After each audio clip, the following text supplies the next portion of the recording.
What's up, everyone? How's it Yo, going? yo, yo. It's 4 Yo, o'clock. yo, yo. The time has arrived. The time is here. The time is now.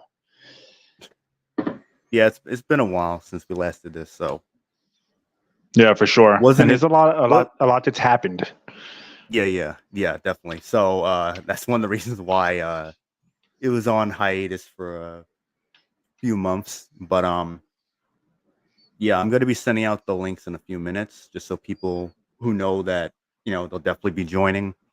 And we both agreed the link is gonna be in the chat for anyone else, right? Yeah, the link will be in the chat, and people will be able to join in and talk or whatever. We're gonna have a rotating panel just to like keep things a bit more organized. And also because of the connection, because a Yeah, lot of it just people helps with the come on, connection. because then other Yeah. people, unfortunately, they get booted out because connections all over the place. And I don't know exactly how StreamYards functions. It doesn't seem it functions very well at times. It's So it's it's like it's held together by strings. The code for this game is like, and for this game, for this app or website or whatever you want to call it, pretty much sucks. So yeah. yeah, Hmm. Apollo Patriot, yeah, 4 o'clock Eastern time. Can you hear me, Revenant? Yeah, I can hear you. Okay, Can you because hear I me? hear some cutting. I can hear some cutting out happening. Okay, So, so but yeah, like I know that's more to my point of how StreamYards is like. It's good that it's free, but it's also like you could tell it's free with how it operates. yeah, and then there's a thing you got to pay if you want to get additional shit, and it's like if you're gonna pay more for it and it's still gonna function like ass, then what's the point of paying? So Well, that's modern technology for you. That's modern technology. yep. So when do you want me to send the link out to people? So you can do it now, man. Just whenever you're Oh, ready. all right. So I'm gonna send links out to people. So you can talk in the meantime.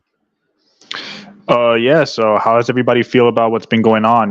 There's been so much BS coming out of like the modern what's it called, the modern audience, not promoters. You know what I mean? The proponents of the modern audience that doesn't exist. There's been a lot of BS from them lately. So.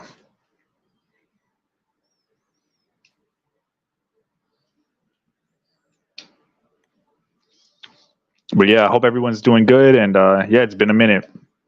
I recently got to play Stellar Blade. It was pretty good. I don't know if you guys have played the demo, but I'm looking forward to it more now than I was before. And yeah, Yeah, I played it too. yeah, and it So we'll was definitely really be talking about that. And if yeah. anyone We'll talk is about it. has played it, you're more than welcome to talk about it in chat, or if you want to join the podcast and actually talk amongst the panel about your experience with it, what if you liked it or not, whichever is fine. Yeah. Yeah, so for the most part, it's going to be me and Revenant mainly talking here, and then people will be able to join in for a little while. They'll be able to talk, and like we said before, we'll be rotating to have different people get their chance to speak. And yeah, it's going to be good. Yeah, And hopefully it also, works, so if then way everyone gets a chance to speak their mind, see what they have to say, and also prevent any like connection issues with yeah, I StreamYards. think that's the main one. That's the main one, the connection issues. And also, if people disagree, they're free to join and debate live about it. If you do use ad hominem or you resort to just like BS name calling or whatever, you're going to be booted from the panel. So, but if you're actually going to argue your point, then you're free to join as well if you disagree.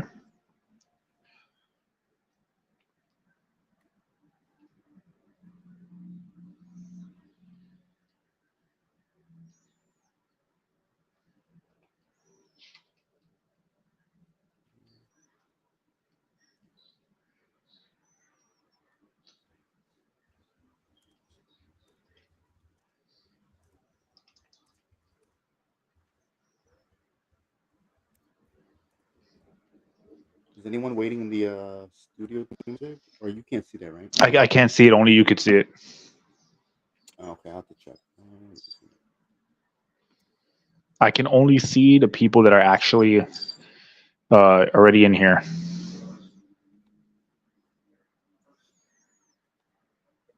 Okay. Okay, now I see. Let's see. Let me catch up.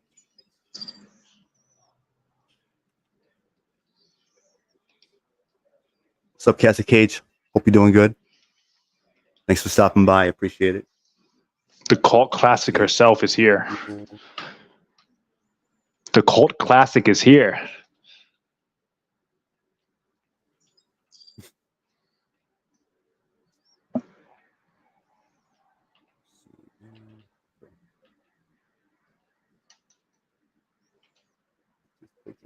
Oh, okay, now I see it.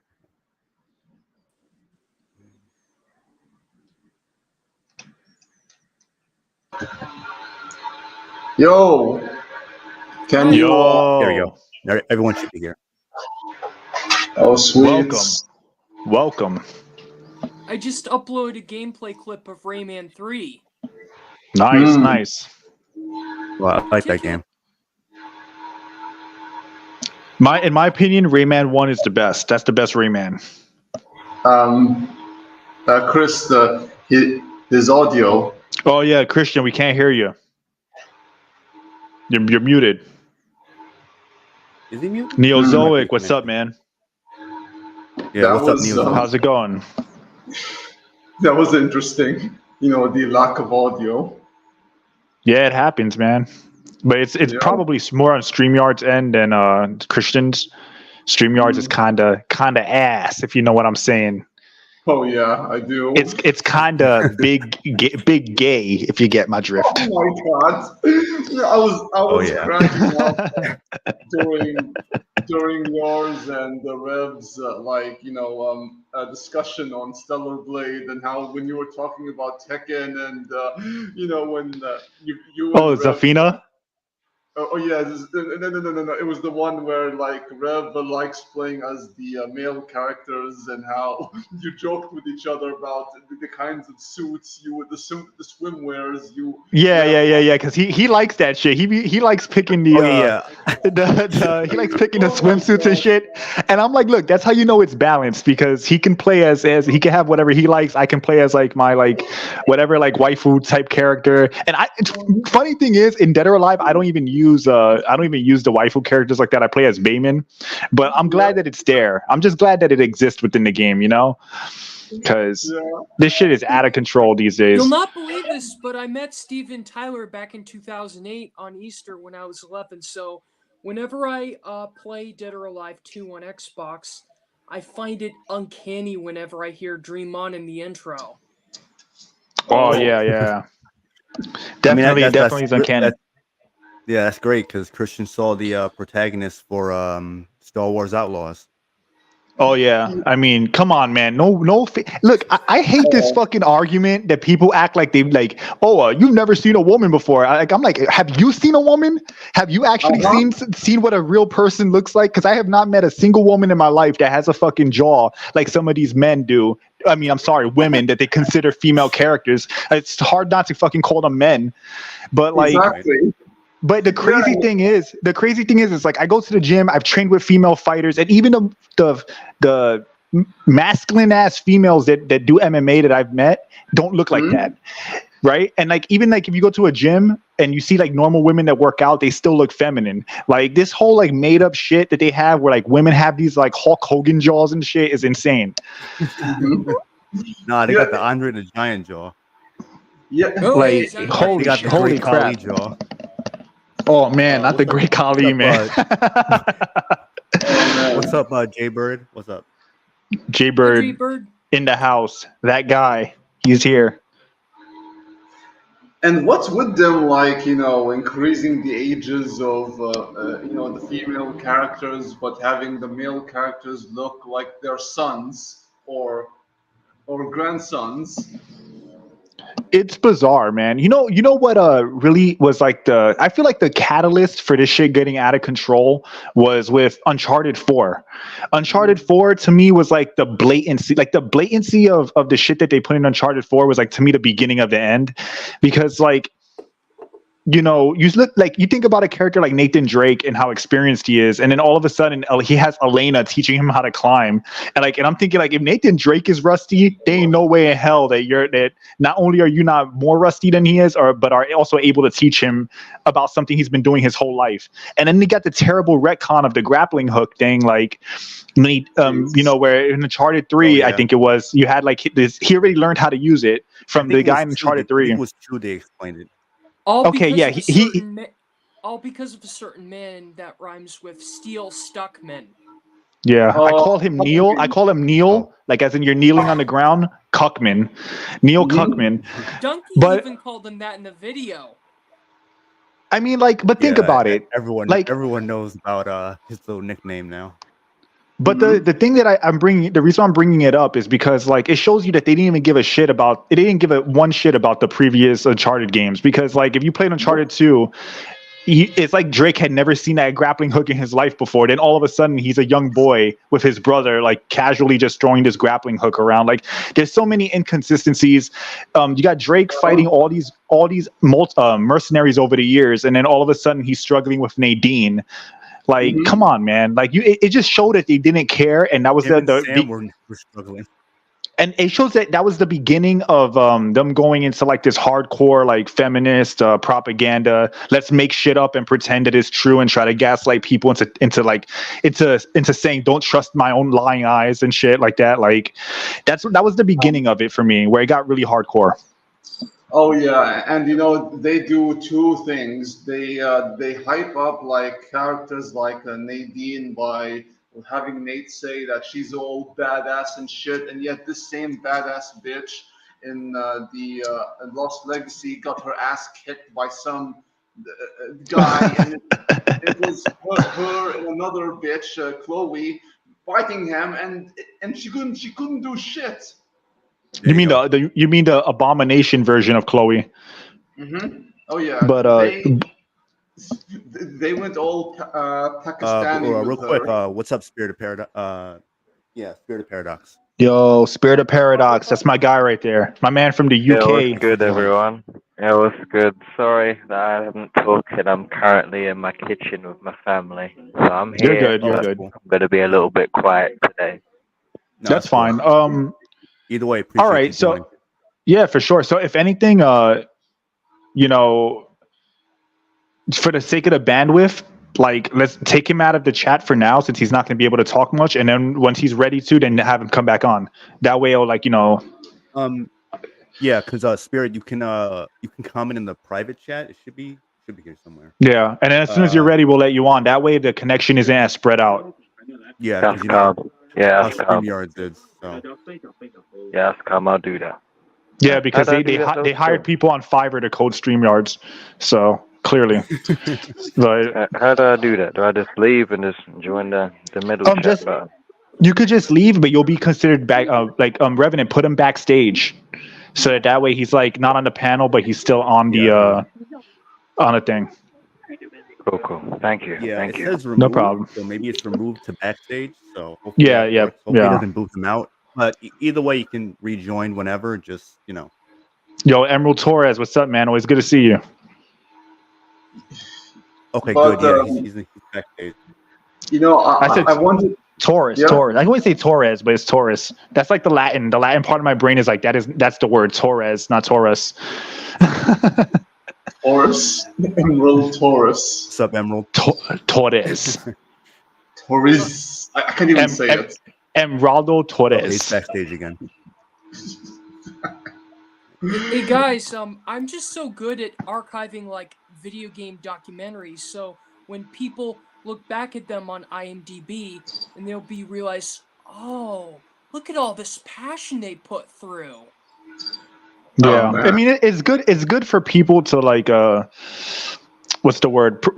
Preserve media, especially legacy media, because now we see that games can retroactively change shit. Like, For example, not Resident Evil, sorry, Final Fantasy. Oh yeah. And every time someone brings up, the age of Tifa, I'm like, so what? So the fuck what? As if these idiots cared back then. But you know what's weird about it to me? You know what's really like a true red flag for me is that so I didn't play Remake. Revenant played Remake, but we're good friends, so we hang out a lot or whatever. And I remember he was playing it, and that scene came up. There were scenes about the flashback or whatever, and I never thought in my mind like, oh wow, young Tifa is so hot, like my fucking dick's hard or whatever. Like I never thought anything along those lines. So to me, the fact that people are bringing this up as problematic shows me that it tells me that the creepiness is more on their end because they were by default sexualizing the character, even at a young age. If that makes sense, like most people didn't. I don't think I've never heard anyone even say anything about young Tifa, like positively or negatively. Like they just said like, oh, like she was there for like the story, but I've never heard anyone go crazy trying to sexualize her. So I think that that's more of a red flag on these parts and on the parts of leftists. And like a lot of these people, like these fake ass game journalists, they have a shit ton of skeletons in their closet. They're a bunch of weirdos. So I wouldn't be surprised if they're projecting their own creepiness. Let's use the word creepiness, right? It's a word that rhymes with PDF file, if you know what I'm saying, onto other people, because I don't think any normal person was like thinking about young Tifa in any way outside of her just being a character in the game. And I find it laughable. Like people say, oh, well, it's creepy, it's this, whatever. It's like the fact that they changed it retroactively shows more guilt on Square Enix part and them listening to those journals, because I like I said, I've never personally heard anybody say anything like sexually or remotely inappropriate about her. And I just think it's funny. It's very typical of them. Yeah, exactly. And if these idiots have like walked around in whatever beaches, they will find like adult women in the most skimpiest of bikinis, and they'll find even kids wearing like very small swimwears and such. It's not uncommon. And the only one. No, I'm sorry. Yeah. Yeah, that's fine. And then the only one who's sexualizing them are just, it's like you said, those who see something as sexy or whatever. They're projecting their own weirdness onto normal people. Yeah. That's how I look at it. Making it an issue. Yeah, because it's like, all right, it kind of reminds me of the race swaps where people say, oh, well, why does it matter to you? It obviously mattered to the creators of the creators of the media. Like they'll blackwash a character and say, oh, well, why does it matter to you? All right, so if there was nothing wrong with it, why change it? And once you ask that question, it's a simple question. If there was nothing wrong with it, why did you change it? And if there was something wrong with it, what was it? Right. So then they either expose themselves as racist or they can't say anything, because again, it's all bullshit. All of that stuff is bullshit, and people have just been going crazy with this nonsense already. Personally, I'm sick of it. I am sick of this shit. I'm sick of it. I want to play a video game. And that's why when they get called out, they start having meltdowns and that's what you're saying now. And people say, oh, incel this, incel that, whatever. You know what? There's tons of normal people that play video games, that like movies or whatever. It's so common and mainstream now that I feel like that argument is retarded. I go to the gym, I train, I hit pads, I train other people, I do whatever. I come home and I want to play a game. I shouldn't be bombarded with leftist propaganda because some fat femcel freaking feminist can't accept reality and take control of her life. She has to project her insecurities on everyone else. You know what I mean? Mm-hmm. So shame anyone who enjoys, games for being escapism and providing aesthetically pleasing characters. That's also how I feel. Because every character in every game has to be as miserable as they are. What was that, Christian? Sorry about that. That's also how I feel since I'm male. I just don't like it when male characters are gender swapped to female nowadays. That's one of the reasons why Feet Busters failed. Mm-hmm. Yeah. I mean, the movie's writing was dog shit as well. I mean, that didn't help anything either. But yeah, it's also because people are tired of swapping gender and race because it makes certain people uncomfortable. It's like you have to ask yourself, why does a male character just simply existing make somebody else feel insecure? Why does a character not being a minority make it that you can't relate to them? And all these little things, you have to realize that it's not about equality. We live in 2024 US, right? The mainstream music is mostly hip hop. Most of the best athletes right now are mainly like African American or whatever, or black, whatever. Like there's so much fair opportunity for everyone now that every time I hear somebody complain about this shit as if slavery just ended, it makes me want to laugh at them. You know what I mean? It makes me want to laugh at them, because again, we're living in a time where everyone basically being successful in America comes down to your willpower and grit, right? And people talk about systematic racism, all this shit. Meanwhile, there's a bunch of white dudes in trailer parks that have nothing, that are just as poor as people in the worst inner cities or ghettos or whatever. So I'm just tired of it. I'm tired of the fucking narrative. Same. It's a bullshit narrative. You see it in New York all the time. People are poor, and then they're in the streets, and a lot of them are white. Oh yeah. Yeah, I see a time in my life in New York alone where I saw exclusively homeless black people. It was always it's always a mixed bag. I've seen Asian even. Yeah. It doesn't. The point is that people love, when you say things like this, people love to say, "Oh, you're prejudiced. You hate these people," or whatever. It's no, I actually care about them more than you do, because I'm treating them like humans and not like the fucking skin tone or sexuality that they have, right?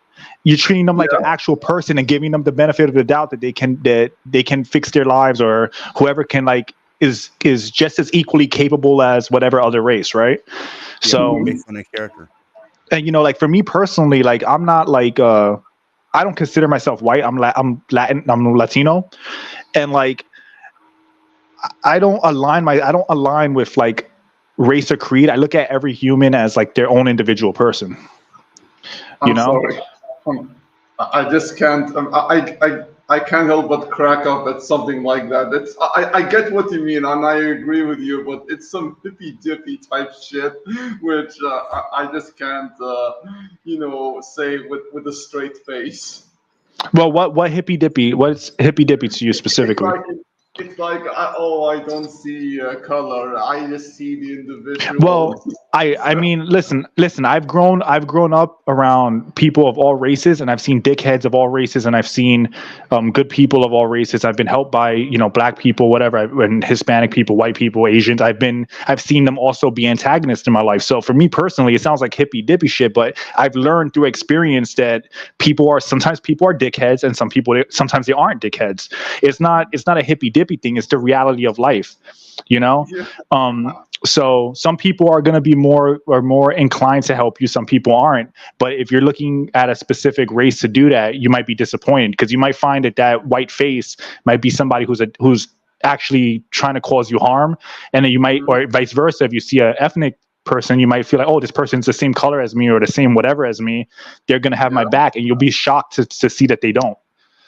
So I think that you have to treat individuals as individuals, because if you don't, then everyone can do what they want, but then that's how you end up in the situation we have now, right? That's true. It's like this: if someone were to call me, "Oh, you're a misogynist or racist," and I'll be like, "Okay, and you got something else to say? If not, tata cheerio," like that. Yeah. Everyone, those words have lost all their meaning. True. People throw them around so willy-nilly, they mean nothing anymore. It's so common now where it's it doesn't even matter. They'll just call anyone a racist, sexist, homophobic just off of a basic, simple disagreement. Well, if you just say men, listening to what the other person is saying. If you say men and women are different, and they're not equal in certain regards, right? Which is reality, they'll call you a misogynist, right? Yeah. So, people, that's an example. People have different attributes. Men and women have different attributes and different things that are exclusive to men and women. It's not a thing of what's better or what's worse. It's the reality that they're not the same. But, that's something that a lot of, modern leftists, whatever, agendas, they don't realize. They take it as an offense, right? When you say, oh, the best female boxer in the world stands no chance against the best heavyweight male boxer in the world, they take offense to that. So it's simple truths offend them, and they'll call you a misogynist for that. Oh man, these idiots have not even met my cousins, man. I mean, they are like hardworking women who don't have to embrace this feminazi crap and all that stuff. And it's why, like, I don't like people who talk all this oh, we are all equal crap, and they don't just let their actions speak for them. I mean, just look at basic. Let's look at something simple, right? Look at basketball, right? Mhm. Are you gonna tell me the dude who's 7 foot tall, right? It's equal. Is gonna have an equal chance at being good at basketball as opposed to somebody who's 5'4", right? No. Like obviously, there's an advantage. There's a literal physical advantage. That in itself is not equality. You have Oh, yeah. we have equality of opportunity, but there's not an equality of outcome. And a lot of that there's certain factors that play into that it might be out of your control, right? Like I said before, you're a 7'2", dude. You're gonna have a better chance at being a pro basketball player than a 5'4" dude. It's not because one is better than the other. It's just that for basketball, there's an inequality there, right? But that doesn't mean that Exactly. that's not a bad thing. That's reality. That's life. That's that humans are different, right? True. But to be honest, right, for certain sports, being shorter is actually better. It actually does benefit you. For example, in grappling, if you have two guys with the same weight, right, the same mass, and one is Mhm. shorter, sometimes the shorter guy is going to constantly be under the center of gravity of the taller fighter or the taller wrestler, and that means that he's going to have an easier time getting on his legs and taking him down. To me, that's an advantage for the shorter guy. So Mhm. people just need to accept that we have equal opportunity, but we don't have equality of outcome. And if you live your life thinking that everyone is equal, in the most literal sense, you're going to be disappointed. Yeah, exactly. And what Guardian said is spot on. It reminds me of Dirty Harry. He also said something regarding like women in like the police force. How a lot of men who've trained and bust their asses to get to where they are, they didn't have like the privilege of being a woman to be to get promoted just because they're women, and that if they were actually out on the street they wouldn't know what to do. And this is why it's like Harry Callahan was talking about feminism and such, and how it has no place in the workforce. And Well, like, I get what you're saying. I just think like within the context of gaming, it all comes to a head because these people say like, oh, well, we're making these games because we want to be more realistic, but then the philosophy they're applying to some of these female characters defies reality, right? It's like you said, like, so it's like, all right, it's not only is it not realistic, but it's basically idealism, but it's like idealism toward, those lefty types. You get what I'm saying? Like the woke types. It's like their version of what they consider idealism. It's not actually reality. So, oh yeah, it's or why realistic. True, and it's why like people have been calling out, gamers have been calling out like Lucille in GTA 6, possibly punching a guy twice her size. I mean, well, if you're playing as her, we have to understand that like you're gonna be playing as this female character. She's gonna be doing shit like beating men in hand-to-hand combat, right? Because what happens if me as the player, I'm playing as Lucia, and I decide to use melee combat against whatever like NPC? Obviously, you're the player character, so they're gonna have you like basically be able to defeat grown men playing as her. I would be shocked if they take into account reality and then they make it that she has a specific fighting style or conducts herself in a way to give herself an advantage to fight those male characters, right? Which they're not going to do. It's just going to be like regular. I'm pretty sure it's going to be regular, like hand-to-hand combat like the previous GTAs. But One word: balls. Kick them in the balls. like kick him in the ball. If they had her fighting extremely dirty, then I think it'll be justified. Yeah. I think also if they have her fighting dirty while like using some jujitsu, it'll make a little bit more sense. But we know that's not going to happen. She's just going to be like swinging at them like she was fighting in a pub brawl. Like, Yeah. So yeah, Can you You know, imagine? I wouldn't be surprised if they're doing that. That's probably what's gonna happen, and Yeah. that's what's going to there'll happen. probably I be can. some propaganda in there because I'd bet money on it.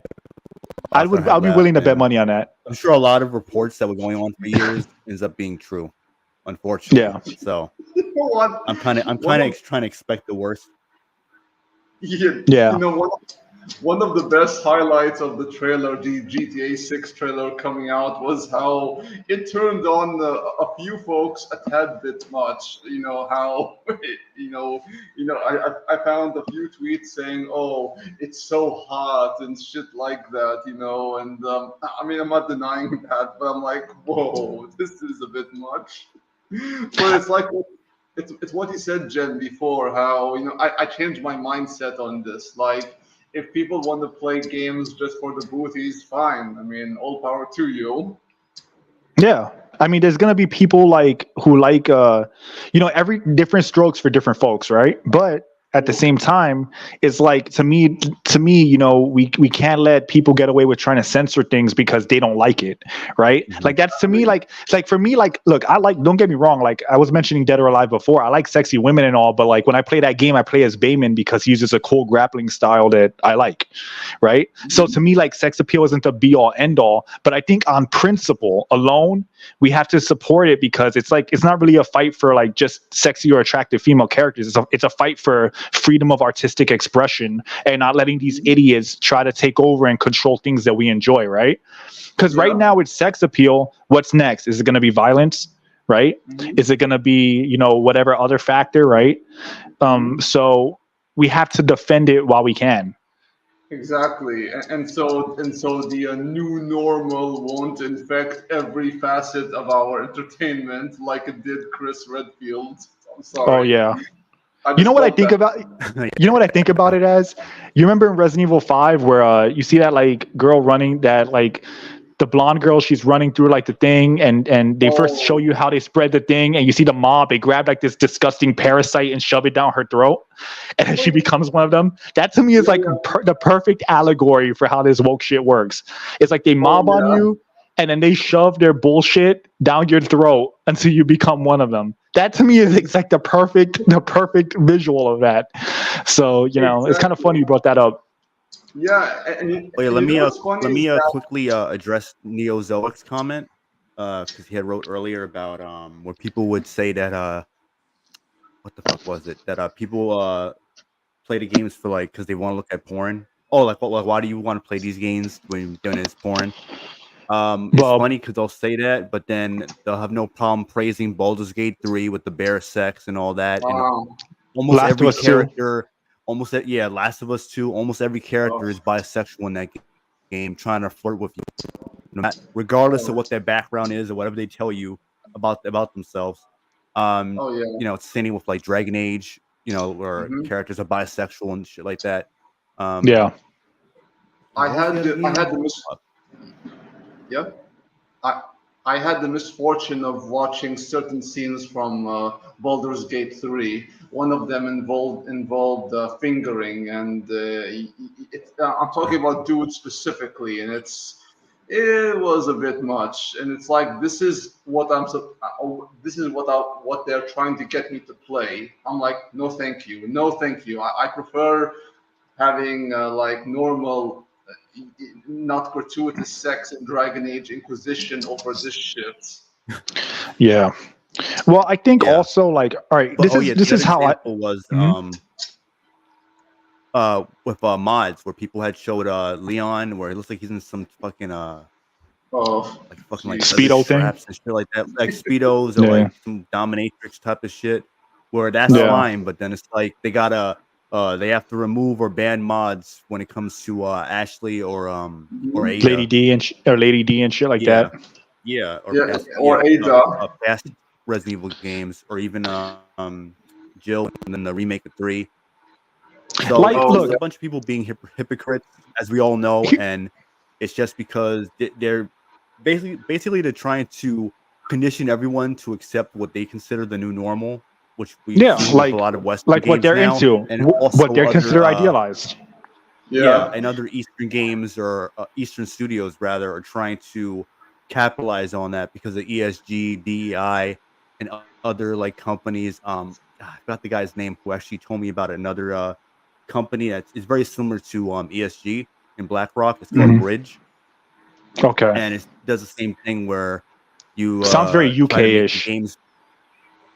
I'm not sure if it's based in the UK, but Yeah, where you're they'll collect Yusuf, whatever like data based off of that stuff, where uh how inclusive or how diverse and all your games are and shit like that.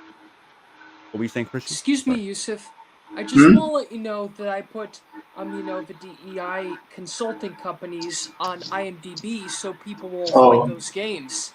Oh yeah, good move, Christian. Honestly, it's better to bring more awareness to this shit. And I I brought up to like Jen about sorry, yeah, Jen Pachi about like how the Fallout show, the garbage Fallout show, the dialogue was bad enough, but the performance of the actress, who has a flat ass, by the way, I think you must have seen this Oh meme. yeah, I saw that. Yeah. Yeah, I mean, I tweeted out like, this actress sucks ass. The dialogue is bad, and the show is awful. You may as well give us something to look at, you know. And, Yeah. All this stuff makes Halle Berry's Catwoman look like Citizen Kane. Which is oh yeah, sad and true, which is horrible to think about, right? Things have Yeah. fallen that far. But like my whole point with this, and I think that like most reasonable people will say, is that look, you want to have your weird like Baldur's Gate shit, fine. I'm not gonna be into it. I don't like it. But don't do your thing, but don't try to take away what other people like just because you don't like it. Because that's what it comes down to. I don't have to like Baldur's Gate. I don't like that stuff. I think it's like cringy or whatever. But if people like it, that's fine. But don't say that's perfectly okay. But then you get butthurt because a woman has a basic curvy form. It's not even pornographic. The character's not even doing anything too provocative. The simple existence of them not looking like a man is offensive to you. Then to those people, they really have to fuck off and learn that, hey, it's freedom for everyone, not just you and the bullshit you believe in. yeah, yeah. And one of the Yeah, it dumbest goes both things ways. yeah. No, I just said it. Um, I'm just saying it goes both ways. They can't. It's like you can't have oh, your cake and eat it facts, too. man.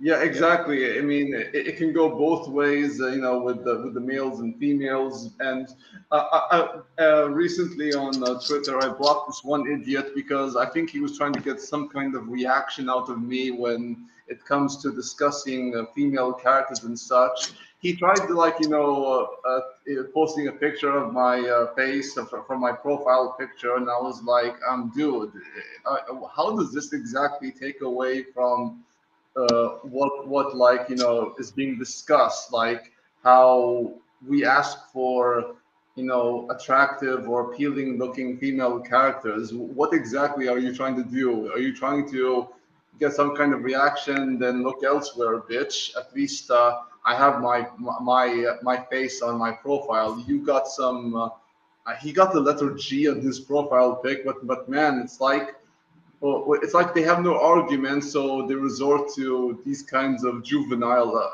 Yeah, stunts. yeah. Or 100 gifs, 100 emojis, trying to act like they aren't angry because you're saying simple, basic facts to them. And you Yeah. know what's the funny thing? It doesn't even matter how you approach it, because no matter what you say, just because like it doesn't matter. Like this is a thing for anybody watching that's against this shit.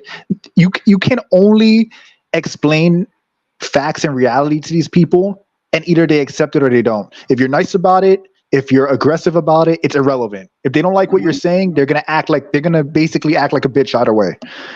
oh yeah, So Yeah, so they'll if act you're like, passive aggressive or yeah, which snarky is which or do being some passive aggressive. underhanded tactics.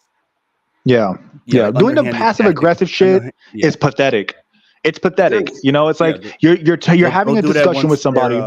the argument's not going their way, and then now Yeah, it's time for them yeah. to really get disingenuous, because they start off being disingenuous to begin with, and then Mm-hmm. once Yep. it's not going their way, and then it's like, this is what you look like. Oh, I'm gonna find this on you. I'm gonna do whatever, and it's like it's irrelevant to Yeah, what's being talked about because they can't even simply debunk what you're saying, so they have to No. try to exactly. derail the conversation about something else. So that way they can throw a bunch of ad hominems and shit like that, and more gifs, more pictures, more Hmm. emojis and shit, trying to make it seem like they're not mad, but in reality they are mad because they simply can't stay on topic or actually refute what's being said. They can't refute it. Let me just point out a few comments that I've read here.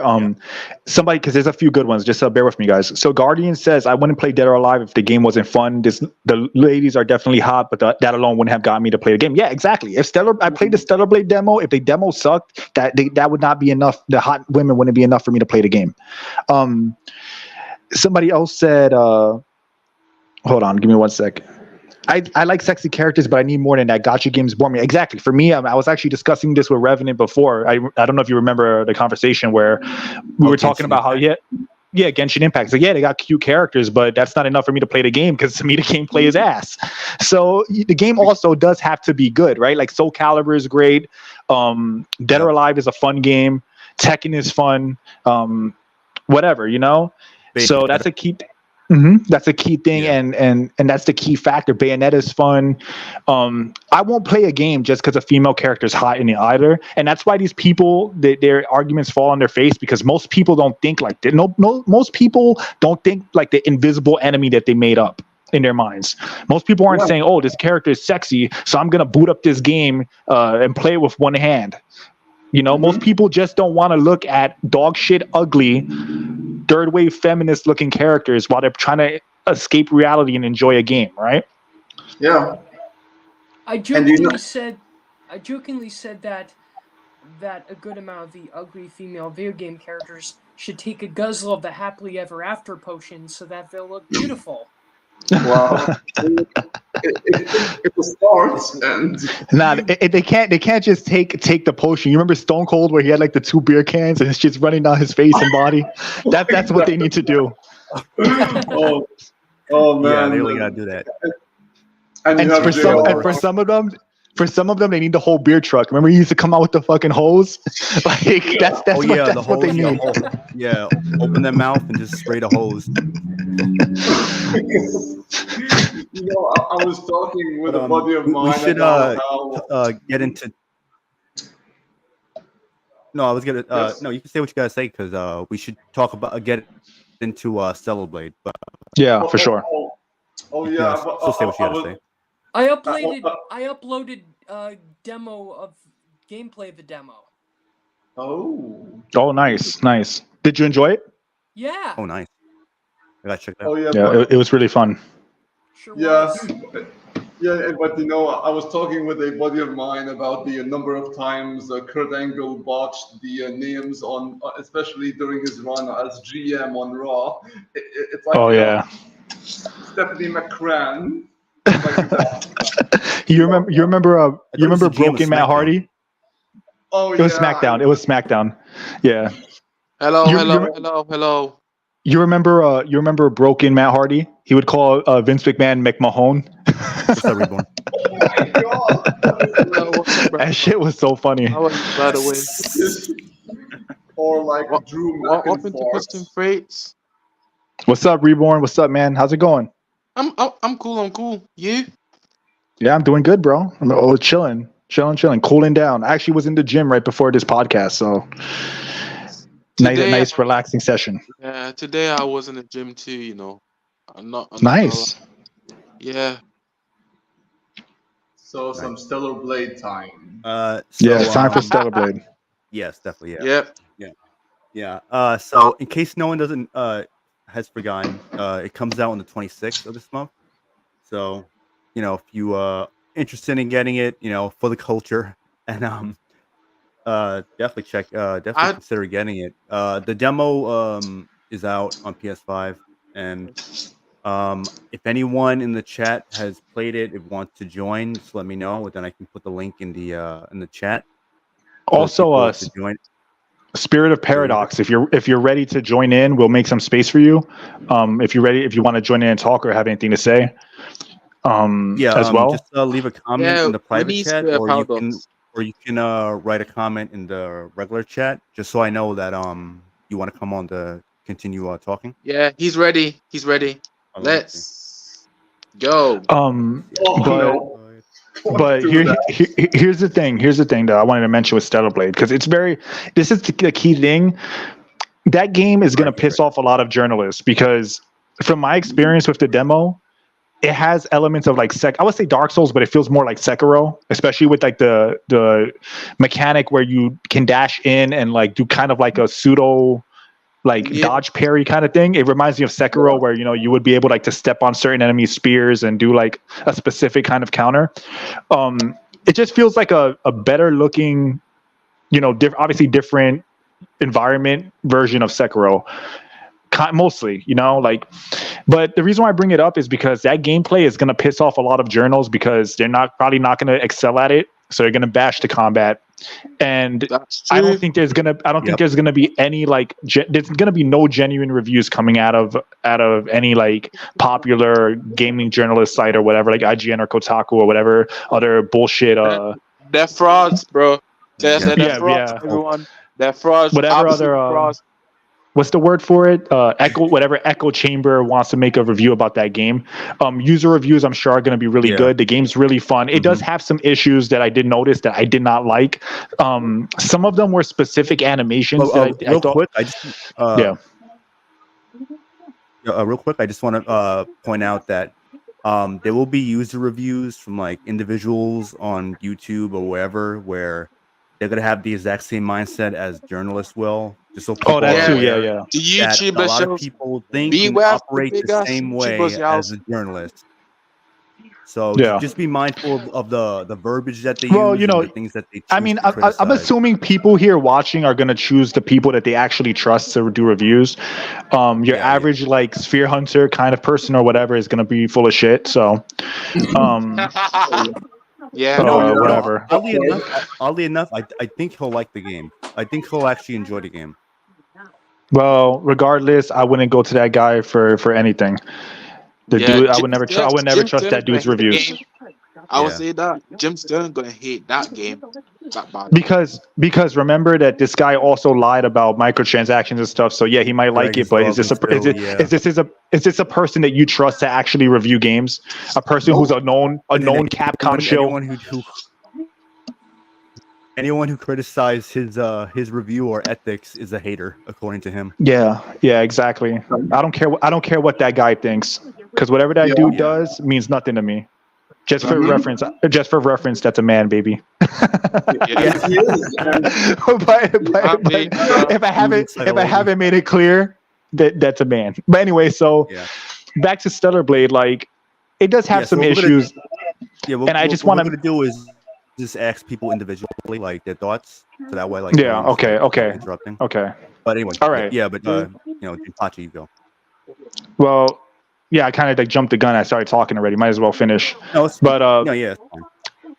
So the other thing is that certain animations are half baked that I just didn't like. So the combat animations are fine, but there's certain things like when Eve is swinging from like a bar, like she's doing like the gymnast. I guess you might call like what's the word for it? Like not a pole ball, but when they swing on the bar to like jump to another bar. That animation is terrible. It looks awful. Like I'm shocked that made it into the game. Like there's some good like little things like that. The combat I think is fine. I think it's really good. I like how it feels. I like the parry system. I think some of the people saying it's slow don't realize that once you advance more and get more moves, the combat is gonna feel more like I don't want to say responsive, but it's going to give you more like direct feedback, right? Because once I started getting better at the game and I started seeing, all right, you got to parry this and attack instantly, the combat has a flow that feels really good. If you just try to like mash all the enemies and try to like just block, like just hold the block button and try to just attack when there's an opening, you're going to find it slow. So it incentivizes players to basically be alert and stay in the action instead of running away, if that makes any sense. It's kind of like a Sekiro, where like, Sekiro, they encourage you to like break down their posture and they encourage you to parry so the flow of combat is fast. So I feel like the game is as fast as you are good at the game, if that makes sense. That's true. You need to be a masterpiece at scaling and also learn good techniques. Basically, if you know the mechanics, you know what to parry, what to dodge, what to do. The gameplay is going to be fast because you're always actively doing something. If you're in the beginning, it's going to feel slow because you're not going to know that. And and that's another flaw. I think the game did a kind of a shit job teaching you mechanics because you're already experiencing some of the things that they don't bother teaching you about until way later in the demo. So I don't know if that's true for like the actual main game, but I feel like they should have like told you from the beginning, like, hey, this strike can't be dodged. This strike can't be blocked. Certain things you have to parry, like, because by the time the game addresses it and teaches you like the mechanics, it's already like after you have fought like already a ton of enemies and I think a couple bosses or like at least one boss. Yeah. So Hey, can I just respond to Apollo? That's But, okay. Yeah, Capcom already yeah. gone downhill due to, you know, they legit admit themselves what they done, and it's already been Yeah, there. the localizing, The localized and Twitter cultural account. sensitivity. That's why we seen Dragon Dogma like this, Dragon Dogma 2. guys, give me 1 sec. I might have to leave the thing temporarily. I'll be right back, literally. Oh, we need on one thing, Jimpachi, Okay. but it's okay. We wait. Yeah, I'll be right back. It's just like something I got to do. It's gonna involve me having to leave what's it called? StreamYards. Yeah. Okay. StreamYard. Yeah. So Yeah. Revenant, because what is it? For my awareness, All right, no I knew problem. I knew something's gonna be up with the Dragon Dogma 2. Even though they're adding, you know, a lot of Oh, diverse actually, I think I don't have to leave. I think I can stay. I think I can do both. Hold yeah, because basically, people talk about microtransaction. Yeah, we all know that. But what about the story though? What about the remake? Because it ain't no sequel, to be honest. that Dragon Dogma 2, it ain't no sequel to me. Yeah, Oh, no. I've heard it's basically like a borderline remake of the first game. Which Fuck kinda that sucks, shit. but in a Then way, again, when was the Exactly, yeah. it first doesn't game make released? no damn sense. Majority of fans want the Hold When on, did the first continuation game of come it, out? I'll read one. but not a Hold on. What remake. you said, Spirit? When did the first game come out? I think Like it what came out year did the first 2012. game? I think Yeah, 2012. That's a long time. yeah, Yeah. the People waiting a Dragon long Dog. ass Yeah, I time think. for that game, and then they Yeah, just fucking fumbled the ball with the release. I'm like, damn, like they had it in their hands. They had like a good game in their hands, and they fucked it up with the performance on console and PC. Mm-hmm. And then the microtransactions, and of course, you know how the early reviews turned out, where it just seemed like scummy shit. More so from the reviewers, because they even had exactly. admitted that they were given review guides to look through, and through that guide, there's a section where it even details the DLC. Yeah, Okay. the DLC and all, And which is crazy. and if this is an actual remake, despite being called Dogmas 2, I'm like, fuck this game. It's like, why even call it Dragon's Dogma 2? Is it a remake? It was a bit like Ultimate Alliance 3 on the Nintendo Switch. They So like a constantly, reboot? like, you know, butcher Yeah, some of had its nothing to best, do you with the know, other two games, settings but around it the had 3 on vacation it. of the, you know, your Arise and also your pawn. So it's basically a reboot, basically then. Yeah. Oh, no, thank you. I'm not interested. I mean, I was not interested when the reviews came out and just all the fuckery which went into this game. But now I'm actually pissed. It's like, don't trick your the gamers like this, the fan base of Dragon's Dogma like this. Just don't do it. Yeah. Yeah. I cannot believe how the story turned out to be not that great, and also the performance too. And they say, "Oh, we got lock the 60 per second around the game for hidden content like this." Well, I was actually discussing with a friend earlier. He said that they patched it and it's running a little smoother. He plays on PC. It's one of the people I train with actually, and he was saying that he played it and he kind of the patch helped a little bit with the frame rate, because he was even he said, he was like, dude, that shit was like a slideshow. It went like sub 20 or something like that, which is crazy, you know, for a PS5 game, modern game, to be going below 20 FPS. Yeah. Like, but and now let me tell you this. Even though I'm not an Xbox fan, even Hellblade 2 getting 30 FPS. Something's not that great for developers. They are struggling. Well, I think it's Yeah, because right. they lost the focus of what game design should be. It should be gameplay and gameplay and design over graphics, right? So, for Yeah, example, exactly. like And your game could look beautiful and it's open world, but if the open world looking that beautiful causes your game to run at 20 frames, then maybe something's not right in like your triangle of game design, right? Because like if you can't optimize your game to run well, considering what like the scope of your game is, then maybe it's not a good idea for you to do that. And I feel like developers have gotten too compliant and too reliant on things like patches, where they feel like, all right, we can release a broken game and like we can fix it, not knowing if they can actually fix it, right? So none of that shit gets sorted out in the boardroom, or not the boardroom, but like at the and that's what kills that live service game, not getting it right at release. Yeah, exactly. Exactly. Because these games, right? Like if you play a game like you play Suicide Squad Kill the Justice League, or you play, I mean, that game's ass. I hate that game. I'm not defending it, but whatever game you play, we always speak about it. yeah, it's garbage. Don't worry, But the point is, yeah, it's actually worse than Avengers from what I've seen. But anyway, the point is that you're gonna release a game like that and you're gonna kill off a beloved character, do dog shit writing, shit on the lore, and then you think that impression is gonna make people want to keep playing your game. And then like I seen comments in a video from somebody I watch, because I do a lot of Arkham content for those people who don't know, who don't watch my channel. Yeah. Blame big ass page shells. Yes, Toby.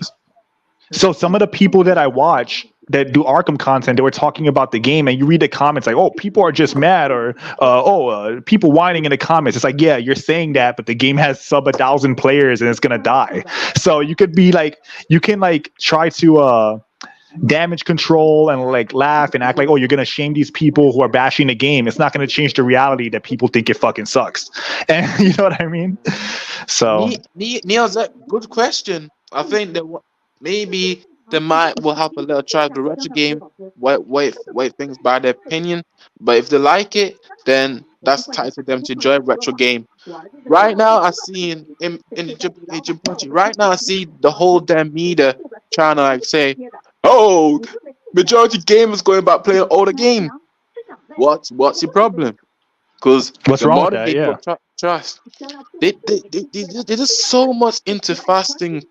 Like they want to like go back to old games because they don't like older games back then. But people don't realize, like, for me, like game developers, they don't like, especially. I'm sorry. Say what you were gonna say, and I'll say what I'll say afterward. Yeah, Reverend. Go ahead. No, I was gonna say that I think a lot of it has to do with like people have been conditioned to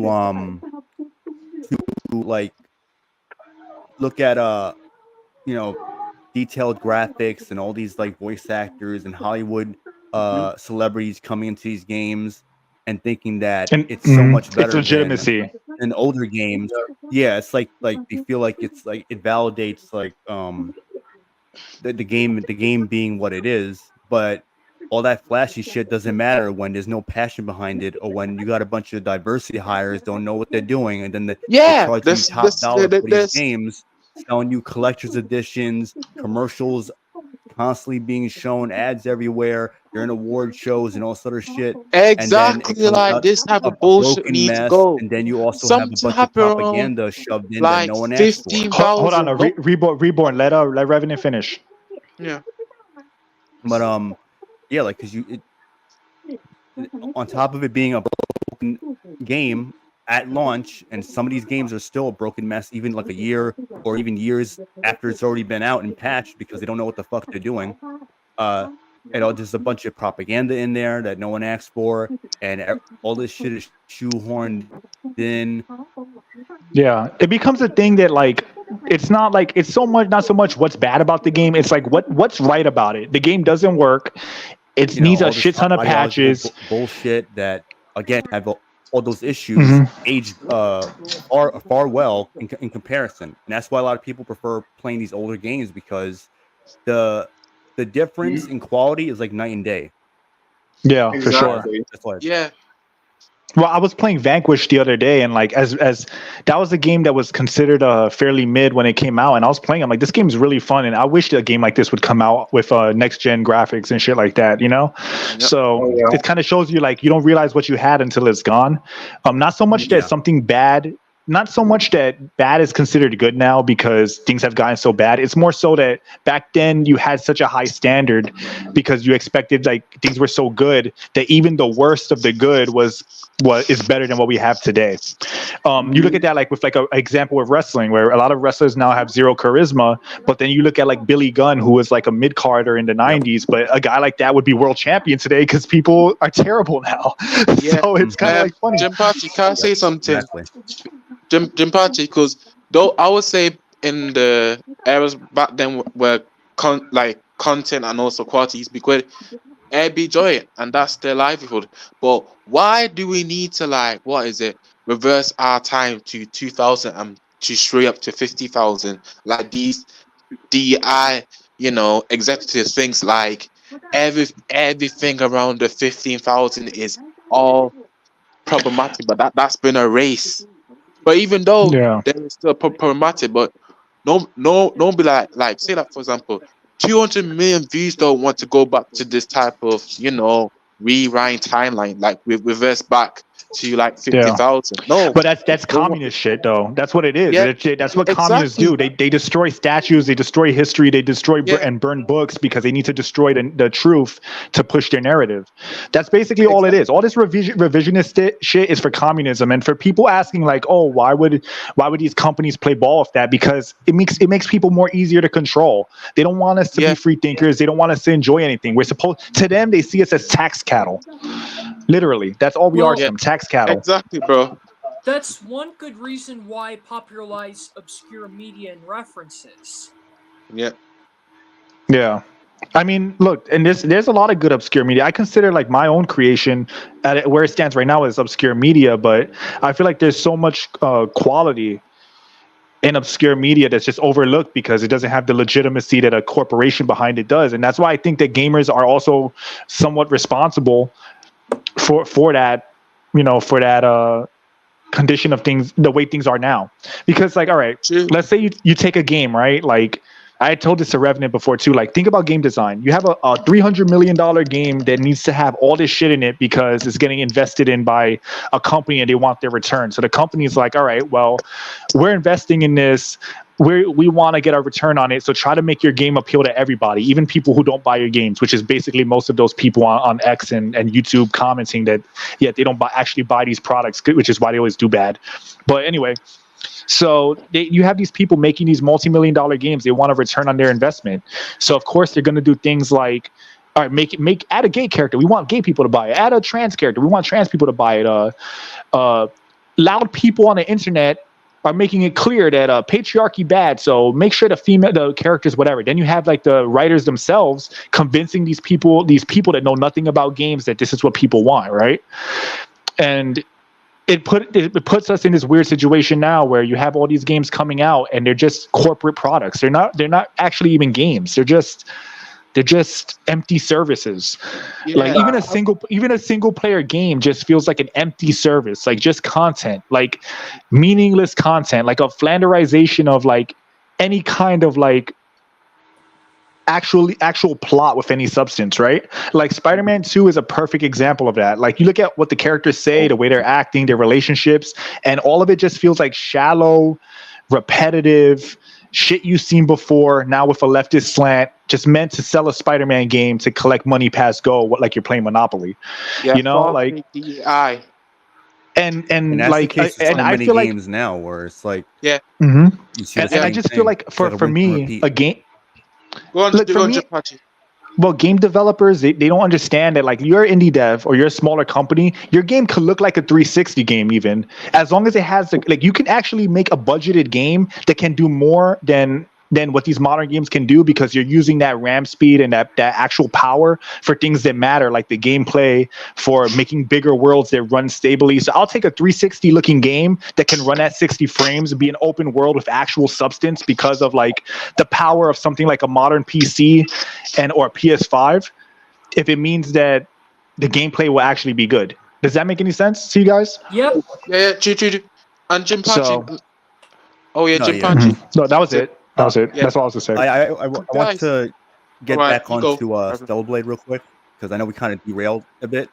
Because you know, I know Christian had played it and Spirit of Paradox Yeah. also played it as well. So I want to get their impressions in, but I quickly want to go over mine. It does give me the vibe of like a mixture of like Sekiro and Nier Automata, especially about That too. the music. Very, I don't know if it's the same composer, but I wouldn't be surprised if it was. But music is good. Visually, it's very, very good. Obviously, in the demo, all you can really switch between is her skin suit or her default costume. So Unless you do the boss they thing, give the you boss a whole battle lot with thing. that. Yeah, the boss rush. Yeah, then they automatically put you in that fucking The red costume, red outfit. shirt or whatever. Yeah. Anyway, I think it was red, but yeah. And Oh, trust me, I know it was red. I but the noticed. demo gives you a good idea of what to expect with the game. Yeah. And it's difficult, but I like that see practice the moves and all that. I believe you can also practice them before you can even unlock them in case you want to you can test out the whatever move that you're that you're thinking of upgrading before you Mhm. commit into upgrading it. So not only do you see a preview of what it looks like, you can also test it out as well in a separate like whatever fucking like screen where it's like you can practice kind of like Devil May Cry. Try before but you buy, anyway, baby. Try before you buy. the parry system is cool. Yeah. So the parry system, I felt like it was somewhat like not like responding very well at times. And I remember Jim Pachi was saying that they introduced certain things, parts within the gameplay like later on than what they should. Like when the enemies turn blue, because that was happening early on. I'm like, all right, how do I dodge that or whatever? But then later on, towards the end, you learn you're like forced to upgrade Blink, which is like I think it's unlocked within the skill tree because before then it was like you didn't know what that skill tree was gonna be. Yeah, I think you're 'Cause it had a bunch of, like, forced to lock buy symbols it. on them. Don't they like force you to buy it? Like it's just there, and then it's Yeah, like, all right, you that's what I have was saying. Where you Mhm. yeah, they forced you into doing it because Yeah. it's obviously very important that you do because the boss does a lot of those type of moves. And Yeah. also the response when you get like staggered from one of the moves is like shooting down like electricity, and I'm kind of like, and I feel like the dodging was kind of like, all right, not great. You're in So sometimes I'll quicksand. like jump and then dodge in midair. Yeah, so it didn't feel very not I don't want to say like it wasn't responsive. It just felt like she didn't dodge quick enough in order to avoid it the way that Well, you figured it would be. But like you had said that I mean obviously there's more skills like there's like in one of the trailers that it showed you can learn double jump and all that. So obviously other like little things like that will be unlocked later on as you progress. So but overall it was really fun. I think they did a good job of putting you in a spot because some demos they'll have you start like an hour or so after the game had already started. But it looks like it starts you right from the beginning. So it was pretty cool. So I think it gave people enough to get a good idea and a feel for the game. And so before I you believe the before podcast series is over. Mhm. Yeah, what do you guys? Do you mind if I just interject real quick before we move on to letting everyone else give their opinion? Because you made a good point. I just want to reference real quick. Yeah, sure. So one flaw that game has is that when you are stunned, like you said, the game doesn't properly. To me, the animation that you have when you're stunned doesn't really like make it clear that you're stunned. It kind of looks like she's just standing there and can't move, and like it just doesn't look like she's stunned. Like it doesn't read as being stunned, which to me is also a bad thing. And also with what you said about the parry, I think that's just like a thing where like you just have to like get good at the parrying. Not saying that you're not, that you didn't do that well, but it's just one of those things where you just have to be really precise. And I think that's gonna like take practice because I felt like that at first too, but then once I started getting the rhythm of the parrying, it felt a lot like Sekiro. It felt very similar to Sekiro's timing for parrying, for me.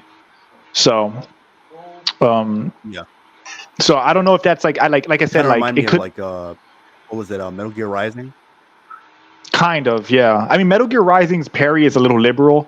I mean, once you get that like side slash thing where he jumps out the way, that's like the game becomes everything becomes not meaningless. You know what I mean? Like it's just like Easy. all right, easy. Yeah, it just becomes easy because you can just sidestep Mhm. almost everything, and you have like a shit ton of invulnerability.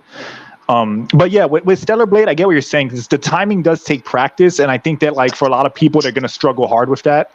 Because like I said, like in the beginning, I was getting destroyed by some of the enemies, but once I felt like, all right, this is the timing, I was able to beat even the final boss of the demo. I was able to take down like pretty easily once I figured out, all right, you have to, it's very tight. That's it. You just have to like the game wants you to hold your ground. Yeah. So that you parry at the right time instead of just mashing the button and hoping that you get a lucky parry. So it's kind of like, all right, stay in the fight, actually like let the enemy, go for his attack and then have the balls to stand in its face and parry him. So, Yeah. If anything, the demo got me more excited for the game, Mm. and I think for a lot of people going into it, whether they play the demo or not, I don't think they're gonna expect it's gonna play the way that it does. no. Which, in a way, I'm kind of glad because it just kind of like throws things like on its head, where it's like you thought it would play this way, but then it doesn't. And then when you're actually playing it, it does feel good when you're playing it. Like And it fun shuts and those it's very motherfuckers stylish up. and all that. All the motherfuckers they Yeah. were like, oh, it's just a generic hack and slash, no depth or whatever. Yeah, play that game and play that shit like Devil May Cry and see see Yeah, what right. happens to Yeah. you. So Put I love that the skin game suit on. actually, yeah, Yep. Put the So skin suit on and do that too. yeah, 'Cause that also exactly. removes your shield and everything. So, Yeah, Yeah, that's true. But but I'm Christian so Frades, you got any impressions on Stellar Blade you want to share? Well, The demo? the Stellar Blade demo is amazing. The graphics are gorgeous, and I had a fun time defeating the boss. It reminds me of like Metal Gear Rising meets Soul Calibur and Bayonetta. I see that. I could see some Yeah. I could see some Metal Gear Rising in there. Mm-hmm. I think aesthetically, it kind of has like a Metal Gear Rising like Bayonetta fusion look for sure. To your point, I feel like it really does look like it's a fusion of the two looks.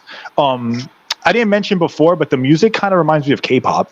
Some of the songs that were playing, like they just sounded like a modern K-pop song.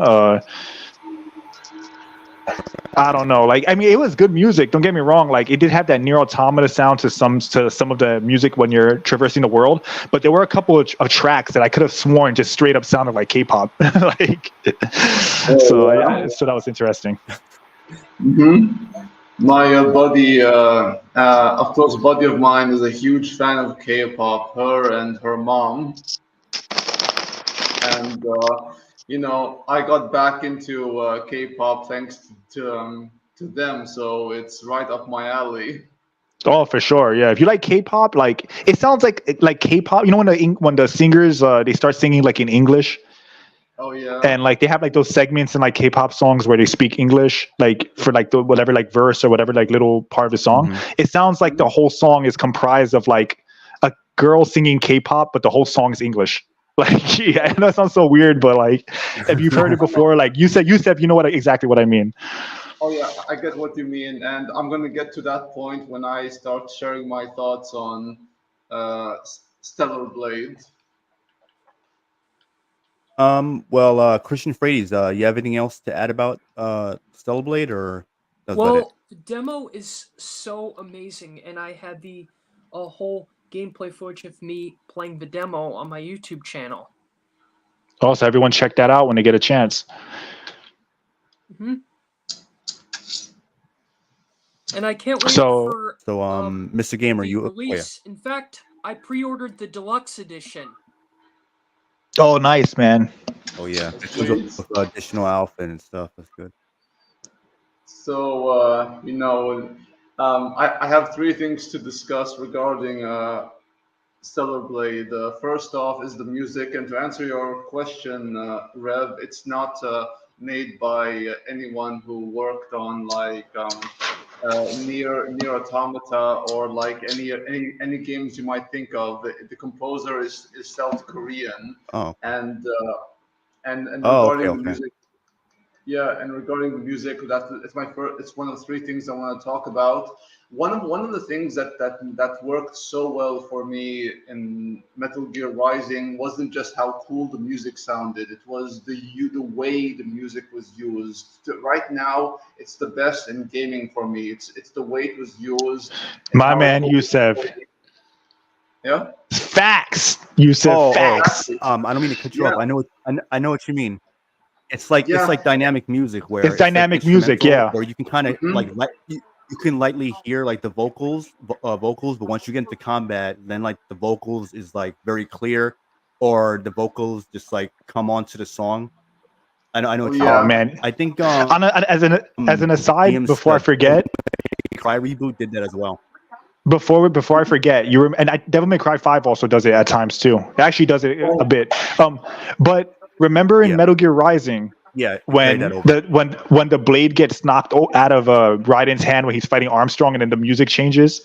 I love and that. It changes. It doesn't change back until he gets the sword back. That shit is so cool, man. What you said, man. You get 100 cool points for that, bro. Because Thank you, bro. that game is so underrated with the music. That game has probably the best soundtrack in gaming right now. Like since it's come out, hasn't been surpassed in my opinion. So, man, like that shit is hot. And the best part is it's contextual. Every song is contextual to the boss battle and the story, the scenario of the story going on at that point. Like it's fucking incredible. Anyway, I just want to say that. I posted this on Instagram, like, analyzing the songs like Camson and Armstrong and like Mistral. Or it told a fucking story.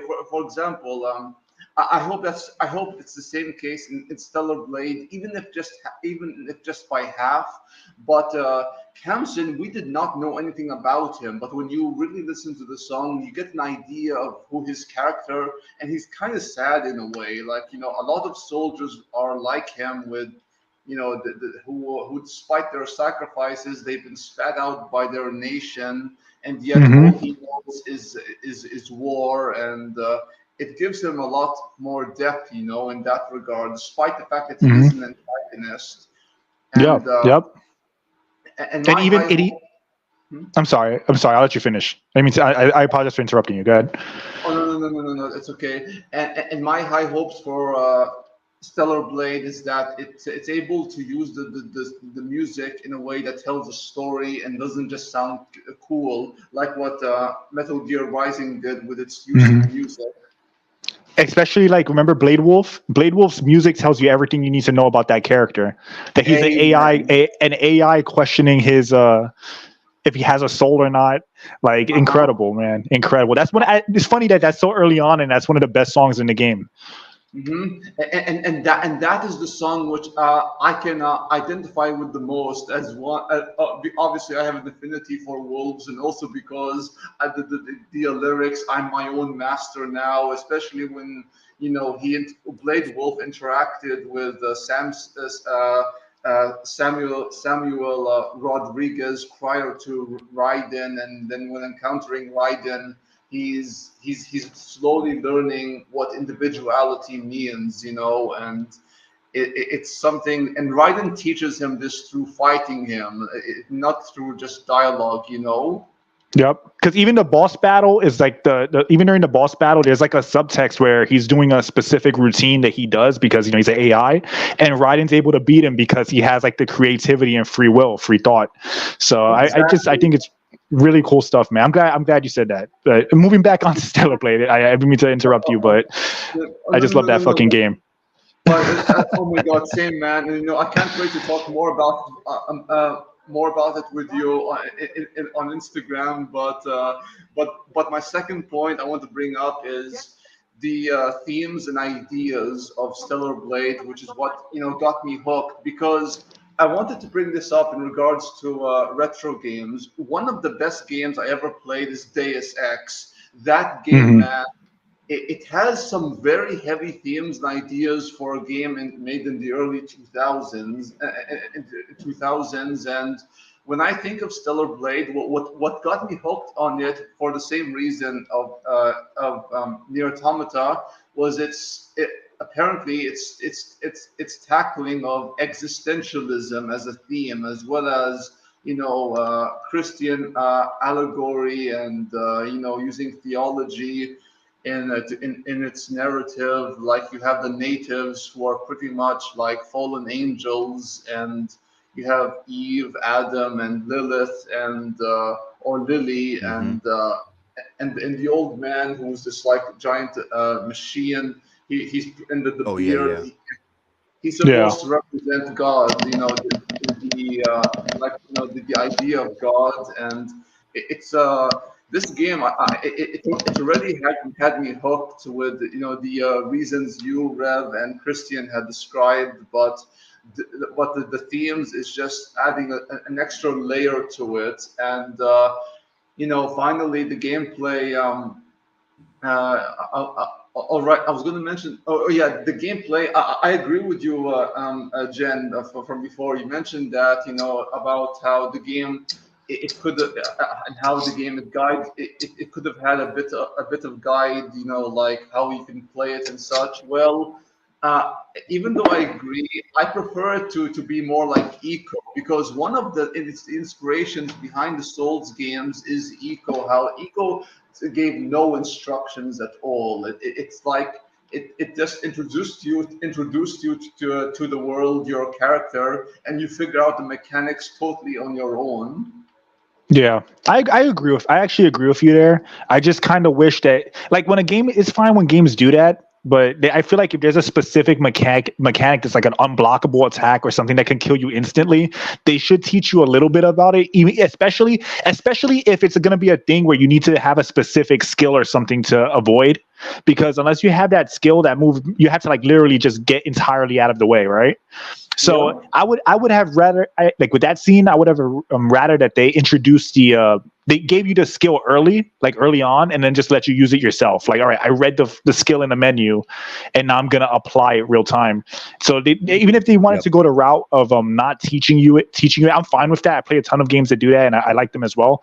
I just think that they should teach you it. They should give you the skill early, so at least you have it for when it does happen, and then you figure it out. You know what I mean? Yeah. I think like that would be a good balance. Exactly. Hey guys, a good balance. I agree. I'm gonna have to go because my battery is dying. But it's nice. All right, man. All right. Host the Well, it was nice having you on, Take Reborn. care, Appreciate it. man. Thanks for joining, bro. It's great, mate. You have a good day. You too, bro. Peace. Peace. And my final thoughts is this game, Stellar Blade. I feel like it has all the right balance I'm looking for when it comes to the themes, the music, the gameplay. And even though the gameplay obviously needs some working on, but it's one of those games where its themes alone had me sold on it. And like Deus Ex did for me, and still does when it comes to storytelling, without taking anything away from the gameplay aspect. I'm looking forward to what Stellar Blade has to offer, and it's going to be fire, or it's going to be like it's going to be hot, extra hot. That's funny, man. That's awesome. I like how you said it too. Like, I could tell you don't use those words often, but I appreciate you going the extra mile right now. Anytime, brother. Anytime. So, yeah, man, I think like it's gonna be good. And I think that it's just kind of a funny fuck you to the people saying it was going to be some boring generic hack and slash. And now it's like, not only is it a hack and slash, but it's going to be a game that these journals are going to heavily struggle with, which I think is like the ultimate hilarious irony of it all. Oh, yeah. It's beauty. Mm-hmm. They're like, irony. Yeah, it's like, all right, this game has no substance. It's just eye candy. Well, guess what? You guys can't beat the game because you're all fake gamers and suck. Thank God it's the easy mode for you losers. But, yeah, basically. I mean, because again, like, in the end of the day, these are games. They're not like, they're kind of in a way interactive movies, but I consider games more like closer to like an interactive book, than to an interactive movie, because like, you know, the layers of a book where you're like investing in this story long term, and like a lot of it is your imagination. There's a bit of like your own creativity that goes into it mentally, like when you read a book. I don't know, I'm pretty sure you guys know what I mean. And I think that's closer to what a game is like when you play it, as opposed to a movie, where a movie is just a split narrative where the person's just like a passenger for the ride. While a game, that even though a game has a fixed narrative, you're kind of like, you're affecting the stories and through your actions, through like things like the amount of times you died, preferences for characters. A boss might become more of a villain in your personal version of events because he might be harder for you than maybe like another thing, and that varies from people to people. I mean, from person to person. I mean, that's more like, that's closer to me like to a book or something. That's just how I take it. Yeah, and you know, Castlevania worked as a game series, not as an anime series, because you can only do so much, especially when the main antagonist is dead and you have characters who are dicking around doing nothing. Yeah, it's true. Yeah, I mean, we don't talk about the anime because it just has a lot of filler. So we don't talk about that Abomination, because that shit is horrible. But yeah, I'm sorry, it's shit. I should not have brought that shit up. It's cancer, man. Because, you know, people will defend anything. That's the crazy thing that you realize as an adult. They'll defend anything. It doesn't even matter what it is. It could be like, it could be people. It could be people that like eating shit. It could be there could be a group of people that collect shit from New York streets and eat it, and there will be some people defending that. That's the crazy world we live in. That's why I always tell. That's why I always tell people. I always tell people that there are not every side to a coin is created equal. People, that's the problem. People act like the leftist side of things, or like, I'm not even going to take the word leftist. Let's just say fucking the progressive bullshit side of things, right? If people act like that side is equal to a side of logic and reason. You get what I'm saying? Sometimes things are just wrong. Sometimes sometimes you're just incorrect. Everyone has an opinion, but some things are just that. They're just incorrect. You're just wrong. Your side has nothing to stand on. If one side said, hey, we want to hurt kids and you're not allowing us to hurt kids is bullshit, that side is not equal to the side that's trying to protect kids. There's no argument that makes them equal or that I should hear these people out, right? So to me, it's like people act like these narratives, like they're created equally. They're not. They're just simply not. Yeah, true. You know? Yeah, and you know, it's like this. I like, you know, lolly characters, but I can understand the difference between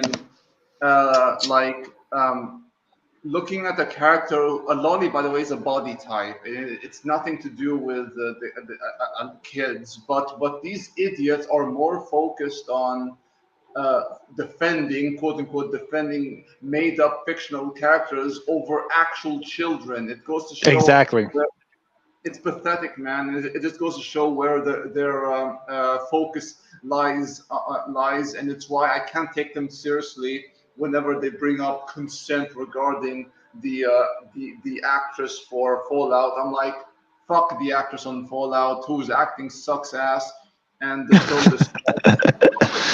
And by the way, my example wasn't to like specifically use kids. It's just an example that I'm using because everybody wants to make sure that kids are safe. Everybody, I think most sane people want to make sure that, you know, young people are protected from like bullshit.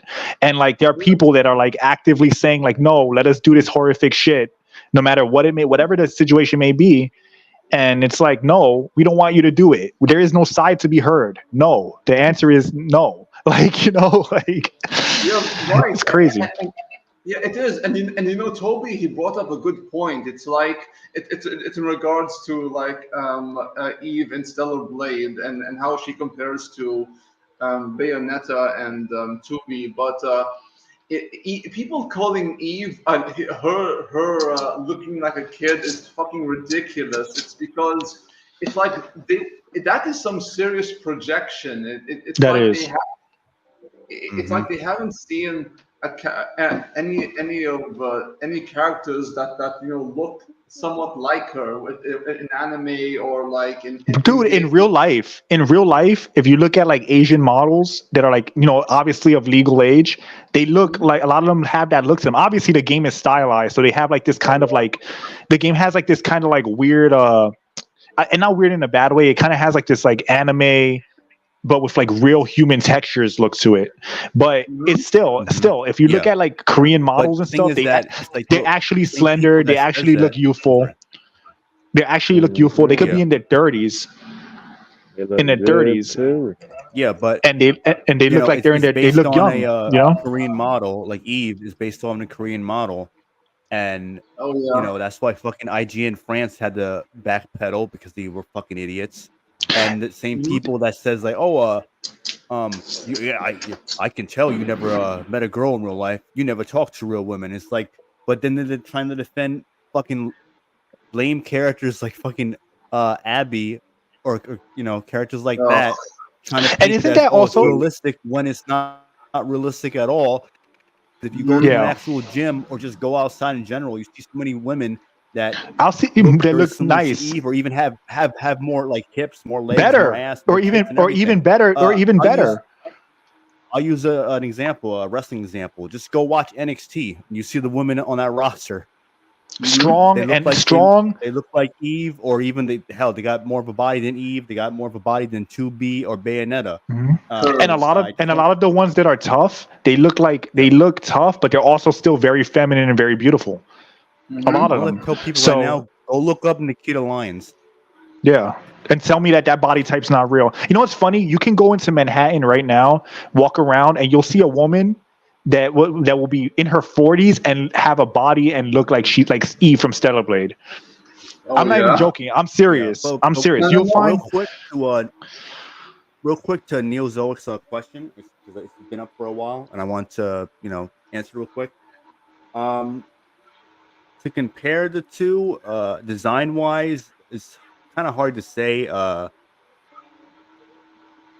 right now, because with Bayonetta spent more time playing that game, and same thing with Nier Automata. So I only got the demo of Celebrate to go off of personally. So we'll have to wait and see. We'll have to wait and see once the full game comes out to really get like a good idea of her character and also like her design. I mean, design wise, I would say all three of them look good. Well, we could say that it's not shallow. No one could say the game has a shallow story. At this, even with just a demo, the game obviously has much more depth than these people would ever give it credit for. And before we move on, I want to say, just to be specific, when I say you could see a 40-year-old woman that looks like, I mean more like the youthfulness. Obviously, probably not the body but I mean like more like just the youthfulness. You would never think they were 40, and they're just as like can be just as attractive, just as beautiful, look youthful, and whatever. So I just want to be specific, just in case someone tries to twist this around and say I'm saying like literally like Eve, you know what I mean? But so can we agree that Eve has more jiggle physics than Bayonetta or 2B? Yes, I think 2B's body type is a little more like busty. Yeah. I think Eve is. I'm sorry. I think 2B is more busty, but I think Eve has obviously that game has more jiggle physics to it. Because if you play Soul Calibur 6, I believe it is, whichever one when she was in, her body type is pretty crazy compared to Eve's. Like she's like significantly like thicker. She was in 6.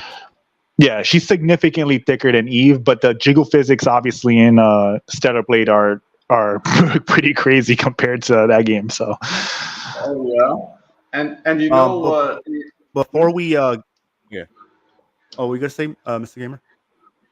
I was just going to say quickly that, in regards to what Jen said, I met 2 women in my life who are lolly types, one of who I actually referred to as a little brat who was my teacher until I realized she was like 5 years older than me. Oh, wow. Damn. Yeah. It's, there's different kinds of people in the world. And like, I mean, because Eve is not a lolly. She's definitely not a lolly. She looks like a grown, she's built like a grown-ass woman. Yeah, she's built like a grown-ass woman. And like I said, like people, it's like people who say this have never seen like women of college age. I truly believe that they know it's bullshit. Because like, isn't that denigrating also to women to say a woman is only has depth if she looks like a freaking like mongoloid? So if she's attractive, she automatically is like, you know, shallow or not a real person.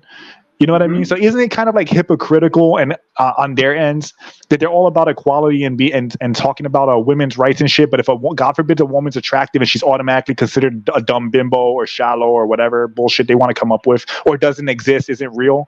Like, why are you denying these people's existence just because you don't like what they look like? Because it hurts their feelings. So. But Spirit, did he ever give his thoughts on Stellar Blade? No, I still need to play the demo. Okay. I thought you had played it already. No, that's why I was listening to everyone. Gotcha. Played it. Gotcha. I mean, I this is a bit of a side note. Have you guys seen? I saw an image somebody sent me on X. It was of the. What's her name from that He-Man Abomination? What was the girl's name? Tila.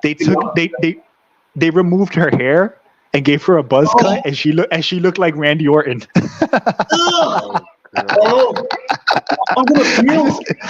I just find that hilarious that like her face. What was that movie called? Is it G.I. Jane? Yeah. Oh my God, G.I. Jane was beautiful. But the difference is that Natalie Portman's an actual attractive woman, while Tila looked just straight up like it just looked like a dude with like. G.I. Jane was Demi Moore. Oh yeah. I mean, come on, Demi Moore was a babe, man. She was an icon. Yeah, but you're right. So either way, she didn't look like a man. Both those actresses are attractive women. Tila looks like freaking Randy Orton, like straight up, like just animated Randy Orton. Like, does she hear voices in her head? I mean, if she's a leftist, so yeah. I don't know how they managed to get. It shows Oh yeah. She probably got a jar of pills for that. Yeah, I mean, you know that's the cool thing, No, right? He fell off. That man fell off like crazy. Between a college age crowd, now it's cool to have mental disorders. And lost his mind. Well, Kevin Smith is a hack. He made some good stuff.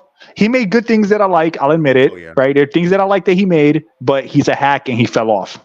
That's like Kojima. I love Kojima's works, but I love his previous works, but he's become a hack, and I can acknowledge that I liked his old shit because I'm a human being who doesn't need to like. I don't need to fucking like. I don't even need to like pretend that I like something just because I like the guy. I don't have to pretend Kojima's a god or anything. Like, yeah, I like Metal Gear. I won't lie. I like the series. I thought it was great. I like Zone of the Enders, and I like I think it was called Snatcher. I never played it personally, but I seen a playthrough of it and it looked really good. I really liked it. I believe it's called Snatcher. I don't remember. But either way, I like his previous works. Correct. But he fell off. He's become an idiot. He's so desperate to have Hollywood's approval that he's gonna be milked. Like, that's the irony. They're gonna keep on using his name to make woke games, but then he'll never get to direct the movie that he thinks he's gonna direct. So he's just selling himself out to Hollywood for nothing. See you later, bro. Have a good day. Oh man, Jen, you know, I have this buddy of mine who, despite her being a sweetheart, she is a huge Hideo Kojima cocksucker. It's like the way she sucks up to him and tags him like, "Thank you, Kojima-san." I'm like, "You fucking Kojima cocksucker, man. Just shut up." Yeah, man. Like, there's so many people that like. Look, you could like. I love Spider-Man. I love the character, but that fucking game sucks. It's propaganda. It's ass. It's ass. Like, look, Arkham. I love Arkham. I love the Arkham series, but Kill the Justice League fucking sucks. I'm not gonna lie for the sake of my channel, like a fucking shill. That's why a lot of these channels on YouTube, I don't respect them, because you could like a series. You could like that man, Sphere Hunter, the dude who boxes on Sundays. You know that man. He could like as much of Capcom stuff as he wants, but why does he have to shill and lie about Dragon's Dogma? I thought Sphere Hunter. I thought she was a woman. No, that's a man with testicles. Probably. I never seen them. Probably. You can't tell by the voice. Oh no! Yeah. No. The voice is the first red flag. And then if you On- see like how he looks like, then you can tell like it seems off. Look, all jokes Oh my aside about God. Sphere Hunter being a man or whatever, like all jokes aside, like disregard that. The point is that the guy's a shill. He's a shill. Oh yeah. Because You I could mean, he yeah. Oh my He's a God, I shill. I'll was be fair like- and say that his reviews are fairly detailed and get to the point. But other than that, Yeah. a shill and all. And I mean, just look- not to be taken seriously when it comes down to their Capcom. yeah. If he reviews Silent Hill, I would listen to that review over anything Capcom makes, because Capcom has given him so much special treatment that like it's in his best interest to not go too hard on them. Oh man. You know? Yeah. And since you mentioned Silent Hill, there's this YouTuber I used to follow. She went from being a she to now apparently being a he, and I'm like, okay, I'm done with this gender dysphoria shit. I'm done. Yeah. I mean, look, in the end of the day, bro, like, look, here's the thing. Regardless, like, you know, I brought that up mainly as a joke, but regardless, if you're going to review games, if you're going to talk about things, if you're going to talk about Capcom or whatever, you have to be honest. Like, you have to. Like, if you're, you don't have to, but if you're not, you're going to lose credibility. Exactly. And it's just, you know, it's like you said, man, I can't take any of these bitches seriously if they're going to like be so disingenuous and not be and not be honest about if a game sucks, it sucks, and if it doesn't, then cool, it doesn't suck. It's like when we were talking about Angry Joe the other day, Spirit of Paradox, me and Reborn and Revenant, and it's true. It's like Angry Joe has become like politically tame Joe, whatever. What was the word you said, Spirit? Politically neutered Joe. Yeah, politically neutered Joe. Like that's basically what he's After become. He got cancelled. He just turned soft. Like just, Yeah, oh. he bent over. They bent him over, and he took it. And now he's been indoctrinated. He took it good. Yeah, they got deep. They got deep inside that man. They got deep into that man's brain. I love you, man. I love you. My God, you're the best, Jen. Honestly, it's like, I mean, the most shocking thing for me is realizing that Spear Hunter is actually a dude, and fuck him. I was lied to by that son of a bitch.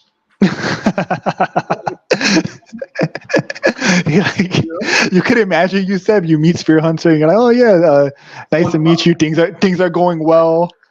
Then for some reason he wants the lights off, and you start questioning things, and you start asking questions, and it's just ugly, man. Oh yeah, and you know, I take being lied to personal. You can imagine what I'll do to him if I find him. Oh man, that's hilarious. But in the end of the day, like I don't like, regardless though, whoever you are, like whatever you're believing, whatever, that's kind of irrelevant. If you're gonna review games and you're gonna be a reviewer and build your channel around that, and you have people that trust you and trust your opinion, like the fact that you're a sellout, that you're willing to sell out because they're giving you freaking early access and shit like that, because people say like, oh well, I never got he'll say, I never got paid by Capcom. Yeah, but you got an early review, which means, or early copy, which means that you can talk about the game early, which means you're going to get more YouTube traffic, which is them indirectly paying you. You have to get on their good list to be able to get that. Yeah, which I'll never get on the good list of any of these companies, because if anyone who knows me knows I'm pretty blunt. I'm blunt to a fault, actually, because there's times where I just need to not say anything, and I'll call that shit ass, and I'll tell people why it's ass, and I'll be specific, and I'll give my own subjective opinion of what I don't like about it, which is what reviewers should do.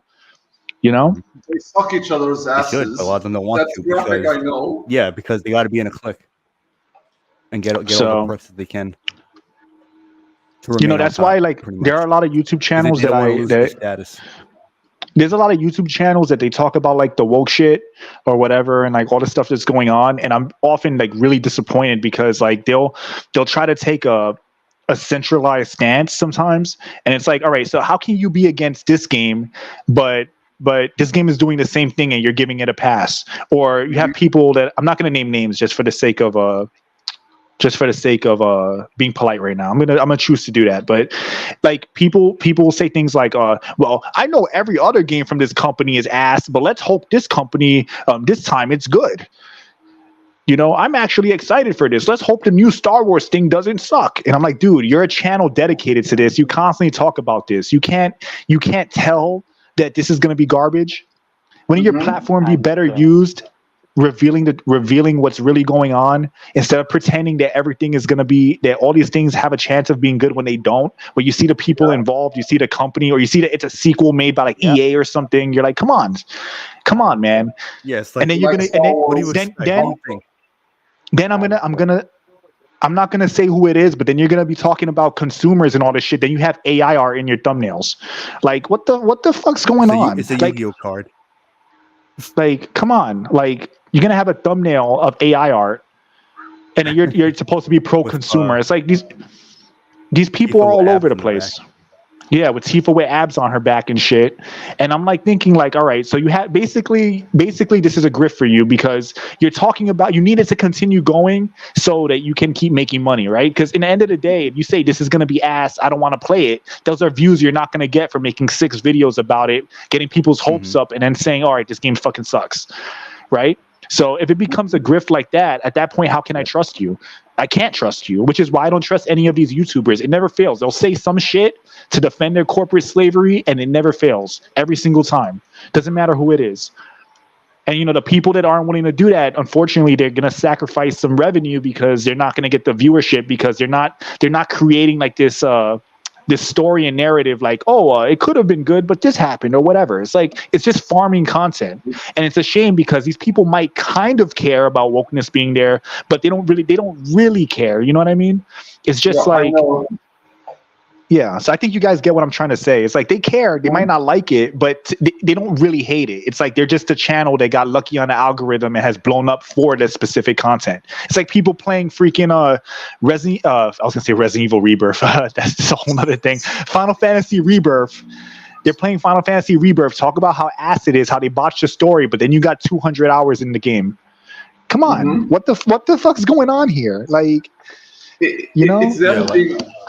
Like, how bad was it where you're just gonna play 200 hours of it or play it again or try to justify some of the dumb shit that they did when you know everyone already know what they did with Remake. That's why a lot of people didn't buy the second one, me included, because of what they did. So people, you know what it is a lot of people have no self-control and just want to just freely do something while also benefiting off of talking about it.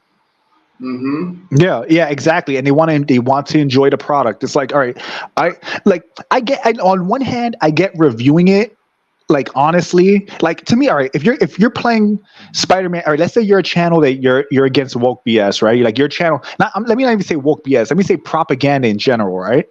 And you're reviewing a game that has all this bullshit in it, and then these people are calm on stream, smiling, having fun, yippee-doo while playing this game, and then they're trying to tell us not to buy it. When if you're gonna review the game and talk about it and play it live, then you should be expressing your thoughts on the bullshit in the game while you're real time playing the game. And only a few YouTubers are actually willing to do that. I don't want to see you play a fucking stream it like we're wearing kid gloves while talking about it. Like if I was playing Spider-Man 2. If I was playing Spider-Man 2 on stream and reviewing it, like and giving my thoughts on it, I'll be the next ass from Heel versus Babyface meme because I went crazy on that game. Like so boring because that's what it is. It's so fucking boring. It's boring propaganda shit, and so many people are like, "Well, I don't want to seem like I'm angry. I don't want." It's like they don't want to seem a certain way, and it's like who gives a fuck what these other people think because they're not going to listen to you anyway because they're not going to listen to you anyway. As is, and they're gonna keep supporting the propaganda regardless. So it doesn't matter how nice or how you decide to talk about it, because they're not gonna listen. No matter how much they claim that they want to have an honest conversation, they don't. They don't. And as soon as you start offering logic, then it's like people like that's a thing in general. Like you ever seen you guys remember Metal Gear 2? The ending cutscene? Max Durat, I think it is, made a video about the most profound moment in gaming. And yeah, while he hit the nail on the head with a lot of what he was saying in that video, he also misses the key, one of the key, more important details that goes on with their dialogue, where Colonel says and Rose say, when people don't like the truth, they look for another convenient truth, right? They look for they like to be in their pond, in their echo chamber, where they can say whatever they want, and there's no balance, there's no discourse, there's no debate, there's no like pushback on bad ideas, on bad things. So on bad not bad ideas, but like there's no correction going on, right? So what happens is you have a cesspool of like dumb shit, which is basically what X is. Unfortunately, it's a cesspool of dumbass shit, because anybody can just put their opinion into the ecosystem and no one's invalidated, nobody's correct, but also nobody's wrong, because there's no curation, right? And that's the situation that the system with the Patriots. Yeah, and that's actually real. That's actually what happened, because now you have like people actually you have these groups and entities actually censoring people, and you have all this bullshit information online that you have to like trying to wade through like what's true or not is a task in itself. Anybody could say anything. You can have somebody saying stupid shit all day, totally incorrect, and have 1 million people following them. You get what I'm saying? So it's dangerous, and that's where we're at now, and we're seeing that, and that's why you have things the hypocrisy going on. You have all like the weird stuff going on with games where like you're like, oh well, I don't want you to have sexy women in your game, but there's nothing wrong with a steroided out Abby getting fucked in the ass on camera in game. Jeez. Right? So that's the mindset. That's the mindset these people have. It's like no one is pushing. There's not enough pushback to say, no, you're wrong. This is fucking stupid. You're a hypocrite. There's not enough of that going on. There's not enough curation going on. Anybody can say anything. You can have some idiot. You can have like that guy who went to Japan, destroying Japan, have millions of people watch him. Meanwhile, the guy is a destructive idiot that's ruining tourism for people who actually do love and appreciate Japan. So yep, they somehow have a large audience, and that's what happens. And that's where we're at right now. And it's to me, it's crazy, because every time I play that game, I get creeped out, because it's like when I see what the Colonel's talking about, he might as well be talking about the modern day social media shit going on. Because as much as people don't want to admit it, what you do and what you watch programs you, whether you like it or not. Even like for better or worse, when you watch good role models, or good you have like your dad in your life, or you have a good role models or whatever, they're programming you indirectly. You're always being programmed. That's why when people say, oh well, it doesn't matter, it's just entertainment. Yeah, you think that, but then all of a sudden you start thinking differently. You get accustomed to it, you get acclimated to it, then all of a sudden it's okay for you. It doesn't bother you. Now all of a sudden you're attacking other people because you like the thing, and you don't even know why you're defending your point anymore. You know? Oh yeah. There was a study. There was a study they did with monkeys, and like the whole thing is that the monkeys would climb up. I forgot what the action was, but they would all end up getting hosed if, like, I think they reached for like a fruit or something, or banana or something, when they climbed up this rope. So they would get hosed, and every single time, all the monkeys collectively. So what they started doing was they started beating the shit out of any monkey that tried to climb the rope, and then different generations of monkeys were born, right? Never got hosed down, but they're also beating up the monkeys that climb up the rope because they've been conditioned to do it. They basically engineered their tribe or group or whatever you want to call it, their like clique of monkeys to do this. It basically my point with this is that these people they're doing an action, and they're weaponized, and they don't even realize why they're weaponized. It's like they just become indoctrinated, like literally indoctrinated. Yes, it's social engineering, because a lot of people are being conditioned to think and act a certain way, and entertainment's influencing it. And a lot of people want to act like that's not the case, when clearly that is, because if these same people were asked about any of this maybe like 10, 20, or even 30 years ago, they would have a completely different opinion, because they know what's reality and what's not, what's being fed to them, and they're just accepting it and not questioning it. But that's the saddest part, though. And that's exactly why these companies like them to be their Mhm. customers. That's why they're trying to reach out to a different group of people. Exactly. Trying to weed Mhm. out other people who would normally reject what's going on, but Yep. instead, so now they want to bring in people who are easily manipulated, easily swayed into Look, ingesting whatever it is they're being fed. if everybody, this is the whole idea. This is how I interpret things. If everybody thinks like this and they win with their agenda, that means that they can put any bullshit product they want out and people will buy it Exactly. anyway. It's not just gaming. It's just they just become slaves, just consume the next thing. Like you remember RoboCop? Mm-hmm. Basically, Or like you have George like Orwell. or George Orwell, yeah, that becomes reality. It's like, all right, I don't have a thought in my head. I work, pay the government my money, and then I buy whatever product comes out because other people told me to, like a good little boy. That's the perfect society for people. You know why? Because it keeps everyone else down because their focus and attention is being, what's the word? It's being diverted, so they never climb out of the hole they're in, and it just keeps the people at top always at the top. You know, Yeah. that's really what it quick, comes down I to. want to quickly answer Neozoic. I'm not interested in that movie because I feel like it's going to be garbage and it's unnecessary, and I don't trust it. Um, and also, Also, that movie Where is it at? Over here. that character is not Joker, by the way, I Neozoic. think you're referring Agreed. to the Agreed. Korean the video. Yeah, the video where they were explaining what the females were. I think that was going on recently. Yeah, If you're referring to that, yeah. then yeah, that they basically clowned IG in France and all the people who were trying to claim that Eve's doesn't look realistic or the proportions are all wrong. Like the Digital Foundry guy who said the fucking girl from Forspoken looks better or looks more real than her. Everyone's saying it's a Dude, I've doll and all. I've dated women with that body type. Mm.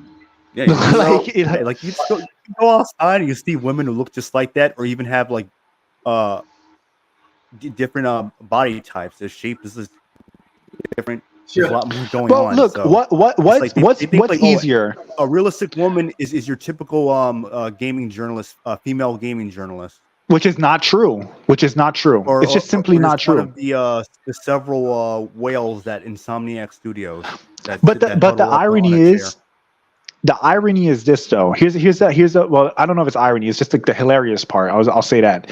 The hilarious part is that even women with like more like modest body types, in the sense that they're not as like curvy or like they just look more average. Even the more average looking women don't look like these weirdos. Mm-hmm. Like even a normal woman who you would consider like just average and meh or whatever, like she doesn't look like a man.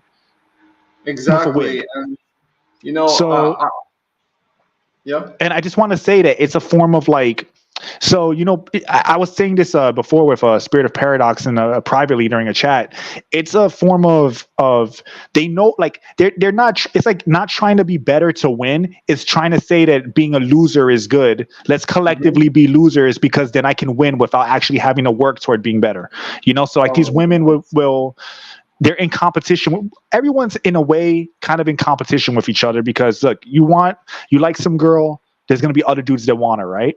And a dude who's like a dude who acts like a man is going to have women that want him, and everyone's competing to push themselves as the best option. So instead of having a better personality, being kinder hearted, having good values and being a good person, which can mitigate not being that physically attractive, which a lot of women don't realize. They want to say, hey, no, beauty is bad, ugly, good. Do you like me now? Date me now, please. That's basically what these people are.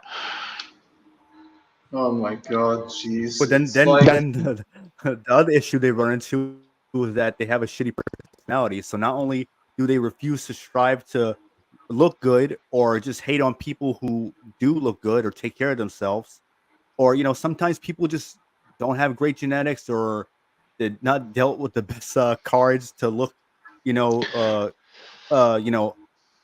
commonly attractive.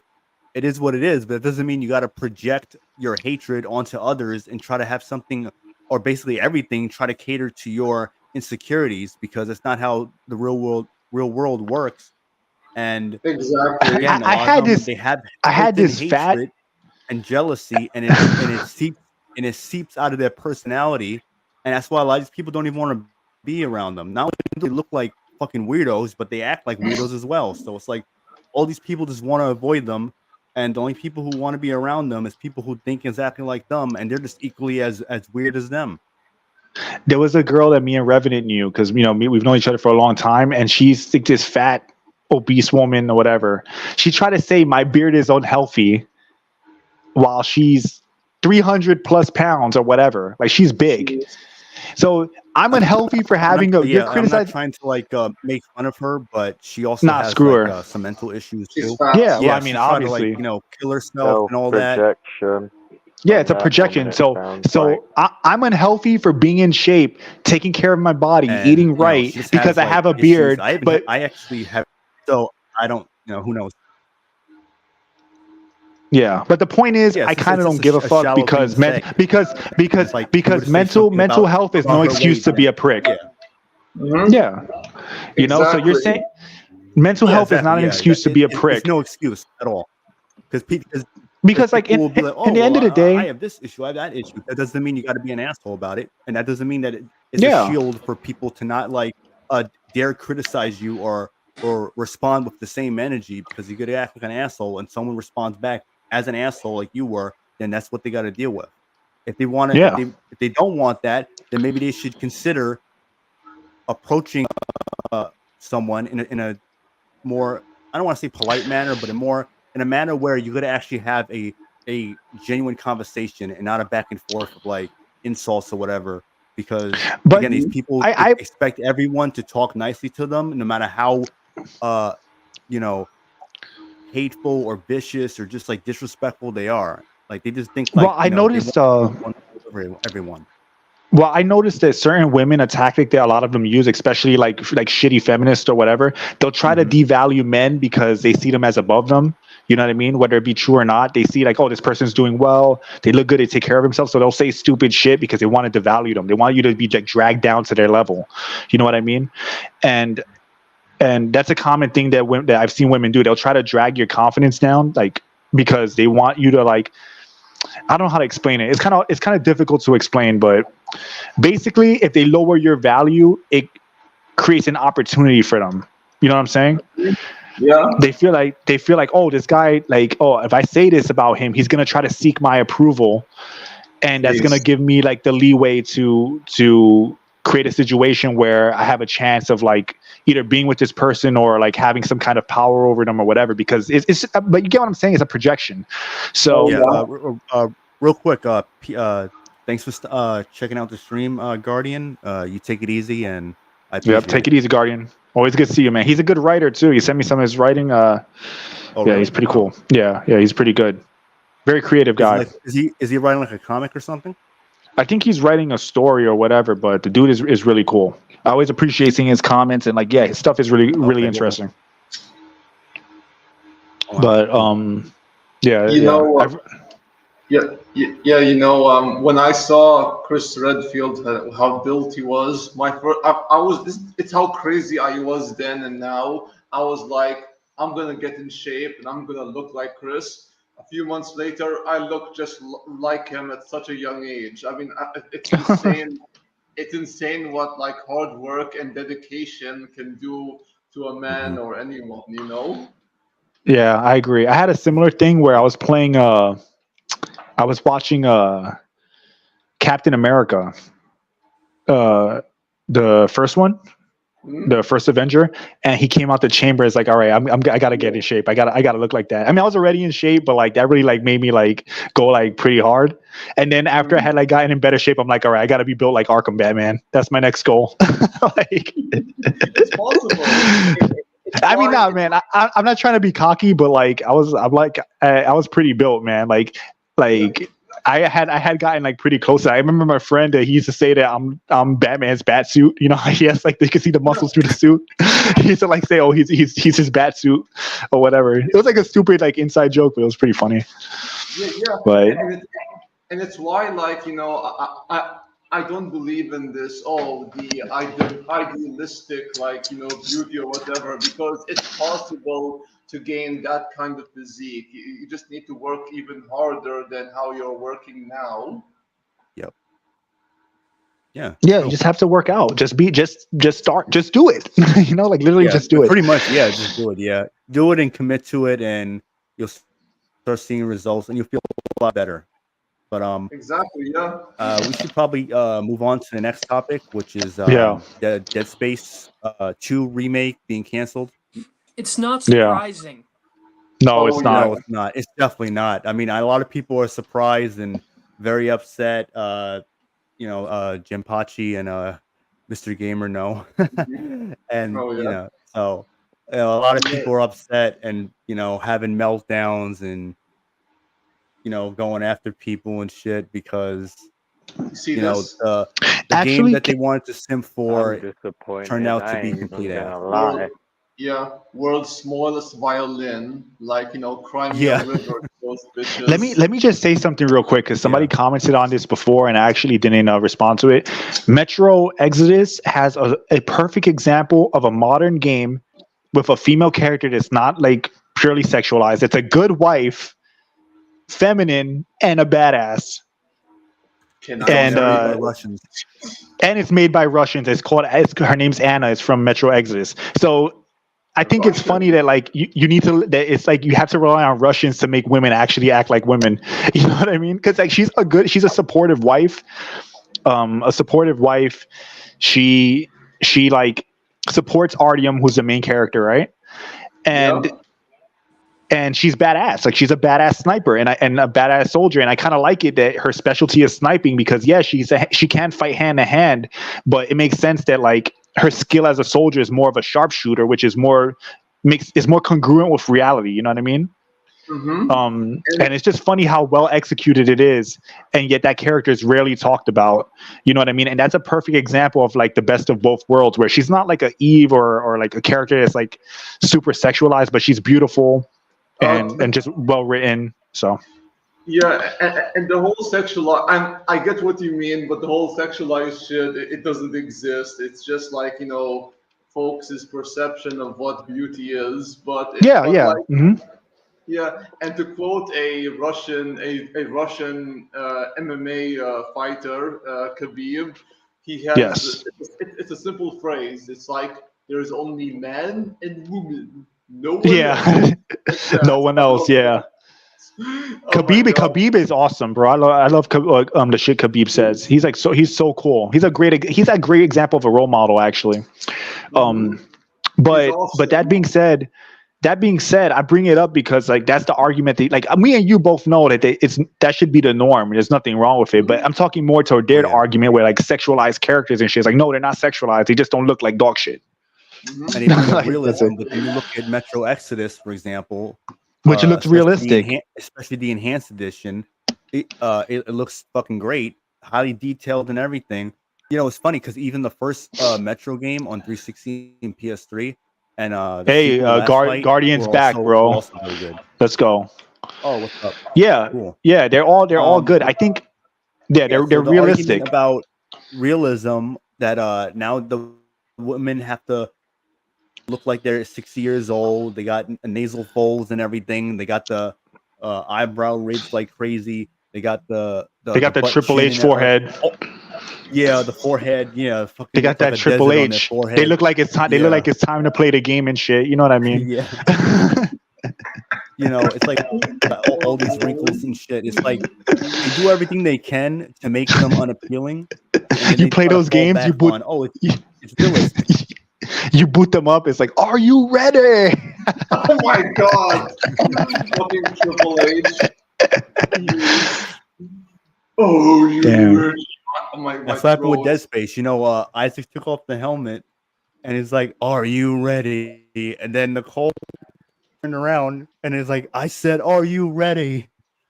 For real. And then you know what ended up happening. But actually, you got it wrong. That was Mark Zuckerberg trying to get you to use Meta. That's what it was. He took off the helmet. Yeah. He's like, "Have you tried Meta today?" Or Kevin James. Or Kevin James, or like Mark Zuckerberg eating Kevin James and Adam Sandler. Yeah, it's like Mark. It's like you remember the movie The Thing. You guys ever seen that from the John Carpenter one? It's like basically like as if Mark Zuckerberg absorbed Adam Sandler, and that was like the result. That's the abomination they came up with. Yeah, right. It's ugly. My God. It's not even ugly. It's just like he don't look. It's not that the character is ugly. He just doesn't look shit like Isaac. Model. That's the thing. He doesn't look like a traditional Isaac in the other games, and he doesn't even look like his face model. Exactly. And here's the thing. Like, what the Nicole's, yeah. No, yeah. You go. Nicole's face model was fucking hot, and Isaac, he looked like a worn like engineer, like someone who's been through shit, and he went through even worse shit with the necromorphs. Yeah, he had like this stressed out face when he took his helmet off. You know, like it just looked really stressed, like and he was and quite panicked. distinct for having grey hairs as well. Yeah. Yeah, that too. Yeah, that was another thing. And in the remake, he looks like he's having a fun time. He looks like Mark Zuckerberg. He looks like he just got there. He looks like he's about to star in Little Nicky. He looks like he's about to star in Happy Gilmore. Like this guy looks like he's having a feud with Elon Musk. Come on. Yeah. Like it's ridiculous. Yeah, there was so many honestly, like red flags with that game where it's like, first of all, Isaac's face pissed people off. Nicole's face pissed people off even more. And then on top of that, it's a $70 game. I would assume now it's dropped in price. But and then you have EA, and it's like, you know what to expect. I mean, first of all, same team originally shut the studio down, and clearly got their hands involved in Dead Space 2 and especially Dead Space 3. And they lost their way. Remake. That's the they thing. Lost they their didn't want way. a remake. They just wanted a Dead Space 4, and what they easily could have done was just remaster the first 3 games, get people aware that they're at least thinking about bringing the series back, and then maybe a year or two after the remasters, then you put out Dead Space 4. If you're making a remake that's unnecessary, and all it is just to catch up with what Capcom was doing with Resident Evil 2. Well, get their slice of the hype. They're like, we have a survival horror game that people love too, so let's remake it for no reason to join in on the hype. And honestly, that's partially the gamers' fault as well, because gamers are eating up these remakes. So in a way, it's like we have to accept accountability for our end of things as well. We have to say no. Don't we know that all right, a remake 10 years ago would have been great, but it's a shame that with all the graphics and technology improvements we have now, the remakes are worse than ever because they're remakes in name only. Exactly. And there's so much more wrong with woke space demake. There's so much more wrong with it. But when some idiot brought up, the original dev likes the so-called remake, I'm like, I don't give a fuck. So yeah, right. Yeah. So exactly. Yeah. I mean, of course he was gonna like it. He's like the smiling bitch. I mean, I hate the smile with these. Well, he can't ruin his relationship with EA because even though he's not there anymore, you never know. These people always try to keep doors open. So a lot of times they'll give like a very diplomatic answer, but that defies their feelings. That's why like that's another reason why, like I said, I don't even listen to what these people say. It kind of goes with what I said before. Like what they say and what they're actually thinking is like two entirely different things. That guy could be like, this remake's a dog shit abomination that ruined my work, but he's not going to actually say that. Like think about in history, it's the same. How many creators have blatantly said this. It's the same thing with Yeah, exactly. It's the same thing with the voice actor for Kiryu with the Yakuza games, where he said he approves of Young Yeah. He's not. I mean, first of all, I think he said that while they were on like some type of panel for like an anime convention or some shit. So obviously he's not gonna say I think he sucks or whatever. Like he's gonna approve of Young Yeah because again, he's trying to be diplomatic. He's trying to save face and say all the right things because. First of all, if he says I disapprove, then that'll probably drive people away from even buying the game. He's gonna say everything he has to say in order for people to buy the game that he's a part of. Yeah, of course. Yeah, so in the end, it's all corporate interest. So you can't listen to these people. It's like The Rock, like you got to think about like a lot of these people, like The Rock, some of these game developers, they've built their career, like Ed Boon, they've built their careers on politically incorrect stuff because that's their true nature. That's what they really like and what they really wanted to do.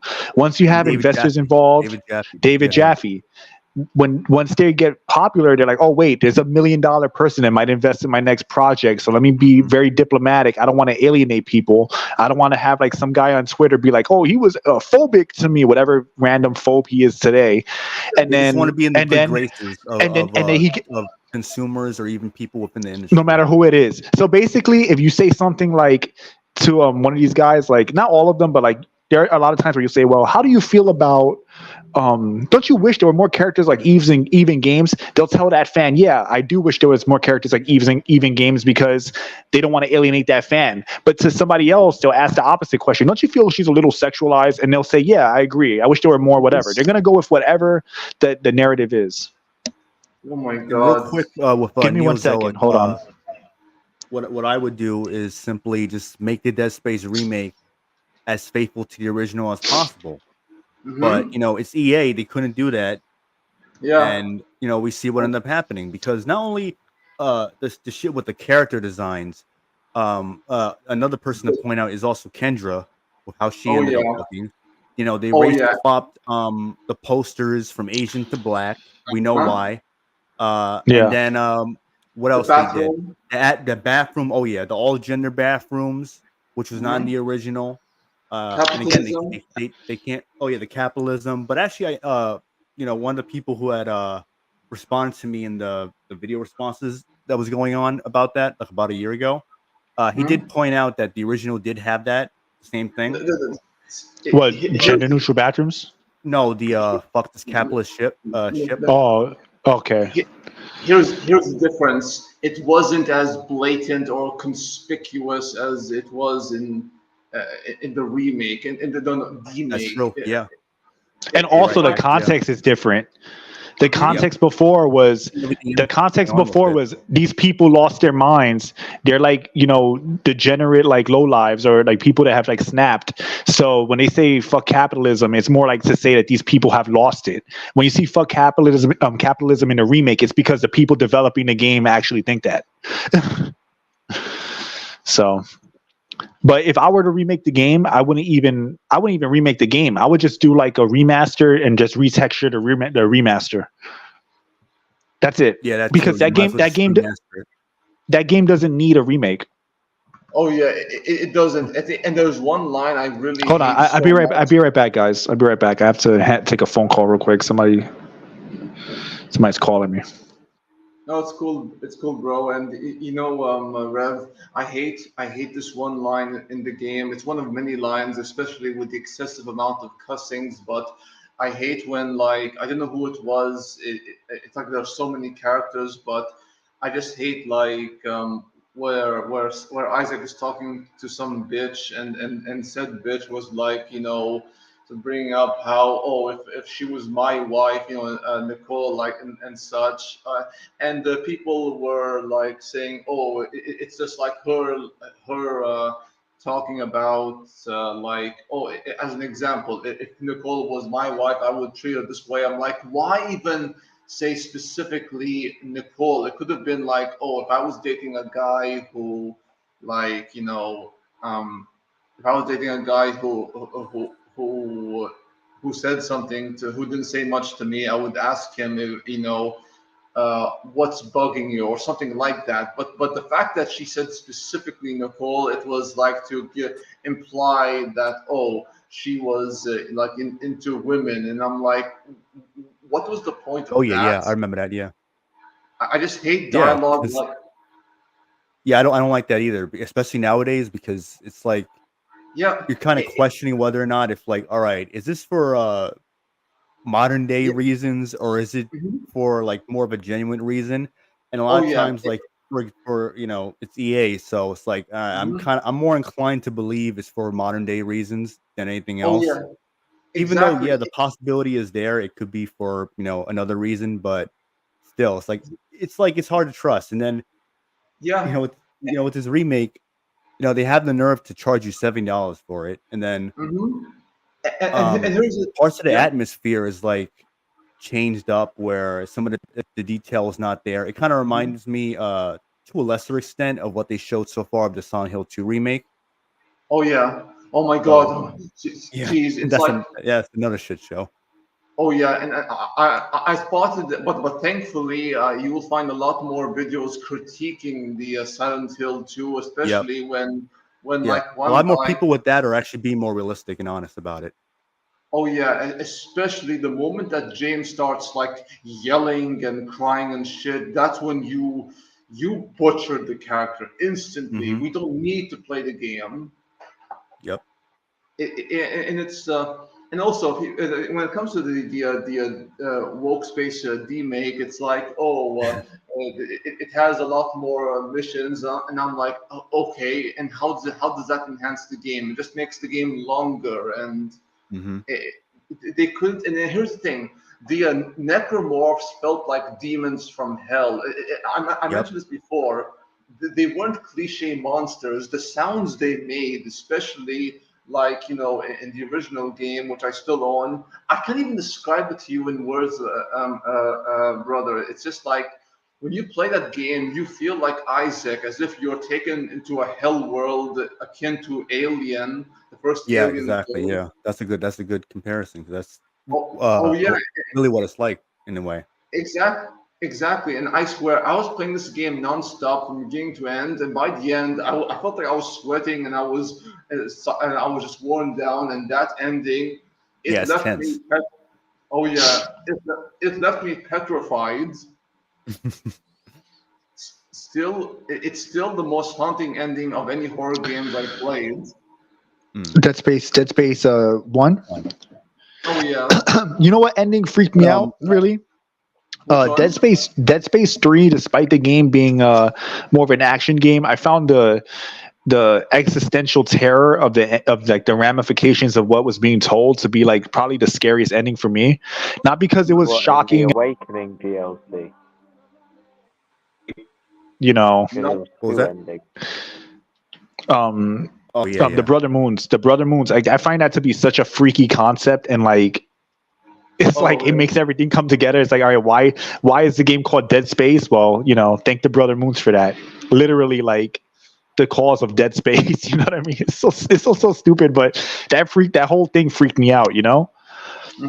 Yeah, yeah. It's exactly how I feel towards the Twinkle Twinkle song in Dead Space One. It added like I mean a mixture of the a melody and like the horrific events of Dead Space. It hmm just gave us like a very otherworldly feel. Like Isaac, his mind is just fucked up in many ways. Like, but also like think about this, right? Like, imagine like like basically like what's implied to be it's implied to be but it's never directly stated. It's like AI, like an artificial intelligence has like collective mass and intellect of entire alien races. Then they become this brother moon and they just float to another planet, repeat the process and destroy more like civilized spacefaring civilizations.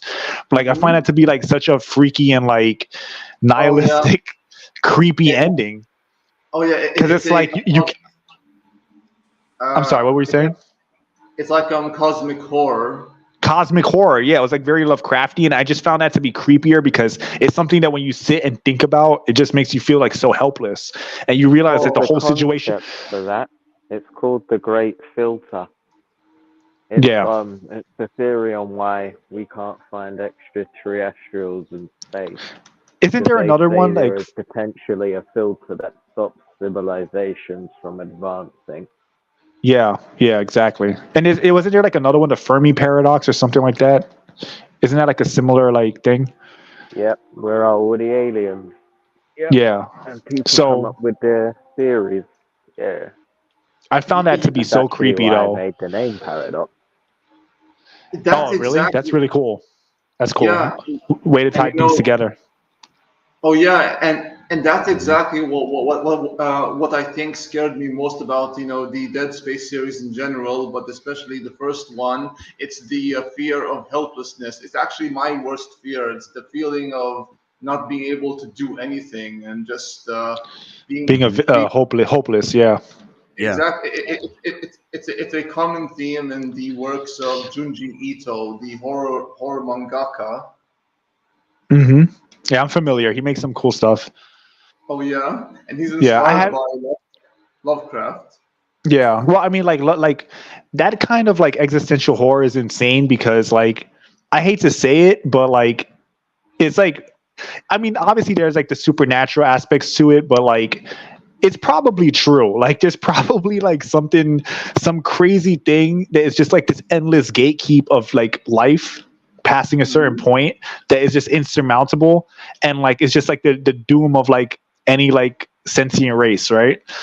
Like Oh, and just like and then in context with Dead Space 3, just imagining like these massive moons of like just dead collected flesh, like an amalgamation of like intelligence, like and becoming just part of this like hive and losing your identity. Because I think when the scariest horror is when you lose your identity, right? oh yeah. Like the thing, that's what makes the thing scary. It's like they act like you, they look like you down to your mannerisms, your personality, but it's not you. It's like your identity has been hijacked. Like it's crazy. It's just I love horror like that, you know? That is Just really creepy though. Like what happens to like the original consciousness? Does it just fade away? Or does like it become a part of the actual creature? Like what happens to the person when they get assimilated? Exactly. And I find that to be, and you'll never get the answer. There is no answer. There's no answer that will be satisfying. That's the fascinating thing about it is that you just left with questioning what the fuck is going on. And that's a good thing because it's always good to like, you don't have to explain everything that's going on. It's sometimes always good to leave it to the person's interpretation of what just occurred. You know, and I think also leave people with questions at the end of like a movie or a game or a book or whatever, because then you can kind of like put your own spin on it, and you know, and then you end up like never knowing like what the hell really happened. Yeah, but and real quick, I just want to answer Emerald's question. I would simply answer by saying Saints Row. Speaking of which, I helped submit the gotta go. Saints Row I making gotta of go videos on IMDb. But it was good talking to all of you, and thank you for having me on the show, Rev. And I will for sure. holler at me anytime. Holler at me anytime, and you guys have a good night. Yeah. You too, bro. Have a good one. You too. Take it easy. What were you saying, Christian? I couldn't hear you clearly. Well, speaking of Saints Row, I helped submit the Saints Row making of videos to IMDb, and I even archived one based on the second game and another based on the third. Oh wow! Nice indeed. The third game just it was the first time I was like, what the fuck? We went from the streets to all cinematic action and Fame and fortune. To be honest, I actually like Saints Row 3 and 4, but hear me out.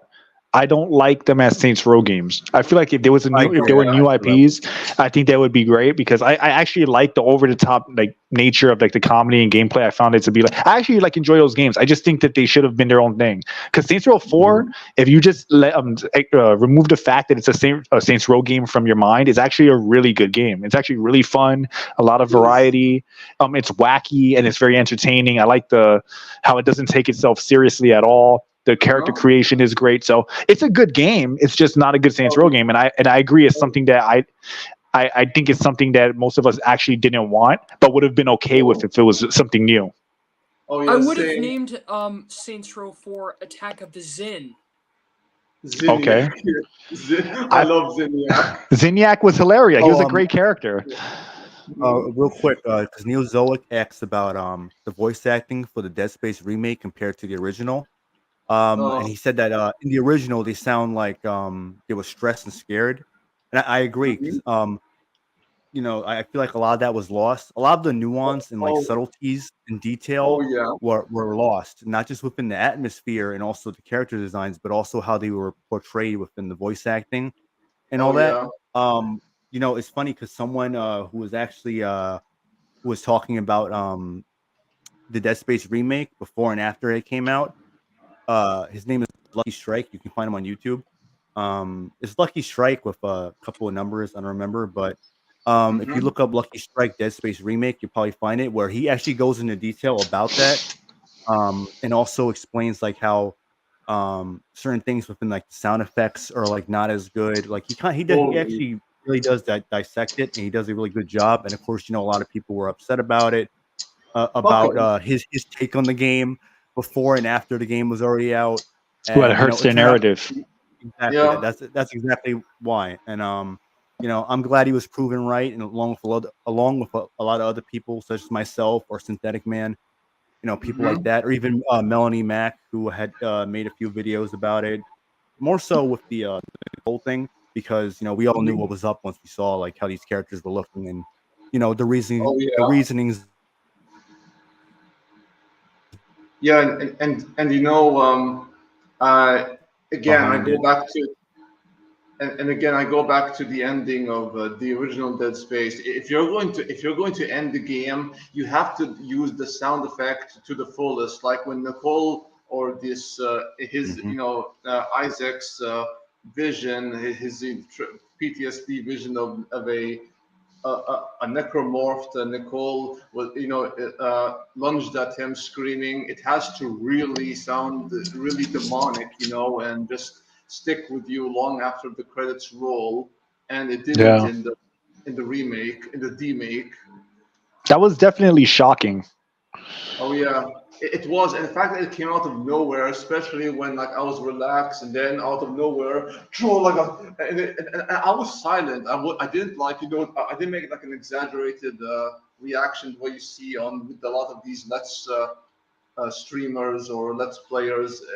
It really stuck with me, which is why, honestly, I love this game so much, especially again for the sound effect. The sound effect really is key in the original, and when you have Isaac talking in the dialogue, which had a lot more cussing than. I don't even think the original had that much, to be honest. It had a fair amount from what I remember. I remember it having quite a bit, like just depending on from the reactions of what was going on, with some of the side characters you meet throughout the game, the NPCs.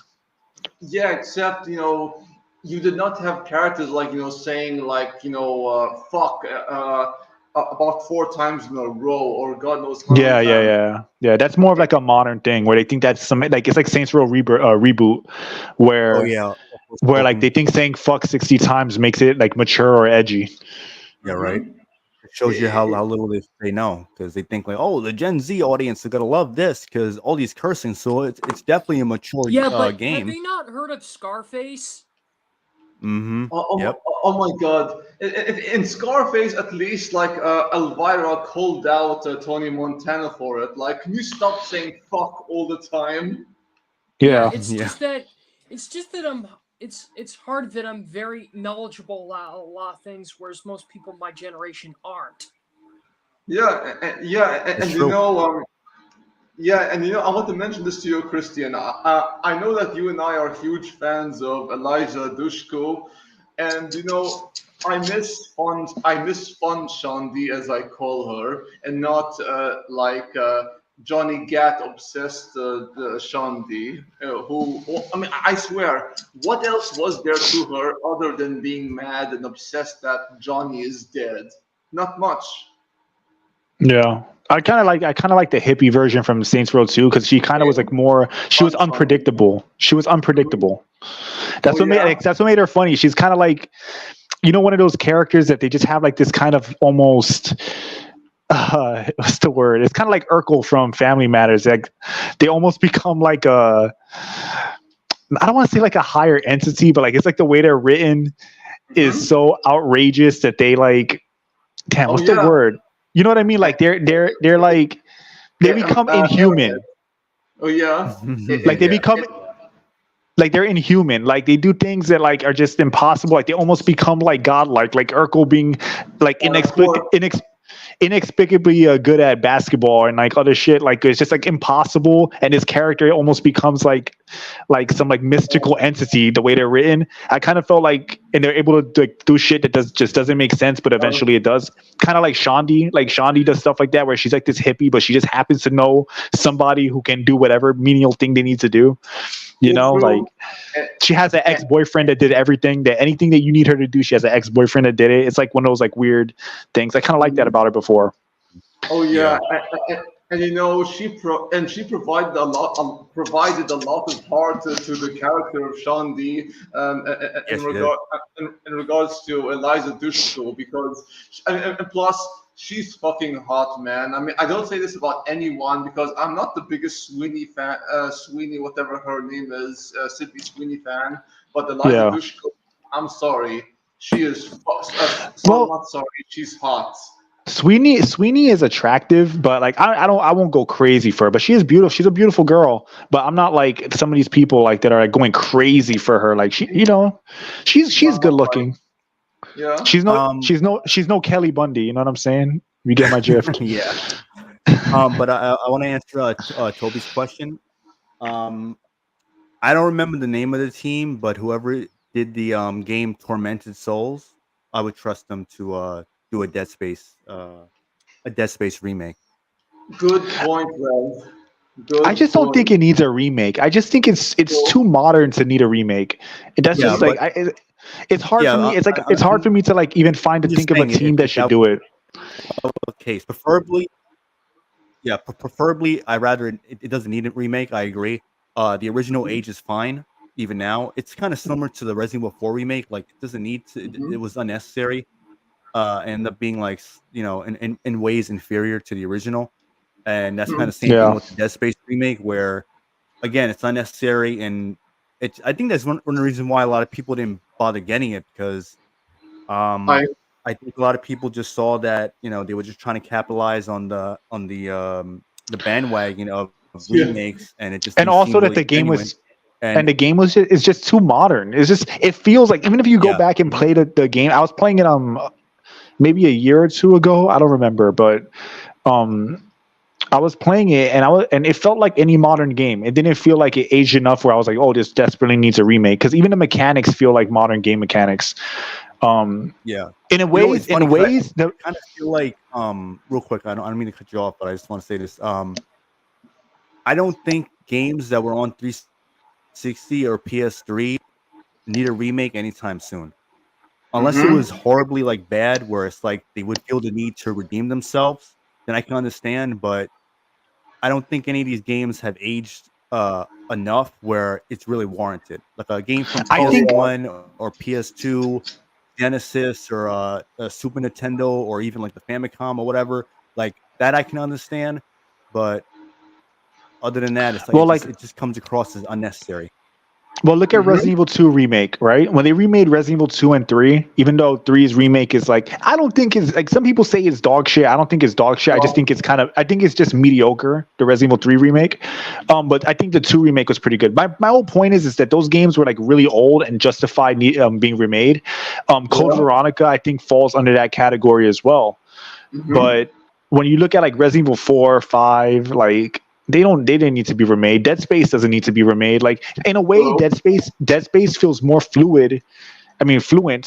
I guess fluid is the right word. It feels more fluid than Resident Evil 2 remake.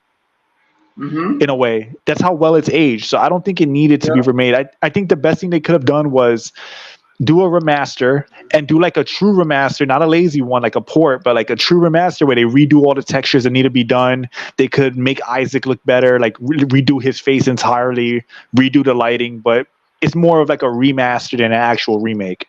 Kind of like what they did with Return to Arkham, even though like Return to Arkham is like, you know, I have my gripes with that remaster, I mean, but just redo the textures, redo the lighting, upgrade it to a better game engine, but the game itself at its core is the same. So it's not a remake, it's just a remaster. I think that's the way to handle it. I think they could have done that with Resident Evil 4 if they wanted to, in other games, but you know, they just don't need to be remade. Yeah, and you know, Jen, you mentioned you know, the RE4 remake. I knew this one girl online on Twitter or X. She brought up like Thanks, Revenant. she, you know, she brought up how Welcome back, like Rebel. Ashley in RE4 had a face that looks like a I monkey. don't blame and you, then she- Emerald. What did you say? What did you say? That she has a face like what? She has a face that looks like a monkey, and then she later apologized for it. And Dude, I'm one of the few people who think Ashley looks way better in the remake. I think she's way more attractive in the remake than she is in the original. That I look, I don't like that remake. But when people were like saying that, like the old Ashley, okay. She looks good. when people were saying the old Ashley looked better, I was like, no, she didn't. The old Ashley had like this weird ass face that the remake Ashley is legitimately, like, in my opinion, very attractive. However, I still think that remake is poop. You know, that's my opinion. But I'll give her credit. I'll give them credit. They got a better Ashley. One thing that pisses me off about Capcom. I saw someone write that the remake Ashley looks like Hillary Clinton. Oh, damn no, bro. Damn no. But the thing about Ashley that I want to mention is that, I mean, just about Resident Evil 4 remake in general, is that even though like I don't like the game like that for several reasons, one thing that pisses me off is that Capcom has made a bunch of decisions with that game, and they pretend that it's for the quality of the story, and it's really just to avoid controversy.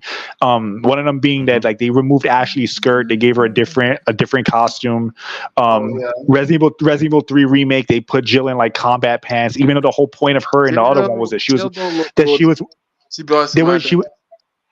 was wearing the clothes she was before because she was in her casual attire.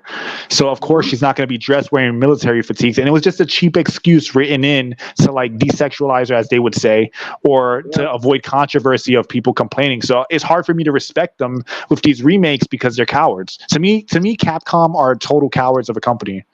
Yeah, but to be honest, Junpatch, at least give them. I'm not trying to defend it. At least they do some things good for the content, but they always like cut out a lot of things. Like the other side. Well, the gameplay is fine. Like I'm not gonna bash them on the gameplay. Like that's what I'm saying. Like I can be objective. I can be objective about what I like and don't like. I don't have to pretend that everything in the game is good or bad just because it suits a narrative. I don't like the remake for several reasons. I'm saying. I know. I'm just specifying, and I'm saying that even though I don't like the remake, it's not because I don't like those actions. It doesn't make the combat bad or like the gameplay. Like, look, outside of Resident Evil 3 remake, I prefer the original just because I felt like the gameplay led to more tension, specifically. But with Resident Evil 4, it's clearly an improvement over the original in terms of gameplay. It's 100% improvement, but it's But just because it's an improvement doesn't mean that everything about it is good. And I think the things that they changed is a reason enough for me to not like it and not want to play it. You know, that's my opinion. I don't blame you, Junpachi. And Junpachi, by the way, because even though we speak about Resident Evil, but let me hop on one thing about Dead Space. To be honest, in future, I don't want any continuation of Dead Space 2 remake. Nah, I rather have it. It won't happen now. It's cancelled. Yeah, exactly. Nobody cannot tell me, this is conspiracy theory. Ain't no damn conspiracy theory. No niggas can't tell me. When these companies partner with the journals, they say it. Simple. Don't try and bribe me into that shit. I'm not saying you, Japachi. Octo Commander said the remake, she always looks hangry. The original looked like Britney Spears. I mean, look, I get that opinion. She does kind of remind me of Britney Spears now that I think about it, but I just don't. I just think the newer version has a prettier face. I genuinely believe that. Like, I think like I can honestly say I believe she has in my that's subjective. I just think she has a much more attractive face. I think that, but I don't like that they took away her skirt and gave her like these like legging, like these kind of things that like again it's not one of those things where like I'm like, okay, well, I need it to be hot like that because it's gonna give me some it doesn't turn me on. It's just because they changed it to appease to these idiots. That's why I don't like it, because they changed it to appease to idiots. Mm-hmm. Yeah. So that's like my whole thing with that. Yeah. Oh yeah, and it's interesting when you look at some of the concept arts for the original Ashley. Like, they gave her like it's kind of similar to Silent Hill 3 with Heather. Like, they originally gave her pants, and then they decided to give her a skirt. Yeah, but I would say Silent Hill 3 is way more different than the Resident Evil franchise. But right now, Konami is damn quiet as fuck. Yeah. Can I quickly read through this article about the Dead Space 2?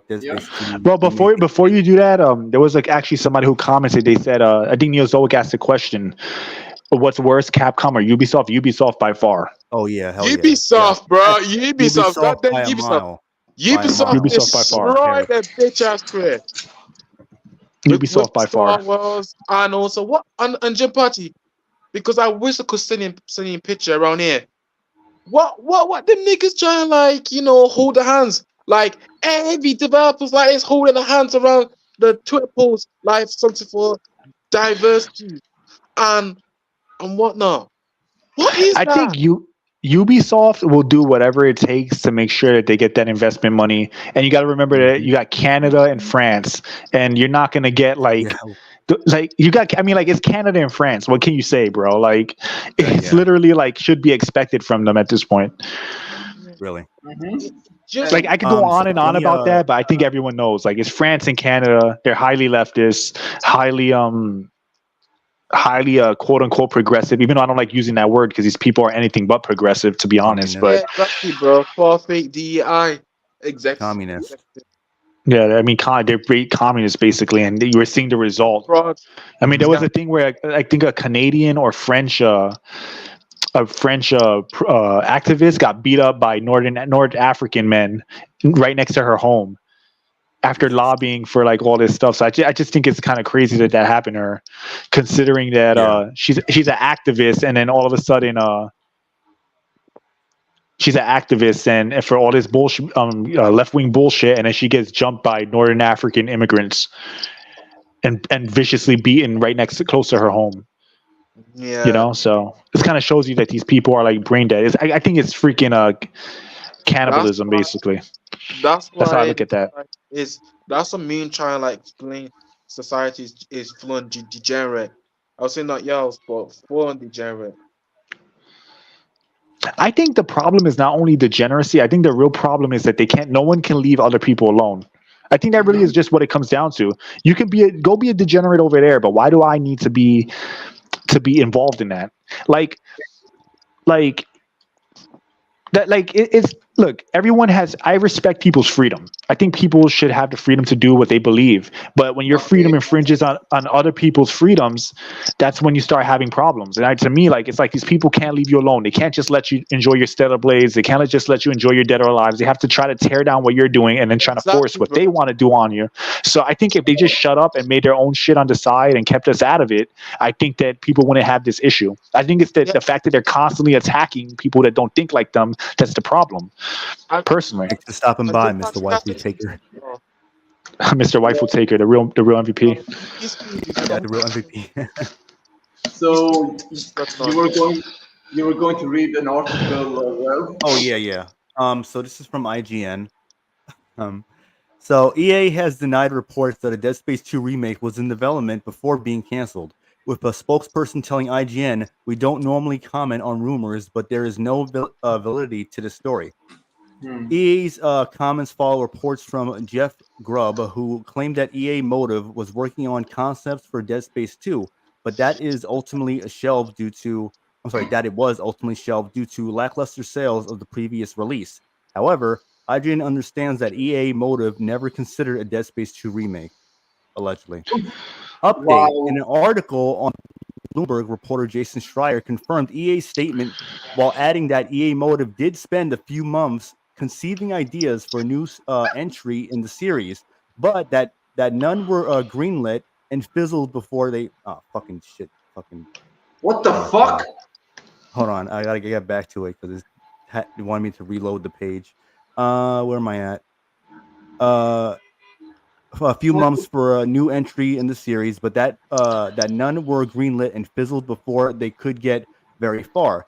In part because the Dead Space remake reportedly missed internal targets. The team then instead began exploring other ideas, while the bulk of the developers who worked on Dead Space moved on to different projects. In a post on What the fuck? X/Twitter, he added that chief hope was for a new game, not a remake of Dead Space 2. Although both ideas were explored, ultimately, he says Dead Space is on ice once again, which IGN can corroborate. Hey, So basically, all those words to say no, but actually yes. Exactly. Exactly, Jen. People want to Hey, argue Jim- about this. I think some people know. I'm sure. The homoerotic is probably watching, along with all the other people That's who yeah, wanted to Wow. get me, people who wanted to get me and other people over a year ago when we were talking facts about this woke ass shit that all these people want to make. Oh, it's not a big deal. What does it matter? Well, because now it matters, because this is why it failed, because people saw through the bullshit and they didn't buy the fucking game. If everyone wanted and liked it, as these people wanted to claim that It would was the sell case, well. it would have sold well. It wouldn't have missed no targets. It would have exceeded expectations. People wanted a new Dead Space for years. They saw what was coming out. It was garbage. It was woke propaganda smeared all over the game. Other people pointed it out, and they didn't want it. Then they had the nerve to charge you $70 for this game. And then you have a team that never even I don't know who the fuck this EA Motive team, what they did beforehand, had never proven themselves to make any game like this. They made mobile games for EA. More than likely, yeah, they probably made a Sims game or something, and that's also woke trash. So Yeah. people didn't want to buy this game for obvious reasons. They knew what was up, and then all the other people pointing out the issues. It's not even so much the like the obvious blatant propaganda, but then also like things like sound effects not being as good, the atmosphere losing what it was known That's for, why the it's voice not good, acting. Jim Patrick, and that's why but can I say something? but go ahead, say what you're gonna say, man. Yeah, because what is it? I'm not gonna mention no name. See, Jim Patrick, because when me and Reverend discussed this, some Spurg around my comment section trying his best, trying to like manipulate me and tell me. Spurg, the bully from Billy and Mandy. No, but I'm not. I remember that. Because me and Reverend don't know this type of individual, but I'm not gonna call that dude out. No, this Spurg trying his best to say, oh, just scrub, saying that it is like in the work, but you guys doing some conspiracy theories. And I said to this, when people say stupid shit like that, you just have to like let them blow themselves up. When you let somebody blow themselves, and this is what I mean by letting themselves blow themselves up. It's like you want to say all this dumb shit. I'm gonna correct you once, and you could go on forever just making yourself look stupid, dumber and dumber. Because people who are gonna see this thread are gonna see what I said and see what you wrote, and you're gonna look like a fucking idiot. And I'm not gonna waste any of my mental bandwidth on you any longer. That's how I look at it. So you can blow yourself up. You go back and forth with them a few times, then eventually just let them keep talking to a wall. Make your point and make your point. If they, I mean, very rarely do they have valid points, but like even with like people that like are not necessarily leftists, like let's say you're just talking to another person, you're debating something, you listen, see their point they made. If you're going in circles and they're saying stupid shit, all right, talk to the wall, let them blow themselves up being angry and being salty because they want daddy's attention, and you just go about your day and move on. That's how I treat these people. Yeah. Real quick, thanks for stopping by, Neozoic, and leaving your comments. Appreciate you. Definitely, appreciate it. You have yourself a good day, good night. Again, it's appreciated.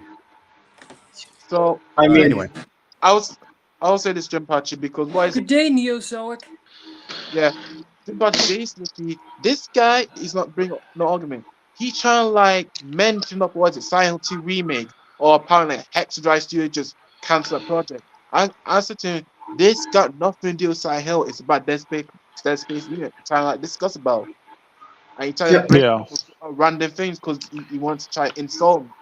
I say, okay, insult me whatever, but you're not even looking at evidence there. Like. He either asked to cancel the game, and then all the confirmed interview with with the game journalists, they cancel it, and also they, you know how it is, and what if you keep on going, saying that, or keep on skin space with, and there's nothing woke and all that. That's just, Bro, like these people, if they can't see it, they're never gonna see it. Or because they don't want to see it. That's how it usually goes, man. That's really what it comes down to.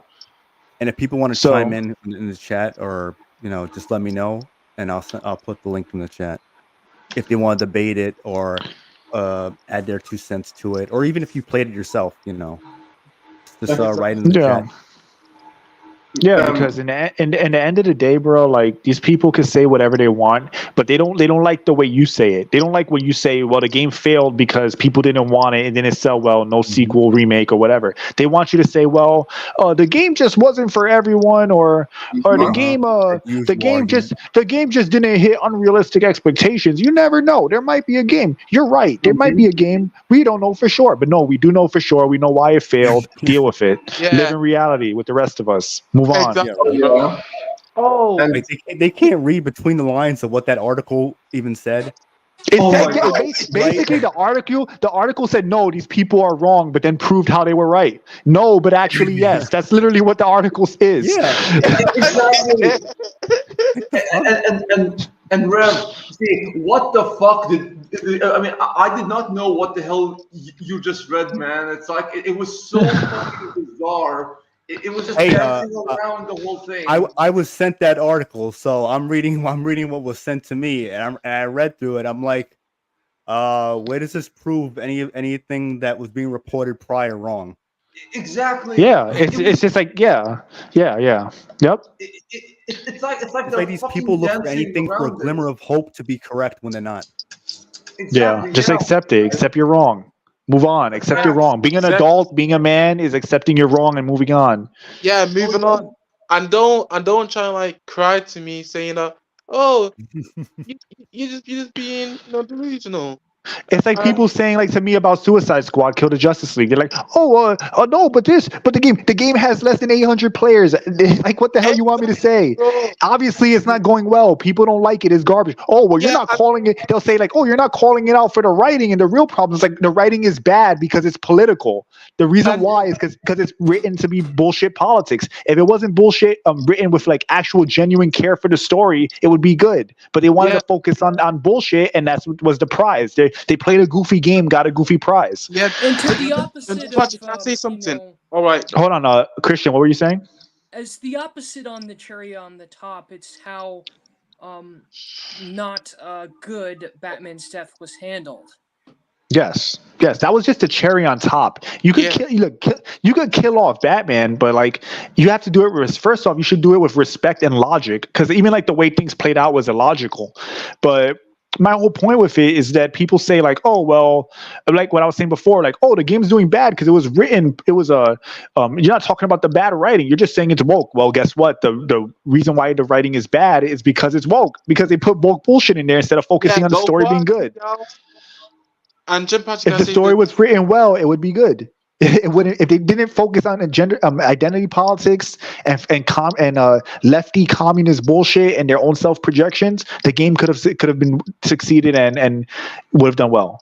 But believe it or not, WB Montreal was planning a Suicide Squad game set after Arkham Origins, but before Asylum. They should have made that. That might have been better. Yeah. To be honest. Can I say something, Jimpachi? What's up, bro? Yeah, because like I said, you're right. But the thing is, these people will try to like bring up something, or probably like older games saying, oh, for example, what is it? Oh yeah, Division Online 2, they lost a lot of players, and they got nothing on cherry on top. They want to find some way to like confuse you. And you know it ain't gonna work. Yeah, exactly. Or they'll say, oh, it's doing bad now, but a year, 2 years from now, it might do well. Why is it not doing good now when it's on release, when it matters? Or they're gonna recognize some older games, like for example, because this dude thinks to me, because he spoke to comment section saying, oh, even though the original Dead Space 2 don't even sell well, it doesn't make expectation. I say, bro, I know it. But why can't at least you think something else, or at least trying to accept the reality is, and stop living into this goddamn fantasy world, bro. Yeah, it's a fantasy world. That's exactly what it is. It's bizarro world, and it's not the kind of. I had to step out real quick. Yeah. No, we were talking about the people that are saying they're just doing mental gymnastics to try to say you're wrong while proving you're right, just because they don't like how you say it. Just more of what we were talking about before. Okay. Yeah. Yeah, and you know it's why I never bother with articles from IGN, Game Rant, Screen Rant. It's like I hate these mental gymnastics. It just pisses me off to no end, man. Like these idiots living in this zone. Like why can't they just say that it fucking sucked? It sucked. Exactly. People didn't like it. If people liked it, it would have done well. Yeah, simple English.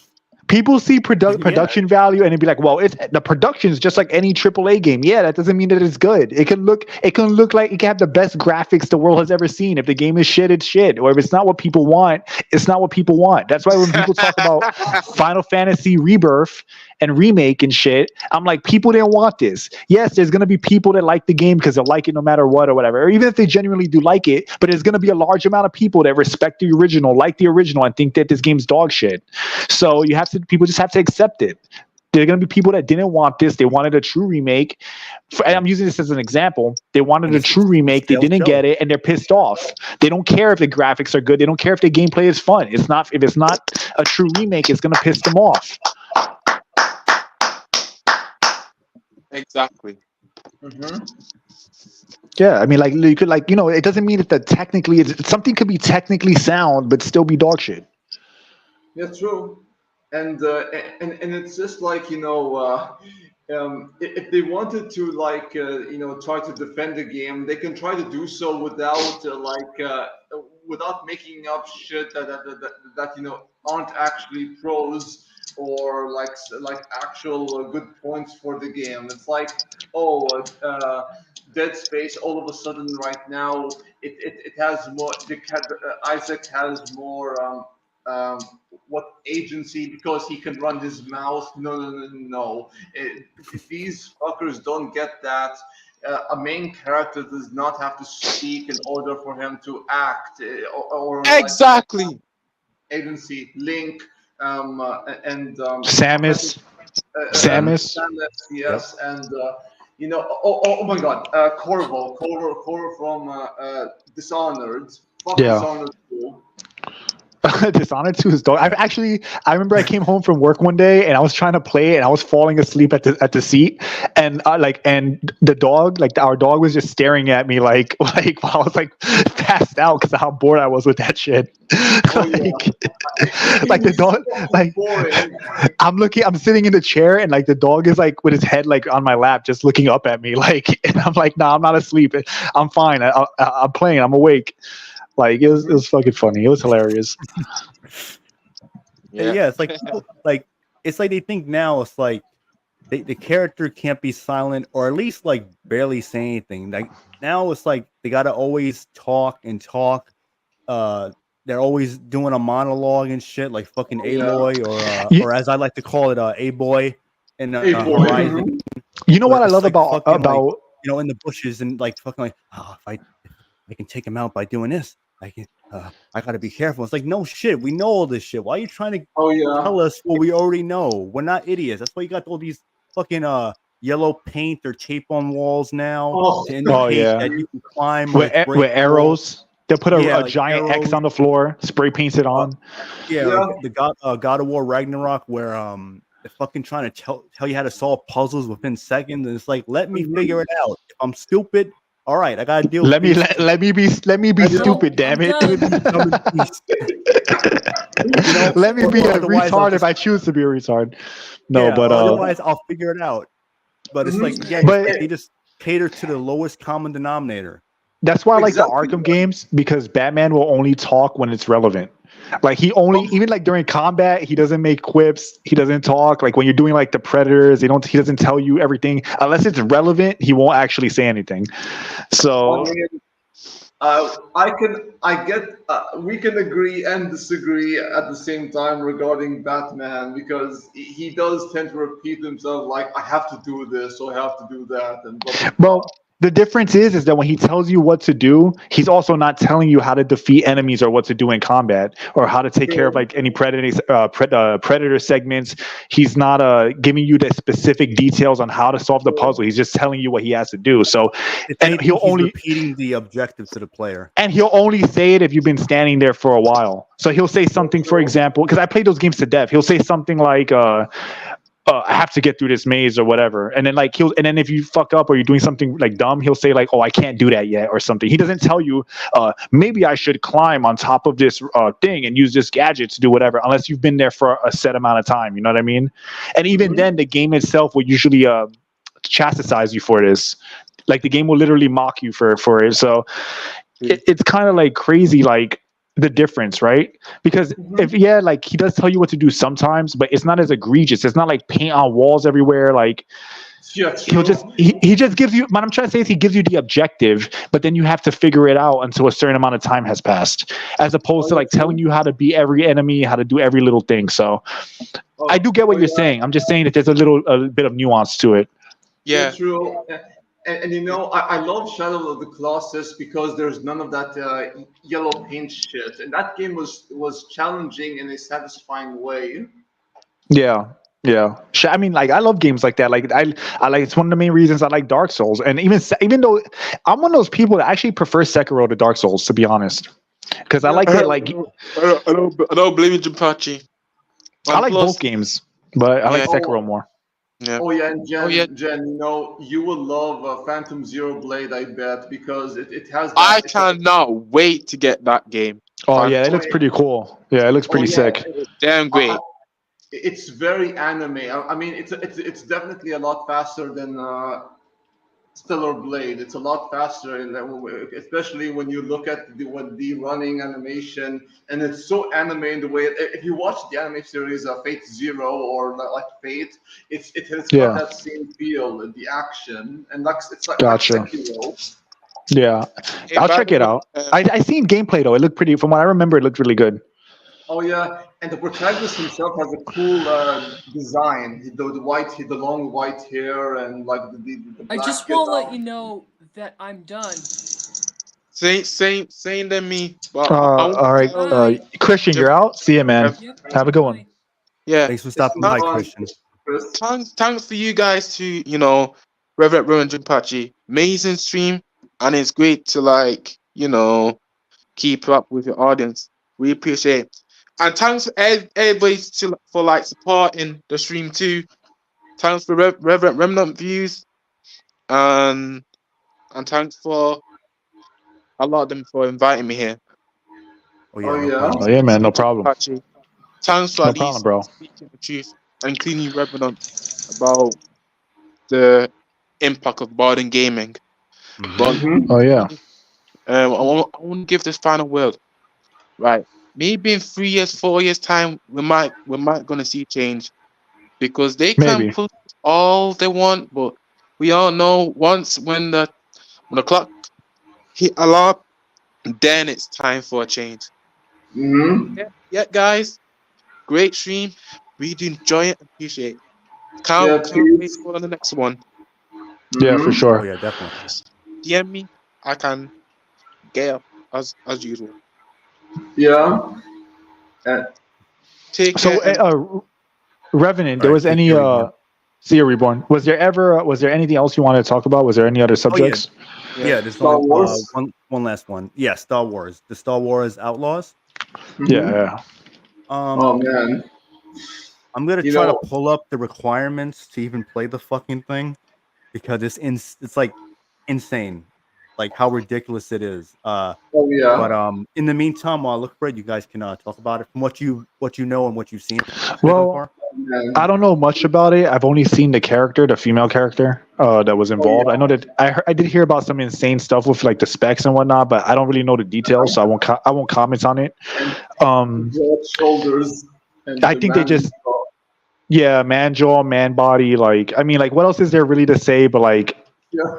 Like And- I expected this from them at this point. So Oh yeah, and Jen, if they wanted to like have a character who is not only new, but the story kind of fits into the Star Wars universe, they could have done what they did with Shadow of the Empire, I believe it's called, from the N64.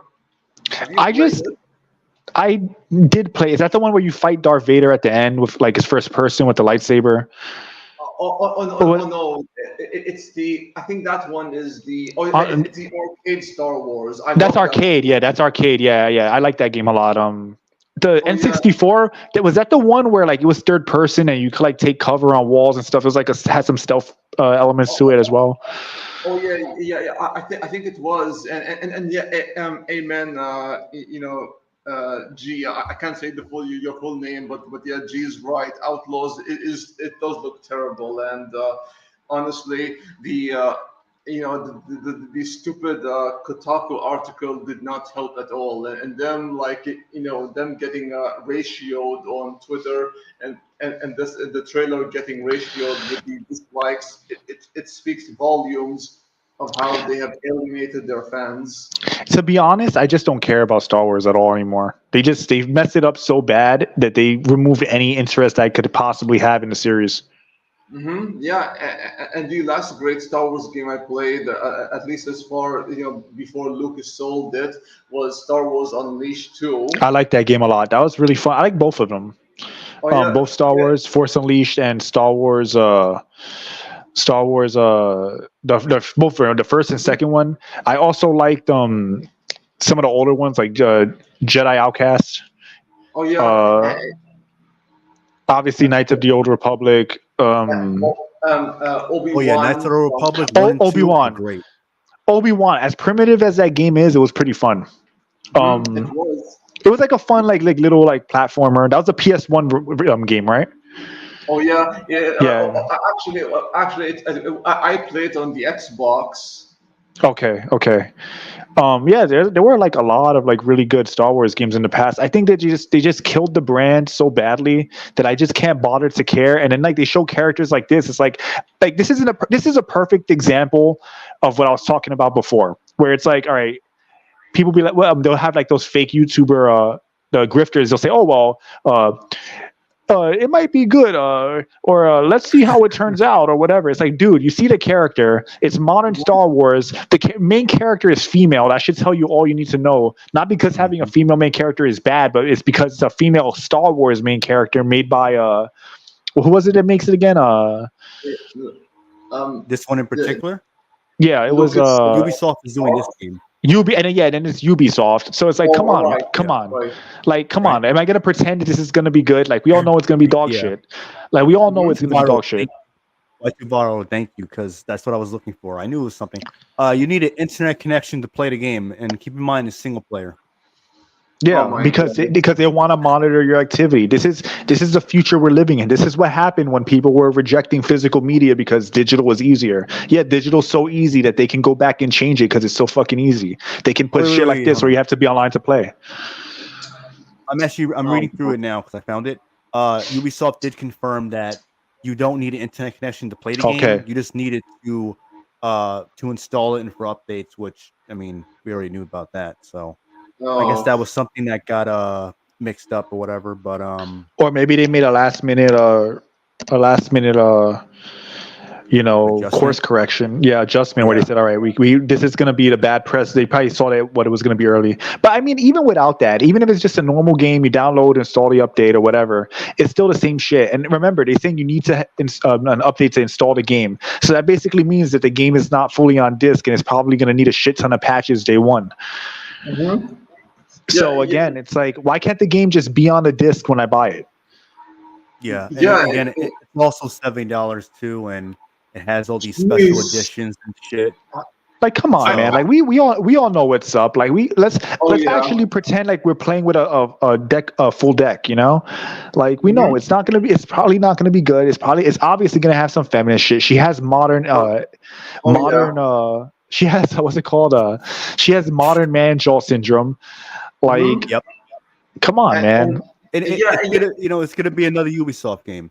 At the end of yeah. the day, Get ready for what do those you expect? star towers. Get in before star Oh yeah, towers. Yeah, Like, yeah, yeah, and and some idiots like try to bring up how in the early 2000s this kind of character would be viewed as attractive. Bullshit. When you nope. look at the kind of characters back then, they were fucking gorgeous, and they were yeah. great characters. Yep. Just it's just like they knew It, who. Yeah. And I was just gonna say, like, and even with the attires, like, if you look at the attires, the character, like the attire she's wearing, like, be honest, you can have a female character look good and have the same hairstyle and have the same outfit as she does, but the problem is not the outfit; it's like how she looks. Like, she literally has like that man jaw. She literally has, all these masculine ass features. She has like this like her physique. weird, It's like so like manly blocky, and like not blocky. yeah, like there's no, it's not curvy or nothing. Yeah. Oh my god! I need to tag you and Rev of a picture from this manga I read. But this female engineer, despite being so tiny and despite being an engineer, she is so cute and she looks like a woman. And it's just like it just makes sense that no matter how who it is, an engineer or bodybuilder, they still have some feminine traits to them. Yeah. Yeah. I mean, like, look, everyone has their own preferences. Like, women can have muscle, and it's fine because I actually like women with like some muscle on them, like women that go to the gym and whatever. That's fine. But here's my point with this: why do they have to look like men? Exactly. Why do they have to have why do they have to have no curves and have manly faces? Yeah, it's a good example of this because they bring up realism, right? Another wrestling example, Tiffany Stratton. She's muscular, but she still looks very feminine. She acts feminine, but she has muscle on her. Or even Bianca Belair. Like, even Bianca Belair. Yeah, Bianca Belair. Yeah. One of the best animes I've seen in the last decades. It was centered on female bodybuilders, and the thing I love about this is I've seen that one. It's pretty good. Yeah, I love that, and it's so real in the way like it shows women carrying less weights than the men, because obviously even like something which has no weight, it's still quite heavy for like a beginner, and even when they build muscle, they still look like women. Yeah. Like, I just think that honestly all this stuff is straight up just delusion. I think people have played ball for too long to try to be nice, and it's evolved into something where instead of just saying that, all right, this has gone far enough, let's live in reality, people are just so afraid to speak out now. It's like kind of like it's become so it's been consistently shoved down people's throats for so long that like now, like, it's like now we're trying to undo the damage they've done and tell people like, all right, we were trying to be nice before, but like, yeah, this is crazy and unacceptable. It's like super difficult. It's like a challenge in itself. Yep. It's like that whole girl power movement where it's like, oh yeah, girls can do anything. Yeah, girls can do a lot, but within reason. Like, why does a woman's value only have value to these people if they can one up men or beat men inside their own arenas? Why can't women compete with other women or be held to the standard of women? Yeah, right? Exactly. Yeah, and oh my God, I love my big sister, man, because one time she was being interviewed at this job, and they asked for her stupid pronouns, and she simply said, "No, I'm a woman," and that's all you should know. And man, she really shut them up good, man, and that is what you call having balls, and not like caving in or like bending the knee to these woke morons. Yep. Yeah. True. Yeah. That's really what it comes down to. It's like, in the end of the day, it's very exhaustive because you're fighting dumb. You're basically fighting a collective like stupidity. And when you argue with an idiot, or when you're like, it's like Patrick. You remember Man Ray? When he was explaining to Patrick about the wallet, like this is all just He's like, he's like, this is your ID. It's like, yeah. And I found it in your wallet. I found it in this wallet. Yeah. That fell out your pocket. Yeah. So this must be your wallet. No, that's not my wallet. That's these people. Yeah. That's really who you're arguing with. Oh my god. That's who you're arguing with. So it's Literally, exhausting. Yeah, that's the exact like example to Yeah. So prove we like what's going on, because like it's Yeah. moronic, Yeah. because it's like this should be Yeah. common sense, but so many people are so delusional and disingenuous about what's going on, and it's like the but it's not evidence even is here. disillusion. It's This not is even what's happening. delusion. It's not even delusion. It's like it's delusion, but it's because they don't. It's because they don't like it. It's because they don't like reality. It's not. It's not delusion in the sense that like that they don't know better and they're delusional. It's more so You're right. like they just don't like it. They don't like reality. So when you talk They about don't want to reality, accept it because it they just want pisses to them accept off. whatever. Yeah. Mhm. It pisses them off, right? Yeah. That's why I say, everyone, you don't like, you'll have like women say shit like the localizer, like, don't be mad at us because you're, I forgot the lady's name, because you're not getting laid. So again, this woman's supposed to be pro feminist, yet she's degrading Yep. all women to, basically degrading women as a number of something that you have sex with. And these are the people I'm supposed to take seriously when they can't even get their own narratives in check and keep them in line. Yeah, right. Or like the lady from Black Girl It always Gamers, falls- Black Girl Yeah, it always Gamers, where falls she was flat. like, I'm sorry, go ahead, say what you're gonna say. No, I was gonna say it always falls flat in their face. Yeah, it falls flat on their face, and then they'll say like the lady from Black Girl Gamers, you have to be more inclusive, and then in the same breath, well, I feel more comfortable being around other Black people and not white people. So again, the opposite of inclusivity, right? The opposite of what you're saying. You're literally contradicting yourself within the same interview. Uh-huh. So again, yeah, these people, they just have no ground to stand on. Everything that they say is just, it's like a new lie, a new convenient truth to make them feel better. As said in Metal Gear 2. That's what it really is. Oh yeah, man. And then, and the worst is, if you wanna talk about someone who's even worse than those bitches on Black Girl Gamers, it's Jamie Marshy. She responded to someone who was bringing up like folks online who have valid critiques regarding localization and piss poor translation, which were purposeful, and she simply responded, I have a vagina. And I'm like, wow, this is the lunatic who's actually in charge of the localization team or the translation team or whatever over at Crunchyroll. And it's just it's some scary shit. So and it's crazy to think, right? Like in the same breath, you could say women need to be respected and be treated differently, down with the patriarchy, all this stuff. But at the end of the day, saying to this guy, well, you're a loser because you're not having sex with multiple women and using them and degrading them to basically just being a vagina. The number of vaginas you stuck your penis in is what's relevant to them. So how can you say you're pro feminist and all this shit, but then you're also yourself degrading women to just being vaginas? Yeah. They're just displaying their arrogance, and they think everyone's just going to go along with it and accept it. But it also doesn't make sense. It's like, it doesn't, because they want to push that onto other people to believe and accept what they're saying, and then when it doesn't go their way, again they'll flip it around where it's like, well, I'm a woman. They'll try to use some bullshit neo feminist argument, while at the same time before then was saying something that completely goes against what they are trying to what they're trying to say as far as like what they believe. It's like it's almost like they're confused without even telling you that they are confused. Because you know what it is, like they don't like, it's like they don't even realize like they don't look at the full picture.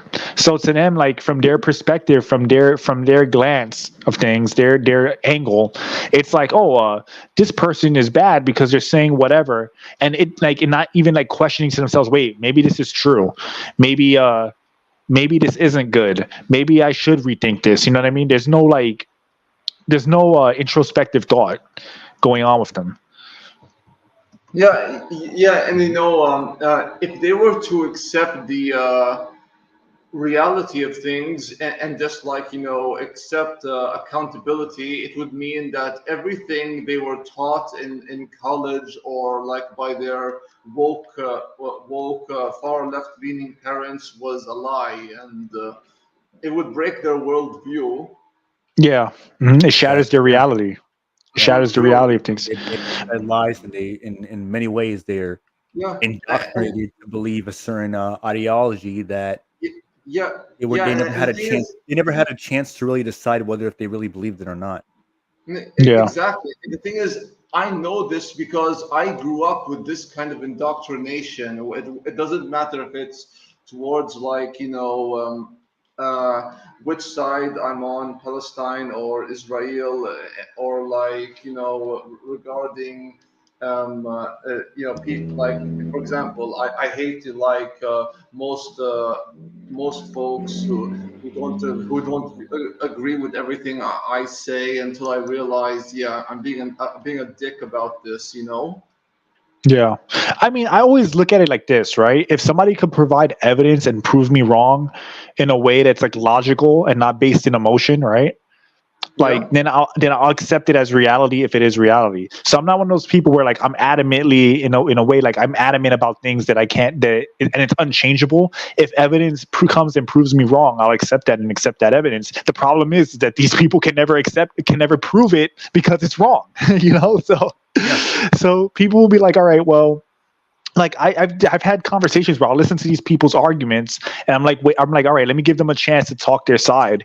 And then they're explaining it. I explain my counterpoints. They can't refute my counterpoints and then don't provide evidence to what they're saying. So of course I'm going to dismiss it as false. Now, if somebody can actually prove what they're saying, then fine. You get what I'm saying? Yeah. So that's how you get smarter. You get smarter by you're sharing information, and you're when information becomes outdated, asking questions. When information becomes outdated, you move on and you learn that, all right, this is outdated.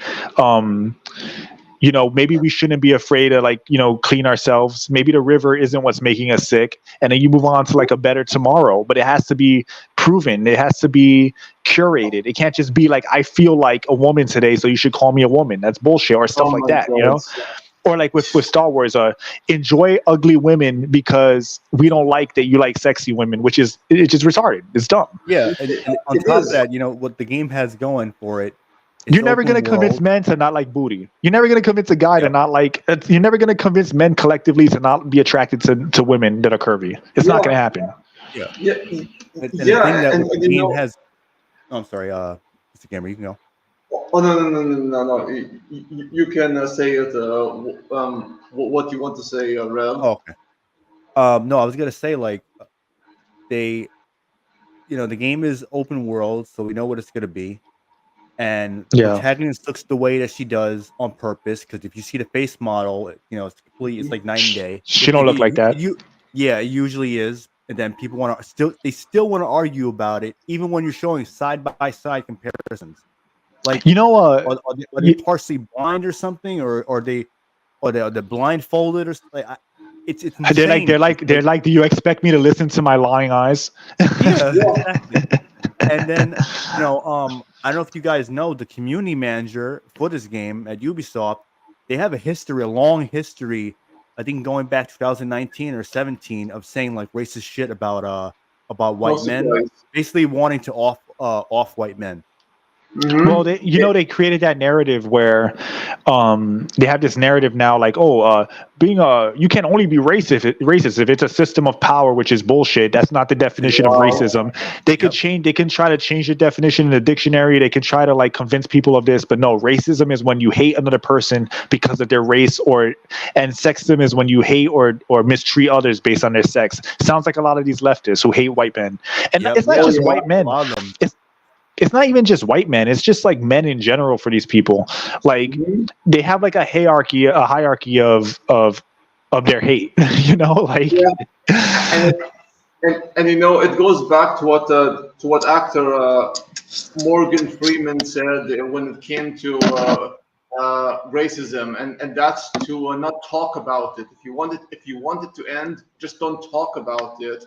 He's not even. I know what you're talking about. I've seen that too. Oh yeah, he is very anti-Black History Month and this whole Black Lives Matter shit, because it's like these two things, all they do is not so much celebrate Black this and Black that. It's more to remind people, oh, we have gone through racism, this and that, and it's like it makes Morgan Freeman and Denzel Washington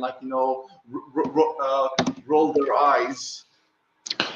Yeah, I think what we need to get back to is a competency and meritocracy, because here's the thing, right? Like, all right, obviously at one point there were American slaves, right? This is like non-debatable. Everyone knows this. There was a time where there was true segregation in the country and shit like that. That's real. That happened. And worldwide, there's been like the Irish were mistreated as well. People often neglect how badly the Irish were mistreated in the 1900s, but there's been oppression. All right, cool. Today's society, it's like I said earlier in the podcast, there are people of all races and creeds that are millionaires, business owners. I'm speaking for America specifically, even though this applies to other countries. Everyone has an opportunity now. This is not a country where if you're Black, you can't exist in these spaces. It's just simply not true. It's been proven false, right?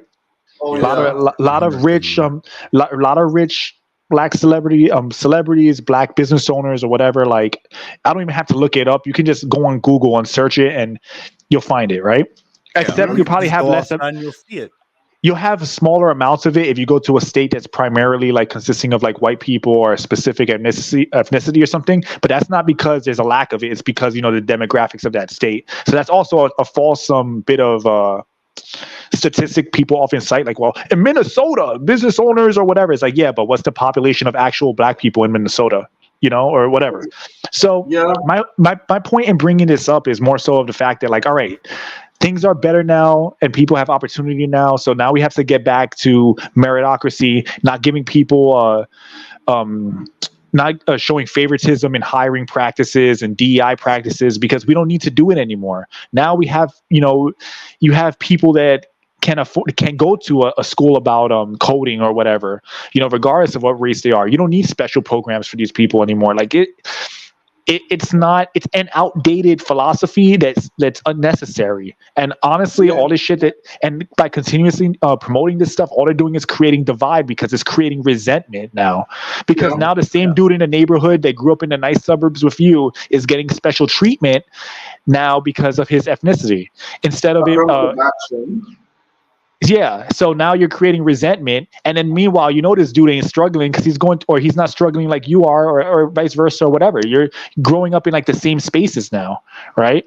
Living in the same cities. You can see like the difference in you can compare.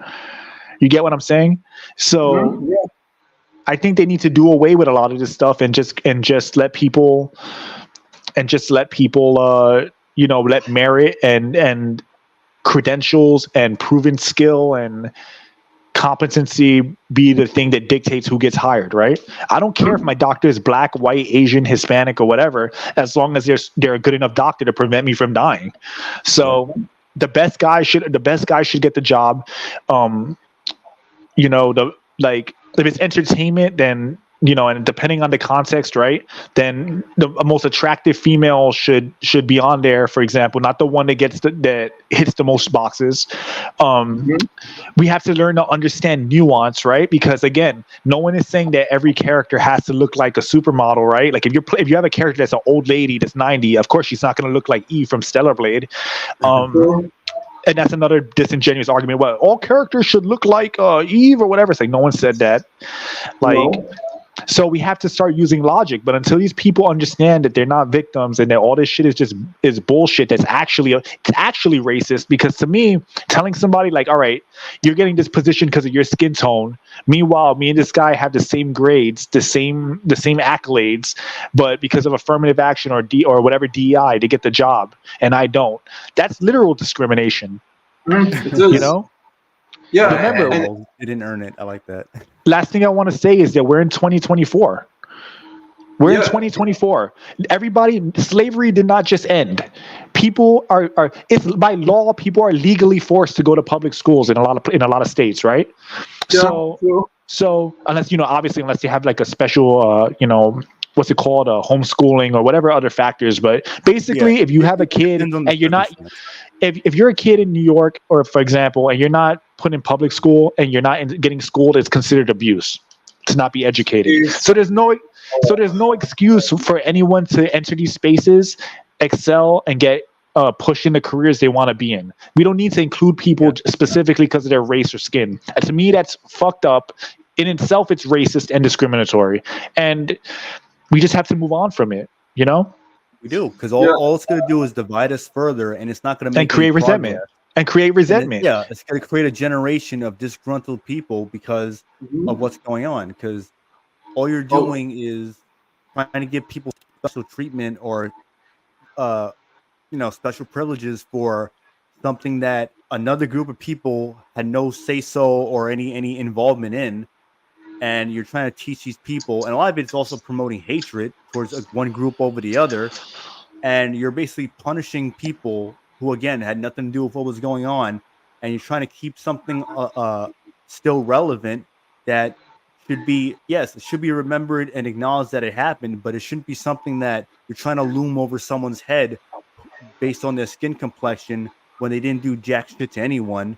And all you're doing is creating a bunch of victims within a space, and it's not going to get anyone anywhere, because what all it's going to create, again, it's just more divide, more hatred.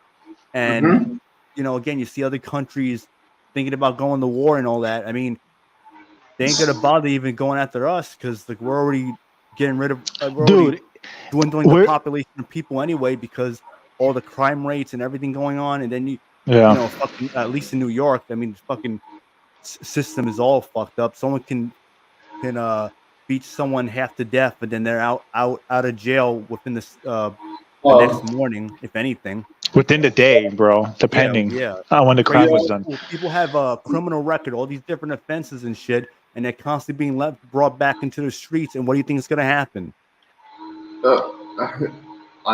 It's like anarchy, chaos, and just disorder. Yeah.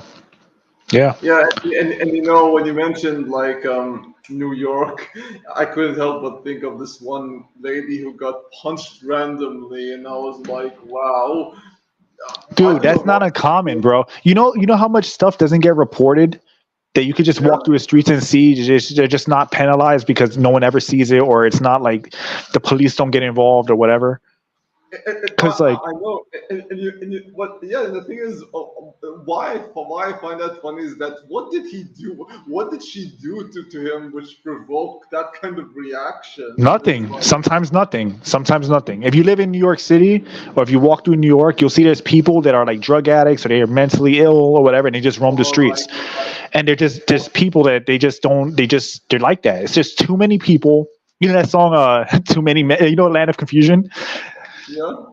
Too many men, too many people. That's basically what it is. You got a bunch of people on top of each other. Oil and water don't mix, and there's people that they just don't like someone's face, and they punch them in the face. And guess what? A lot of shit happens. People get jumped, stabbed, all kinds of stuff.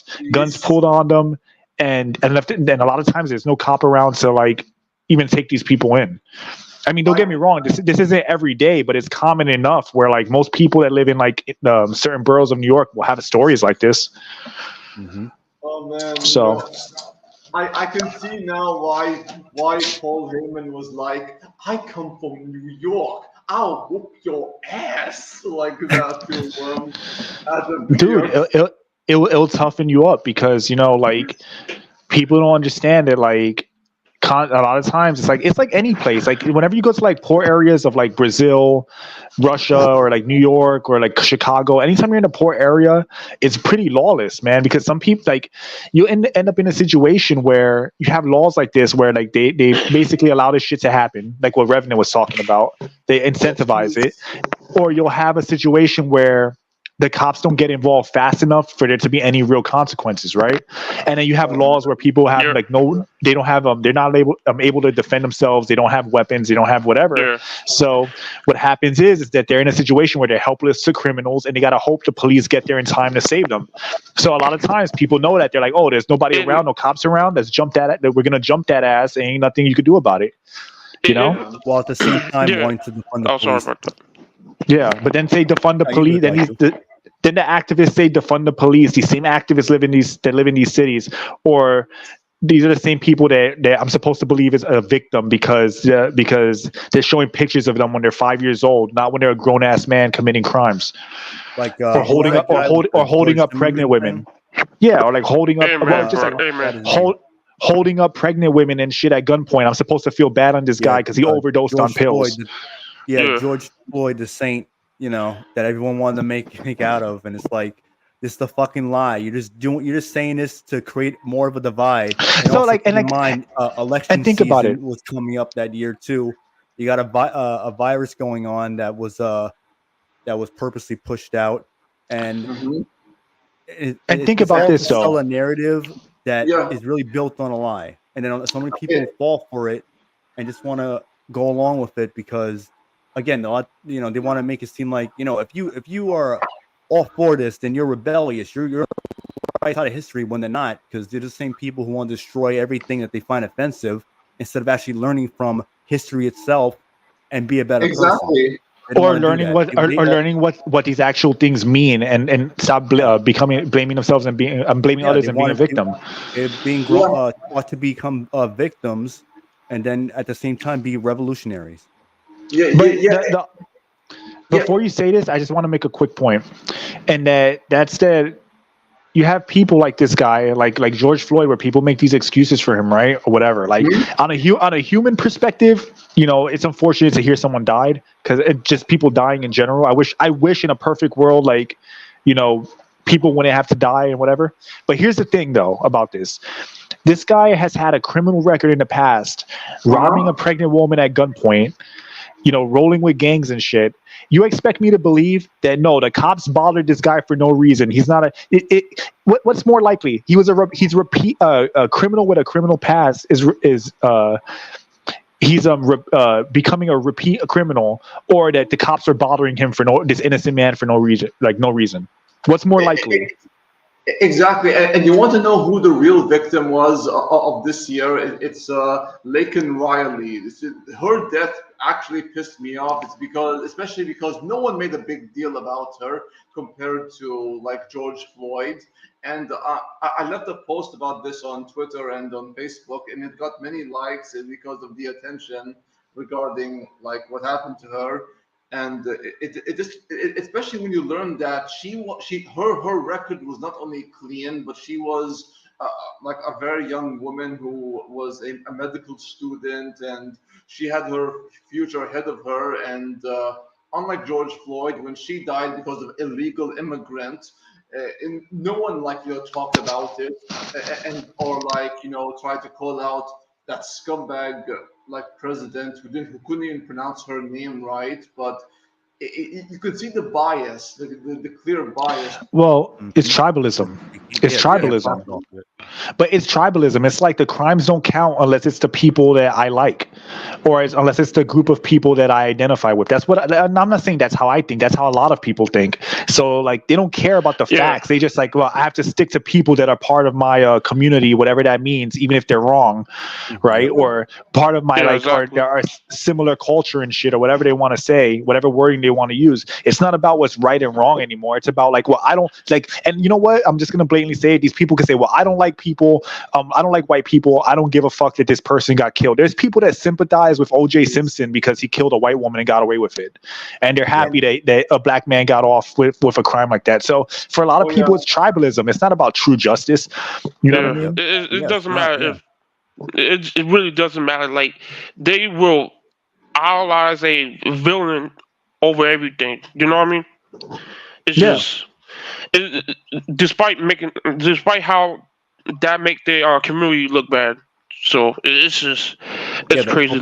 They'll prop them up like a martyr, but then in reality, they're a fucking scumbag. piece of shit for years. Yeah, you know, in this recent case over in Australia, this Arabian dude, he was stabbing like God knows how many people, including a baby, at this mall, and you know, and some view him as like, oh, he's a Hamas terrorist or whatever. But no, in reality, he's just some lunatic. I don't know what provoked him, or he was mentally ill, but why would you go into a mall like that and stab multiple people if you're not insane?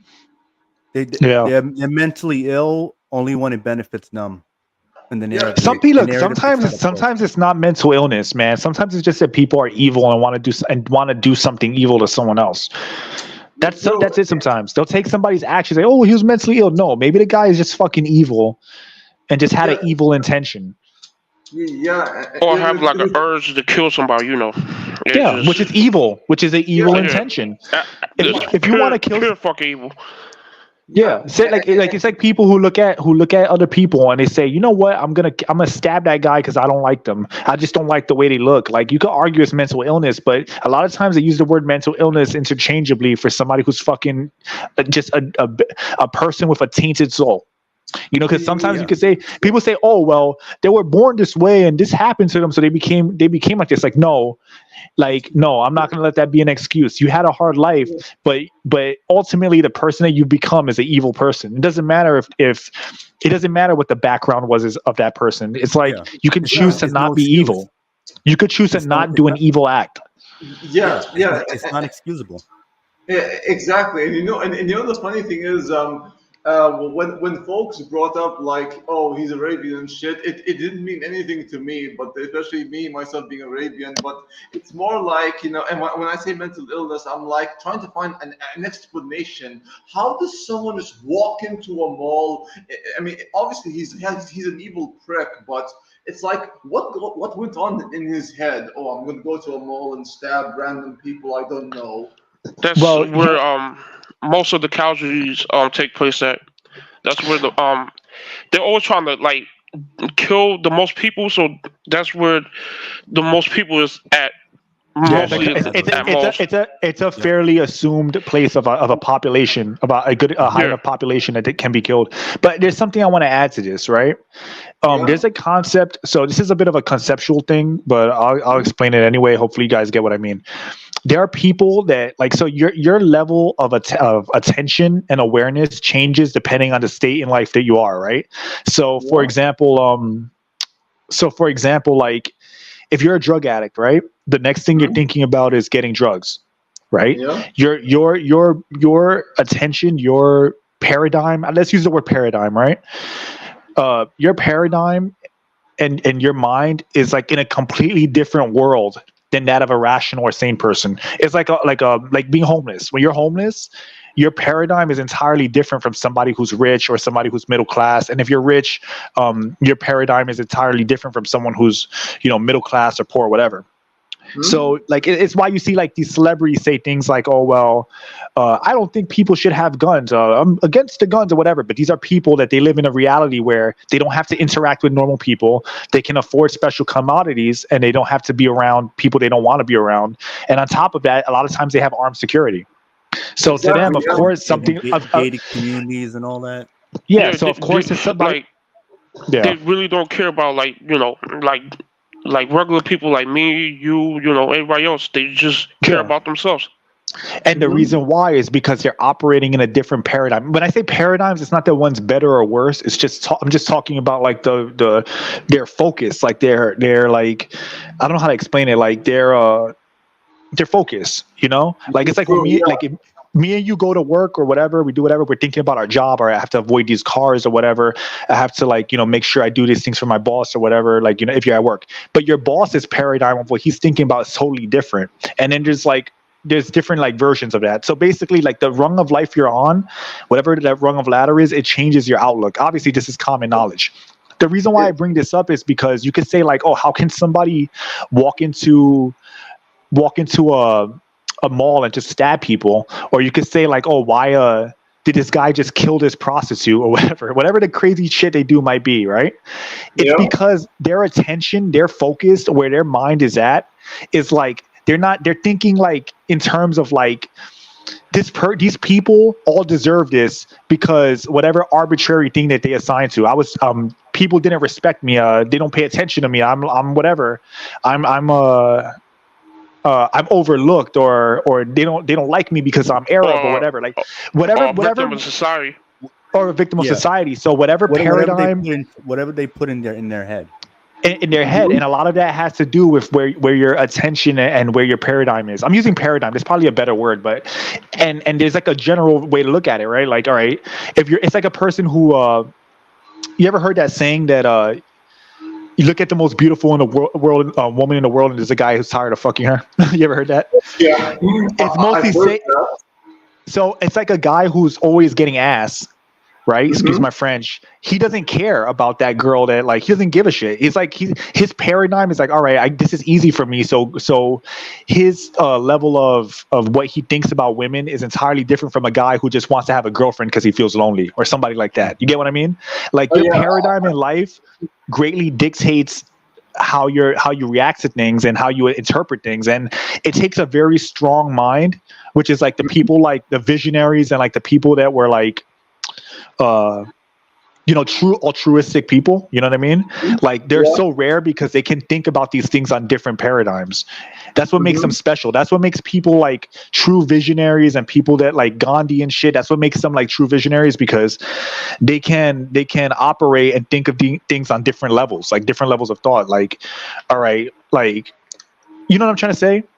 And it allows them to reach a wider amount of people because they have that special ability. That's extremely hard to do. A broader scope of seeing how things are, how the world is, and that's how most of the world, and that's how most of the world operates. That's why I say it's tribalism. Because to a person who's grown up thinking that white people are their enemy, for example, or that they were never like the attractive girl in school or whatever, growing up their whole life, like. Or whatever insecurity they have, that's their paradigm. That's how they think. That's their lens of focus.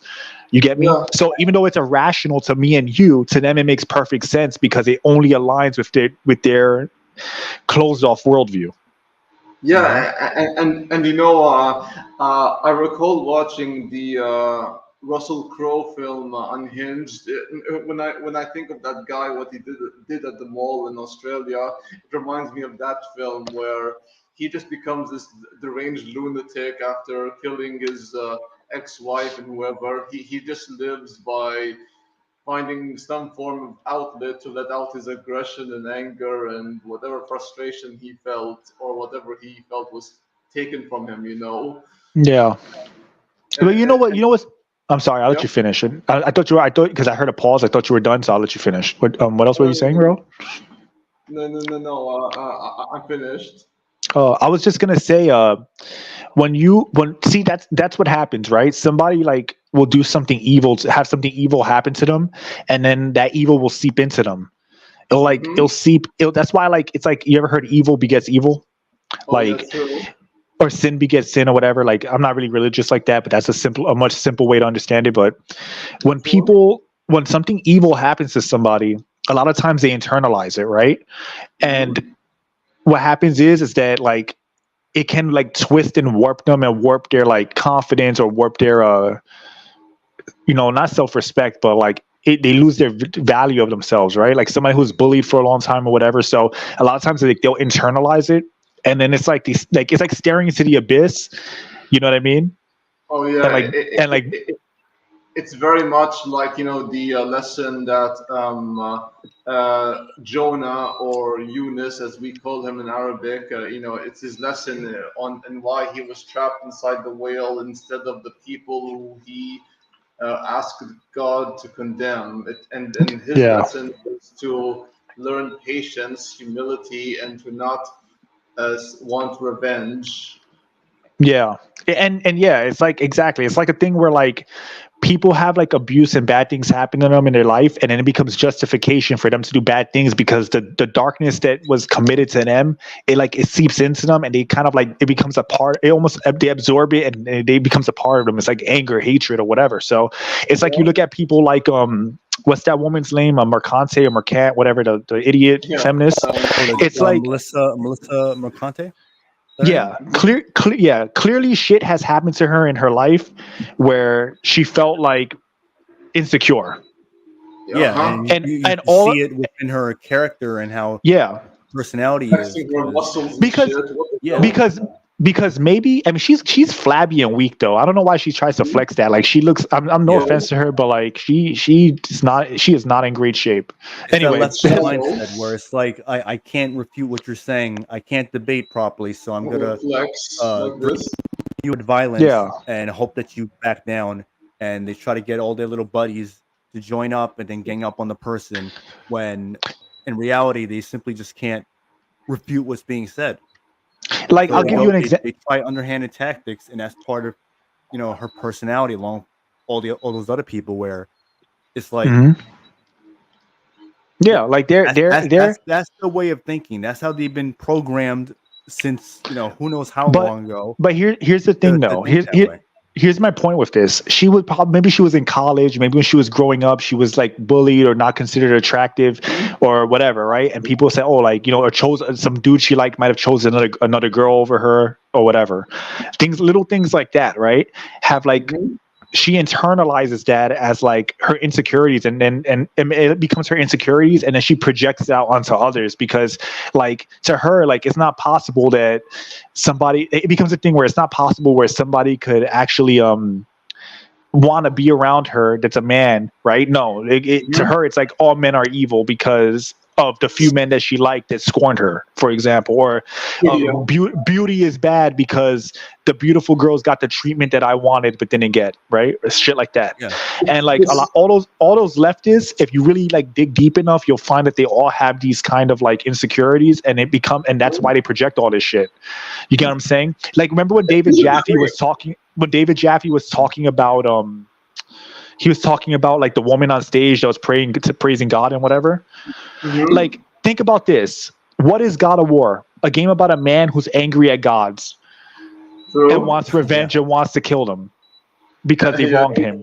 I bet you if you dig deep enough, you'll find that David Jaffe dislikes religion because he was disappointed because because of his relationship with God. Maybe he wanted something, maybe he prayed for something, maybe he sees the world as it is and doesn't want to believe God exists. So he projects his like anger at God into his game. His game is about angry man angry at gods. Even though I like God of War, I think it's a great game. But you get my point. Oh yeah. My point. Basically, he's Orson Ellis. He's like the writer of Castlevania. He's like the anime series, but yeah, fuck that show. Yeah, because these people like the reaction that he had to seeing this woman simply thanking God, and then the irony of him making a game about you killing gods as this angry dude who hates them is not a coincidence. It's not a coincidence. Like it's clearly connected. Or Alyssa Mercante or whatever the fuck her name is, she looking like how she does and Melissa Mercante.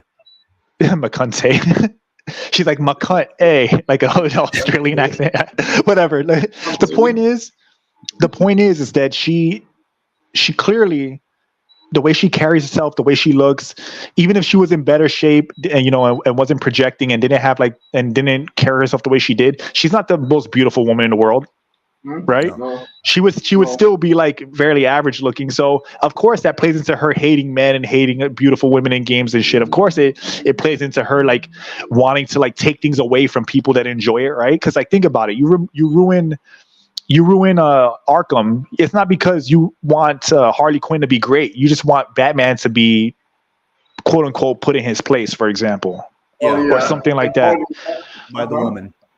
And Harley picking him up the way she did, that was deliberate. Yeah. So all of that's how these people think. That whole game was shit. Yeah, it's just projecting misery, and honestly, it's internalized hatred. It's like they were at one point in their life exposed to evil, right? And they weren't strong enough to overcome it, right? And because of that, they internalized it, and they became the evil toward other people. They became the antagonist to somebody else. And the only way to really mitigate this in life is just to understand that, you know, you're gonna have moments where you're tested, and you're gonna have to like grit up and shed up and become stronger for it, and you know, and become stronger for it. You know, like you learn to deal with bully. There are two people. They're the people that learn to deal with bullies by cowering and running away and hiding and giving them what they want. And there's the person who stands up for them, and they grow from that experience and learn that, all right, I can't be allowed to be treated like this. I don't like it, and I refuse to have it happen. And the mindset of those two people with like a small part of life like that, that's going to influence them as adults. That's going to influence how they go into other interactions, how they deal with people, how they view certain types of people and shit like that. So, you know, that's what it really is. And I think when we and circling back to gaming, when you see like these ugly ass women, where you see these devs that they're like, you know, white knighting because they're hoping that, hey, if they act like a male feminist, then these women will give them ass and shit like that. Like these guys who are nerds their whole life. I mean, think about it. These guys are coders.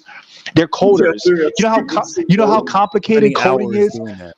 You know how many people like that are like people that are like they're not really like social, so they spend a lot of their time on the computer. And I'm not even trying to say like incels, just like they just don't have like the social experiences that they want. So they're hoping like, hey, if I do these things that show my allegiance, they'll see how much of a nice guy I am, and people will change their opinion about me.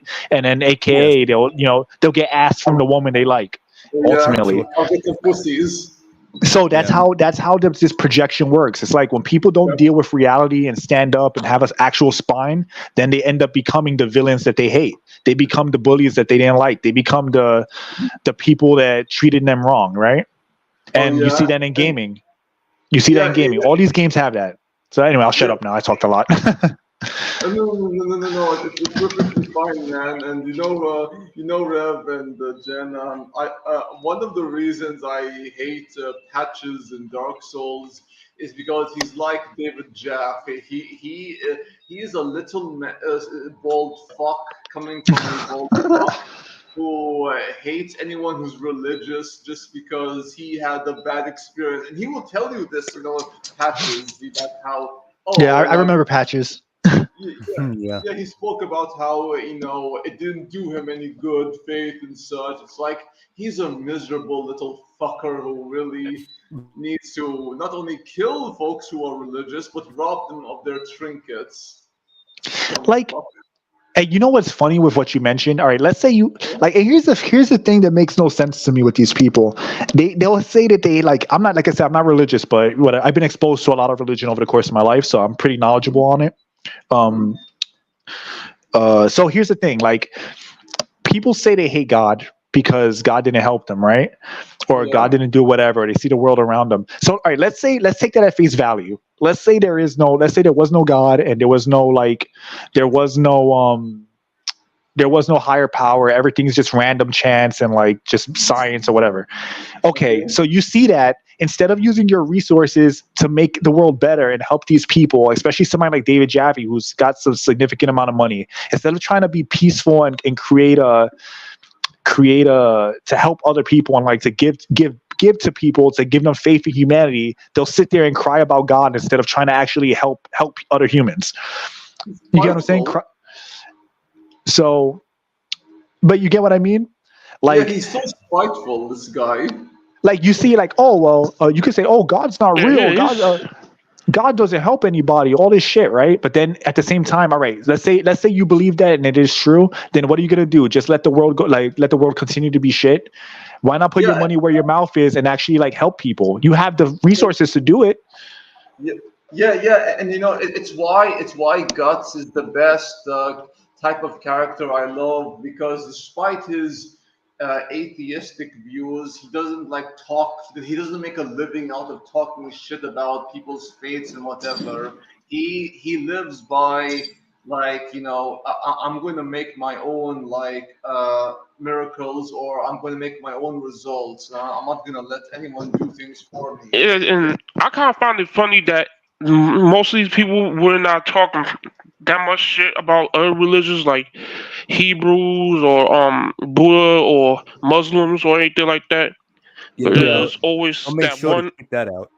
Yeah. Yeah.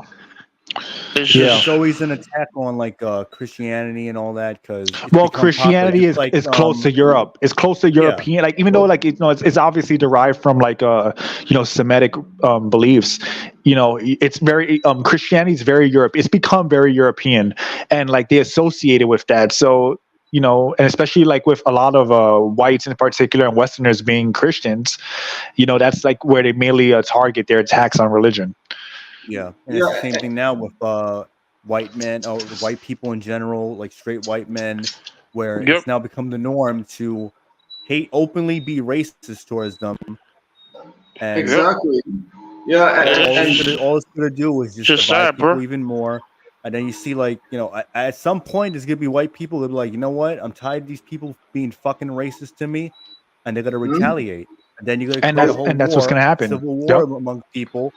And then the only people you can blame are the ones who are instigating it from the start, like the race hustlers and the fake bullshit movements like Black Lives Matter and all of them that basically perpetuated all this stuff to eventually happen. Because at some point, you push someone far enough, eventually they're going to push back and they're not going to let up. It's, well, you know what? You've been doing all this shit to me all this time. I'm fed up and I'm not going to let it happen again. Facts. And that's what's going to happen. And action speaks louder than words. Yeah. Can you hear me? Yeah, you're good. Okay, this is Octo. Okay, first time on the stream. Now, one of the other things I was thinking about the idea of these people that are trying to cause this division. I think there's a set of them that want to antagonize white people and have them segregate because they're already convincing the black people to segregate themselves by saying, oh, this person here is not colored like me, so it's going to be a microaggression. And it's like that that chick from the Black Girls Gamer, how she said, I don't have a problem with white people, but microaggression and all that crap. So, that's how I'm seeing it.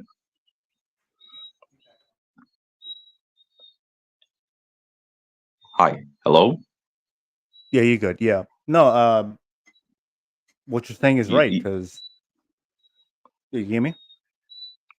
I'm good. I'm good. Okay. So yeah, like I said, I just think that also my thing is with this whole Sweet Baby Inc. thing is a crazy thing that we are noticing that Homeland Security has something to do with it. And it's just like, what? It's just video games. Yeah, right. Yeah, because like they're trying to bring other outside sources to silence anyone who's catching on to what's happening. Which shows you it's like, they have all this power to do all this. But the crazy thing is, if all this stuff was happening that they claim is not true, then why would they need to bring Homeland Security? Why would they need to do all these different measures to silence people as quickly as possible? And what they do is like they'll claim it's harassment or sexism, racism, whatever it is. But in reality, it's not, because all they have to do is see exactly what people are writing or saying, and you'll end up finding out that that's not the case at all. And all they want to do is, again, to silence anyone who they think is going to put what they're saying into question and actually refute what's being said. Yeah, and another note, the other thing I'm thinking about, I remember you guys were talking about the looking back at the history of America and pretty much the world with the idea of slavery and all those different things. I think another set of people. Now, I don't think like the SJWs are all like totally lockstep. I think they have their own agenda. but at the same time, they all have this equal feeling that we have to hate anybody that disagree with us, but we have our own agenda, our own ends. And I think a certain group of people want to bring up history and act like the people that overcame the issues such as segregation and slavery and all those different events. I think they want to make it seem like they have done nothing, and then they are the new liberators or the true liberators. Yeah, that's actually a good point, because it's like they're trying to change what the perception of what's happening, or what they're doing, because it's pretty obvious like how they view it. Because if you disagree with them, then you'll be targeted or labeled something, and no matter what. And the other side is simply just debating and refuting what's being said. Right, right. Yeah, so that's pretty much what I can say about that particular perspective with the whole racism, because everybody else in this chat is pretty much saying things that make sense, and so I'll just let you all take it from here. All right. Yeah, Well, man, I and appreciate what you were saying, because what you're saying was true. yeah, and it's like, I have a much lower view on SJWs, and my hatred for them is astronomical, because I have no sympathy for them whatsoever, Rev. And it's like, and this is where I think Jen and I differ. He's like, I would say I'm more a radical anti woke, Mm-hmm. or anti-SJW. He's more of a diplomat. And Yeah. I get what you're saying.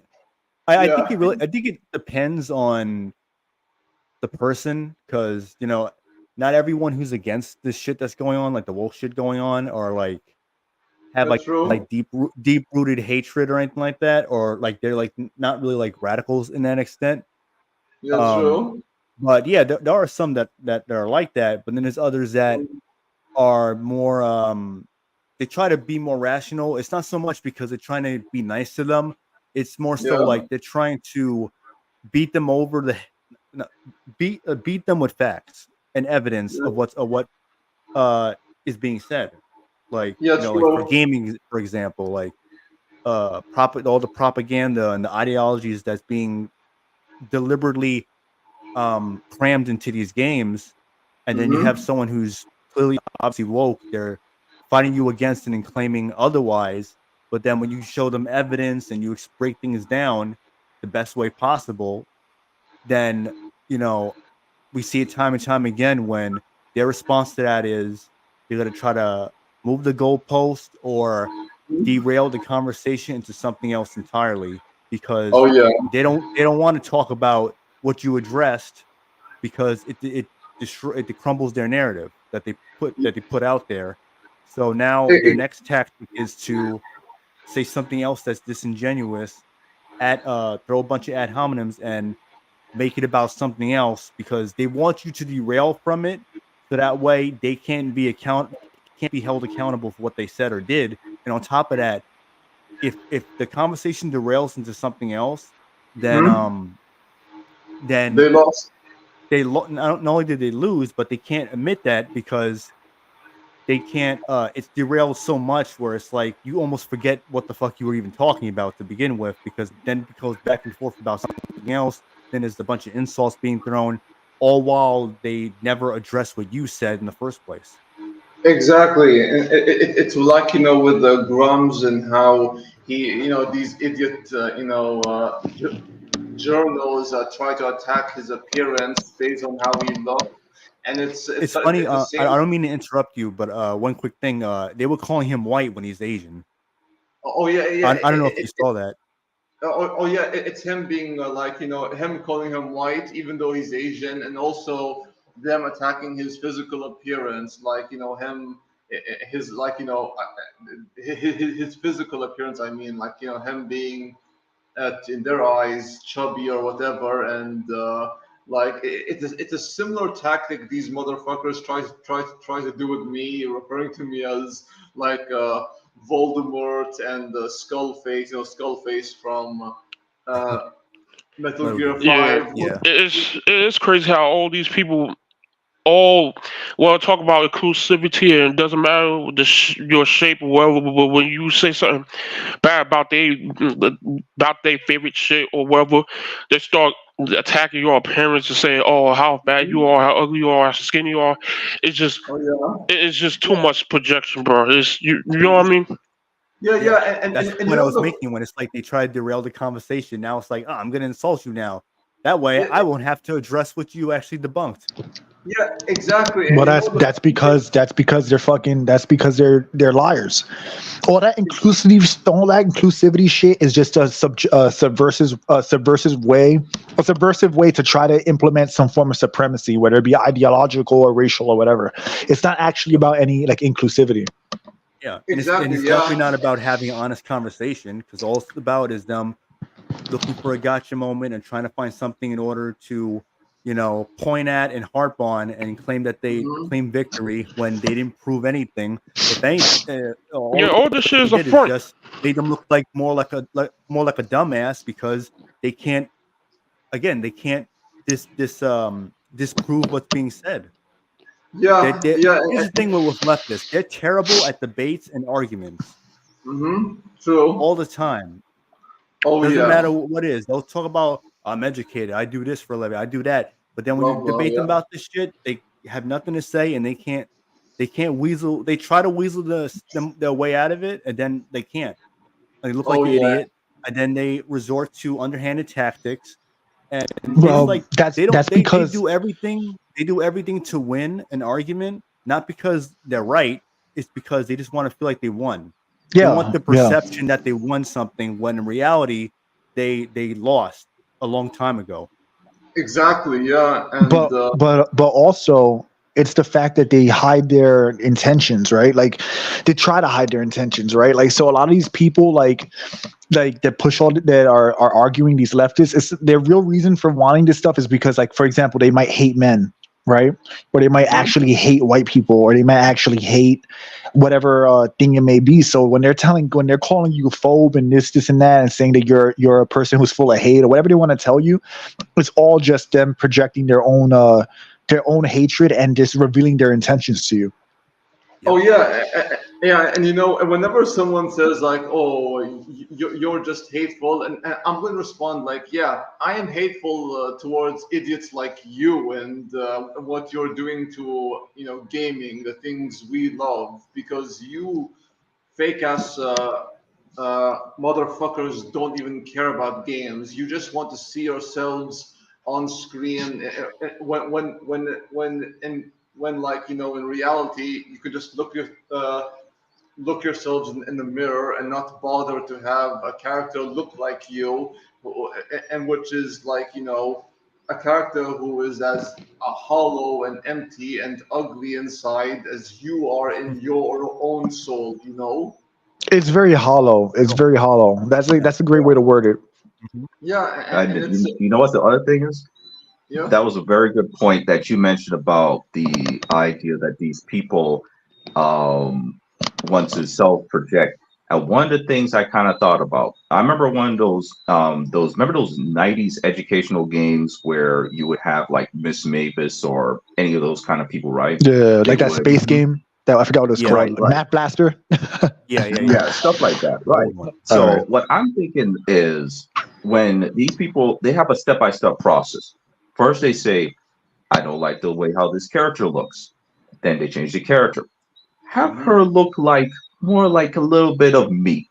Okay. So, And then when they push their sentiments into the game, it's almost like they are transporting themselves into some electronic re-educational program to Yeah. convince the people. Because one of the things that people are going to do is they're going to say, "Oh, who's this person that did this or whatever?" And next thing, the Sweet Baby Inc. person shows up in one of those preview videos where they always talk about instead of talking about the game, they always have the person talk about, we're talking about making games for inclusivity reasons. And it's just like, I see what you're going there with. Yep. Yeah. So, well, God forbid we just want to play as Spider-Man, right? And fight Venom. Yep. Imagine just making that. Or play as Alan Wake. But to your point, well, go ahead, Yusef. I'll speak afterward. That or some moron like Huckman saying we don't make fun games, and how they I remember that. They make games for story or whatever his bullshit explanation was on why a fucking lie. It was just a lie. Exactly. Yeah. Why do you think that game is so violent? Yeah, right. Yeah. Because that game is violent. Like the level of violence in that game is to get dumb people. I hate to say it, but that's what it is. Get dumb people or shallow people to say, "Oh, the game's great because I can brutally murder people in a way that's to their liking," while completely ignoring the narrative and all the bullshit subversion put into it. So they do things like that. Where like basically that gets the lowest common denominator. It's like, well, Spider-Man 2 is good because I like the combat and the gameplay. Okay, but what about the narrative? What about the portrayal of Peter? What about what about that stuff? That doesn't matter. You get what I'm saying? So Thomas was saying, they think like, we want to play as a deaf black girl, not Spider-Man. We want to play as Mary Jane, not Spider-Man. Everyone and anything else, just not Spider-Man. But your name's good, bro. Your name's OC, right? I just want to make sure I'm getting it right. Yeah, Octo Commander, just shrinking it. Oh, this is you. All. Oh, this is you. Cool, bro. Cool. Okay. So, nice to speak to you in person. So, well, not in person, but verbally. Yeah, it's because they're activists. It's because they're activists. Not that's just all it is. Not just activists. They have this idea that they also need to have people look at them as the new revolutionaries. Yeah.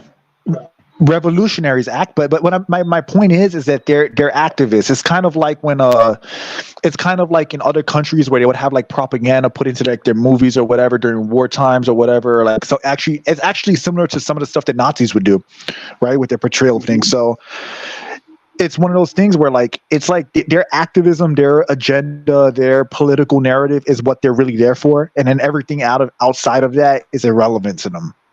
Because they've already chosen, like, this is a side I'm on, this is the hill that I'm on, this our religion, because to them it's like a religion. It might as well be a religion.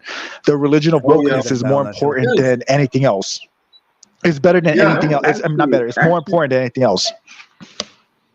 Actually, they there's certain parties within the group that do have a religious leaning, and not really religious. I'm not sure if alchemy can be considered religious, because there's this narrative that alchemy is supposedly a process to change individuals and like the internal aspects of them, the mentally, spiritually, and physically, and all that kind of stuff. And there's been some of those weird set. I've been looking into that kind of stuff, research for my stories and stuff. I mean, I think there's validity to it. I think there's validity to what you're saying, because it's like the Baphomet, right? Like, think about like what Baphomet represents, right? Is it very consistent with like some of like the weird trans shit they're trying to push on people? So I think that's true, and I think that there is a transformative process, because that's basically what they're saying. That like with lines like the new normal, or we have to. Like Larry Fink saying things like, well, we have to force behaviors and shit, because again, it's like what we were talking about. What we were talking about earlier in the podcast, where you know, what you do is going to program you no matter what. I don't care how strong your mind is. If you do something enough, if you're exposed to something enough, it's going to seep into you. It's going to start to creep into the way you think and the way you process things until you stop thinking about it and it becomes normal. So what I'm saying, Octo Commander, is that I agree with you, but I don't think it's a secret. I don't think that they're trying to even hide it. I think that they're just literally telling us that this is what we want to do. We're trying to, transform things into the state that we like, right? It kind of it's trickle down, right?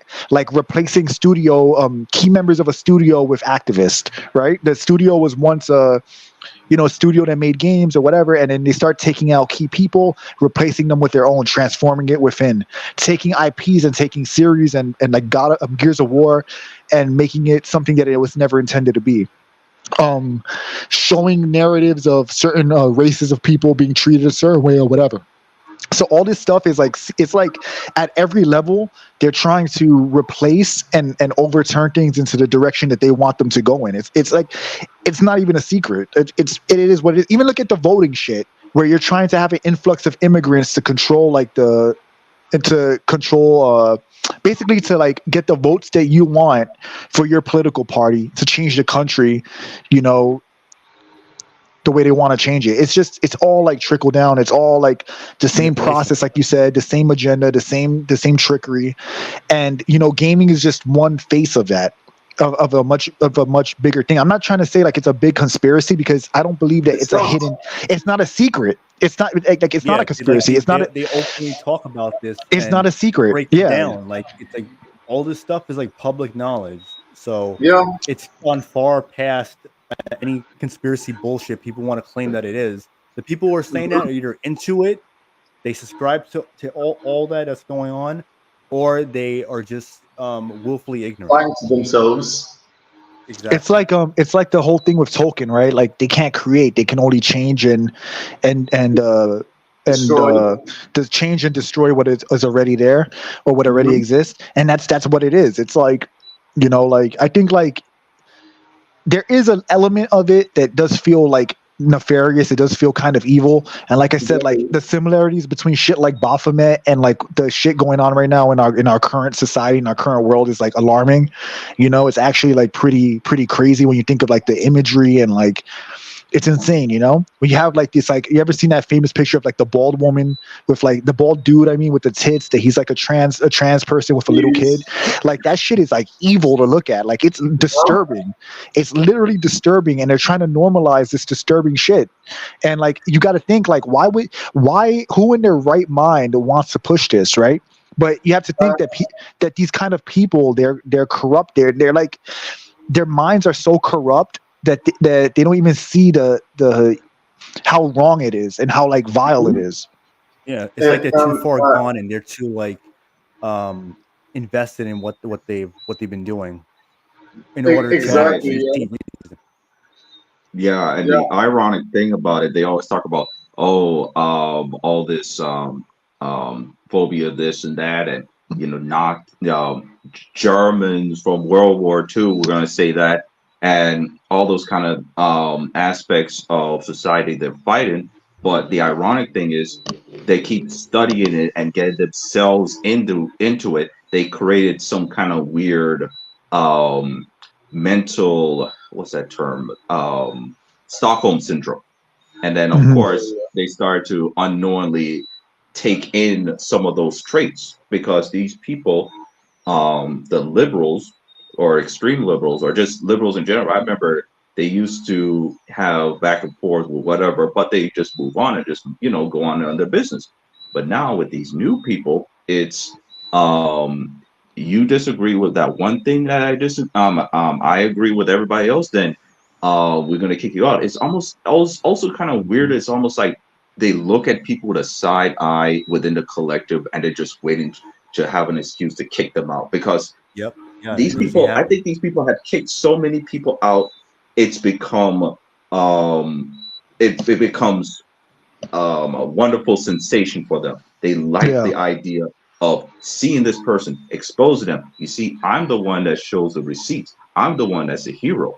So it's just they're a mess, man. Well, Well, look at look no further. Like, I mean, look at, and it happens on both ends of things too. Because look at like the Daily Wire. Oh, with With like Owens, right? Candace Owens and Ben Shapiro, the fucking grifter. Yeah. You know, Matt Walsh now. Like, I mean, like whatever.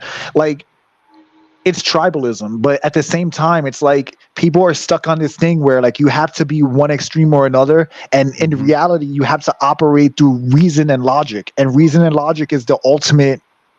It's the ultimate middle ground. It's like it's objective, right?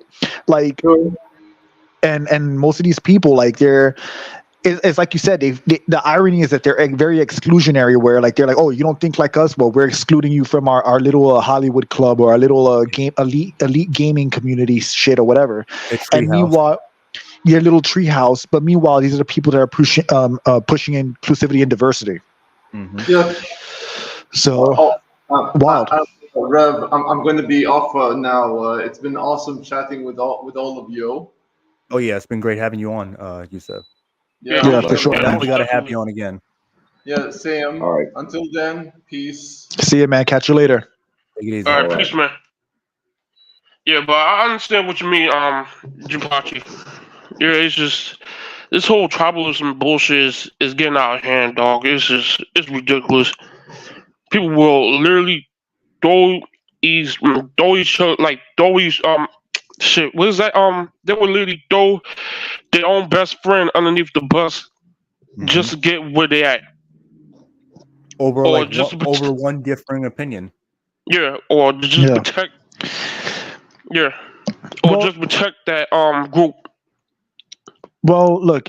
Ultimately, wokeness is it's their religion, it's their doctrine, and you know, until people have to really like. I think when it comes down to it, like people have to start thinking with their with their wallets, and not spend money on these things, because like, look, in our day-to-day lives, right? Like I go to the gym, I'm doing like my artwork or doing whatever I'm doing, interacting with people or whatever. I'm not constantly thinking about this, but I can't ignore it either, because if I ignore it, then you're allowing it to win, right? You have to push back against it. You push back against it with your wallet, calling people out.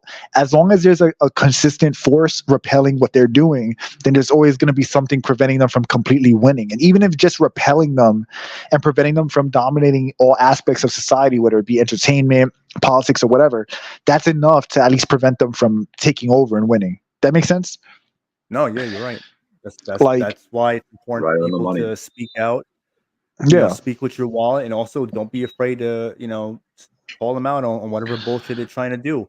And don't give a shit if these people don't like you. Who cares if they don't like you? You don't need everybody to like you. Do you want these people to like you? Are these the people you really want to have on having your back? People that think like this, like, screw them. You know, there's so many talented creators right now, and it's actually upsetting, that could make independent work that doesn't have any of this BS shit in it, but they're afraid to do it because they're afraid of like the industry. They're afraid of being ostracized by their friends, their fellow comic book artists, their fellow comic writers, their fellow game designers, developers, or whatever. And these people, they have the talent to go their own route. They don't even believe in half this shit, and they're just playing ball because they feel like they have to. And it's a shame that they think that it's a shame that they only think this because there isn't a large enough voice from the opposite side telling them, no, we're going to support you either way, you know? So. Yeah, I think the speaking with your wallet does work, because we seen how it affected Saints Row. We seen it has affected Dead Space. Just hopefully it will affect this next Star Wars game, because but it is going to be tough though, because we are talking about Star Wars, and you know how the consumers. Brand recognition. Yeah, you know, like well, how Star Wars. Well, luckily Star Wars hasn't been looking good lately. So like a lot of people have like gone off of Star Wars, so they're gonna feel it regardless. I mean, the last few Star Wars movies proved that people don't want that shit anyway. So I think that believe it or not, as big as a brand Star Wars is, they've done enough damage where I think people might actually skip this game and not care. Yeah. Disney truly fucked over Star Wars and George Lucas. It's just it's ridiculous, bro. Like, I'm not a big Star Wars fan or like no whatever, but it is looking pretty bad for Star Wars at this point. Right. Yeah. And you know, like, oh, sorry. Oh, go on, guys. Go on. What else? Okay. What were we gonna say? All right. I was just gonna say that Stellar Blade is a positive example of speaking with your wallet as well. So you also support the things that you like. Okay. Oh yeah. Sorry about that. Okay. All right. Just gonna try and make it brief. So one of the things about what's going on with the Star Wars. Now, I was hearing that George Lucas sold it at a undervalued. I believe he had it at a high price, and I'm thinking what George is trying to do now, because somebody was saying, I can't remember which one was it. One of those people that look into these Hollywood dealings and who was in part of it. I'm trying to remember the name. So many people. Anyway, so what they're saying was George Lucas might be playing the long game, where he's expecting the value. So he bought he sold it at a high price, and what he's expecting Star Wars to happen to Star Wars is that the value gets so low that he can buy it at a low price. And you know, I'm kind of seeing that's happening with LucasArts and all these different companies belonging to him. And the other thing is, I think I was just kind of thinking about as well, like, how do independent creators branch out and get their stuff out, right? So one of the things I was kind of thinking about was the dead internet theory. Is advertisement online to get your stuff out there, to get people to notice, is it actually working? Because who's looking out for that stuff now? Yeah. I think the weird thing is that things like the Rippaverse, for example, did really well because he was already he kind of showed like what the ideas he was aligned to, and it made his fan base respect and have faith enough in him to like actually want to support his work. So I think that like it's not so much about advertising. I think it just has to be like, I think it has to, obviously the quality has to be there, it has to be good, but I think that people need to see like, all right, especially nowadays where people need to see like, all right, well, this guy isn't going to put any of this bullshit in it and it's good, so I'm willing to give it support and watch it, right? Or read it or whatever. I think that's a bigger factor for like most normal creators, creators who don't have like as big as a reach, because unless people really know what you're about, right? Because even like leftists, right? Leftists see like a product made by like people that they disagree with, they're not going to buy it, right?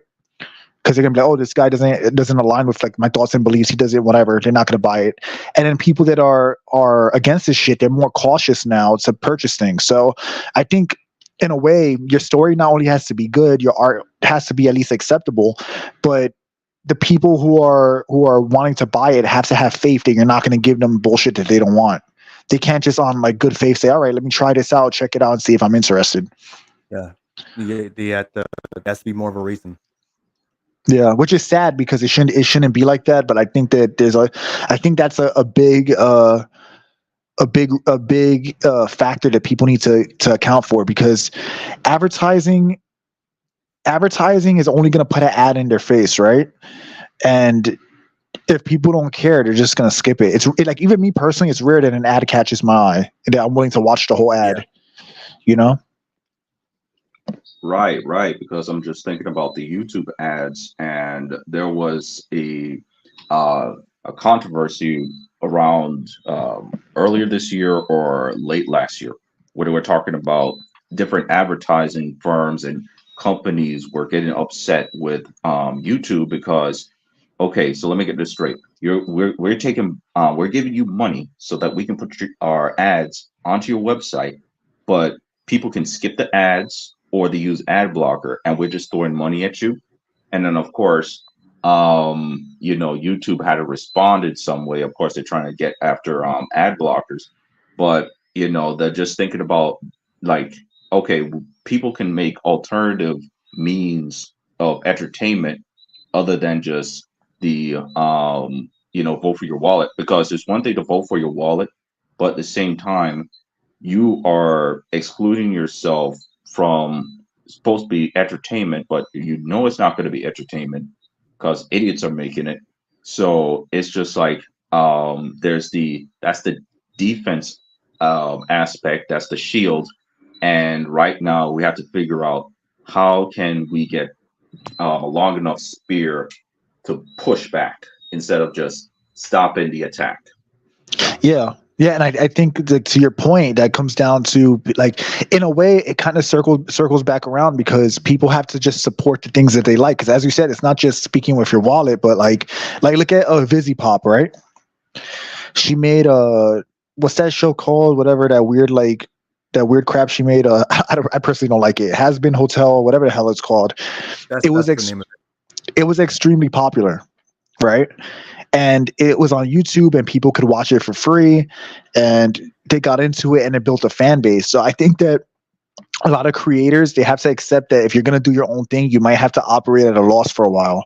You might have to just kind of introduce people to your thing for free, get people to watch it, get people to like it.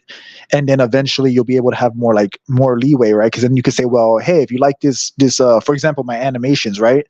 Like if it gets better, I mean, if it gets more attention, I can eventually say, hey, if you want to support this, you can support it on Patreon or whatever. I mean, Patreon's kind of like fucked up, but that's an example.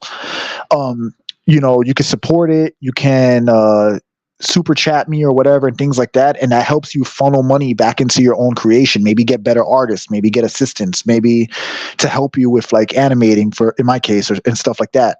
And when you increase the quality, it's going to bring more people in. Once the ball gets rolling enough, it'll get the attention that it needs. I don't think the advertisements really work as well as people, like you said, like it doesn't work the way people think it is. And I think that it's not a good use of money, because people, a lot of the biggest things that people like were built off no advertising. They were just things that built a fan base over time. So I think that's really what people have to do, and with that, as more creatives are willing to operate at a loss, which sounds messed up, but then put stuff out there, they'll build fan bases, and then we can start having pushback media, because most people are on social media over watching movies anyway, or like watching TV. A lot of people are for every movie that comes out once a month, people are watching hours of YouTube content every day. So we can't overlook the amount of revenue that could be built up like that just from that alone. Yes, no, it's true. But right, yeah. Because there's one thing about so I'm splitting my priorities between the graphic novel, which is going to be free, and the game is supposed to be pay or whatever. And right now, just gonna make it brief. So still continuing the graphic novel, and with the game, I just decided that the best thing to do, I'm learning a lot about this modern video game development, because a lot of the times, like in the late the 90s, the 80s and 90s, people didn't really care about what they were going to get. And now, since almost anybody can make a game, there's certain things you got to do.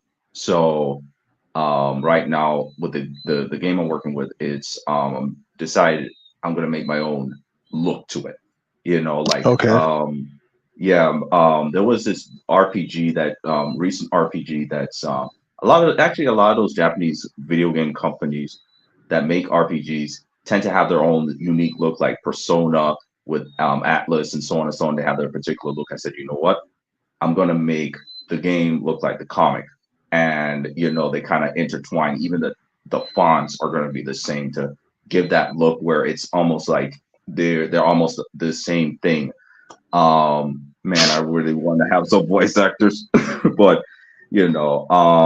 but you can find them, man. A lot of people will be willing to help you just for the exposure. Oh yeah. I definitely see some of them, but the thing is like, I don't really want to get into it right now because it's just going to be a little bit too long, but of course money is part of it. But I can tell you right now, the left is lucky that I'm losing in the lottery. Because man, it's going to be the apocalypse. Because one of the problems with a lot of people, like a lot of these people, they may look down at us. They may be on the ivory towers and Mount Olympus, looking down and saying you're istophobe. Oh, you like women with curvy bodies and stuff like that because we have venture capitalist money.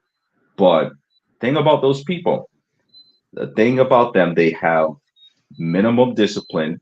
They don't understand the nature of money. They hate capitalism. That's the edge we have. Yeah. These people, that's the weird thing, because if you don't understand how money works, how the economy works, how things work, they it's not going to work. Now, of course, they can talk all this stuff about, oh, we care about people and respect and all that kind of stuff like that. I really don't have a problem with that. But the problem is that they have just become so overly bloated and corrupted that they can't see the error of their ways, and eventually one day they're going to collapse on themselves. But right now there's still way too much money given to these people, but they're going to learn a lesson. They're going to learn a hard lesson. They're going to be washing dishes in some restaurant and saying, what was the purpose of all this? They're just going to be at a point in their lives that they're going to say, what have I done? And right now, yeah, we have to be constantly smarter than them. We have to catch ourselves. We have to, if somebody does not agree with what I agree with, I just have to accept it, because that's the ironic part about freedom, is that free will, freedom, all that kind of stuff is being able to accept other people opinions and about certain things. And the ironic thing about anarchists, the only true anarchist is the dictator, because other anarchists within a collective isn't going to take other things from other anarchists. That's their one rule they won't do. But a dictator, oh, that's some nice shoes you got there. Those are mine. So nothing stops the dictator. Yeah, so that's the ironic thing about these people. They talk about freedom. There's always a power vacuum, right? Oh yeah. Like they don't know. And as I was saying before, I don't know if you were here earlier, where I was talking about how you have to damn, what the hell was it? I actually lost my train of thought now. It's been on here for a while. I touched up on some of the stuff you said earlier. Like damn, what the hell was it that you said about the not the dictators? Damn, what the hell was it? Why I'm having such a brain fart right now.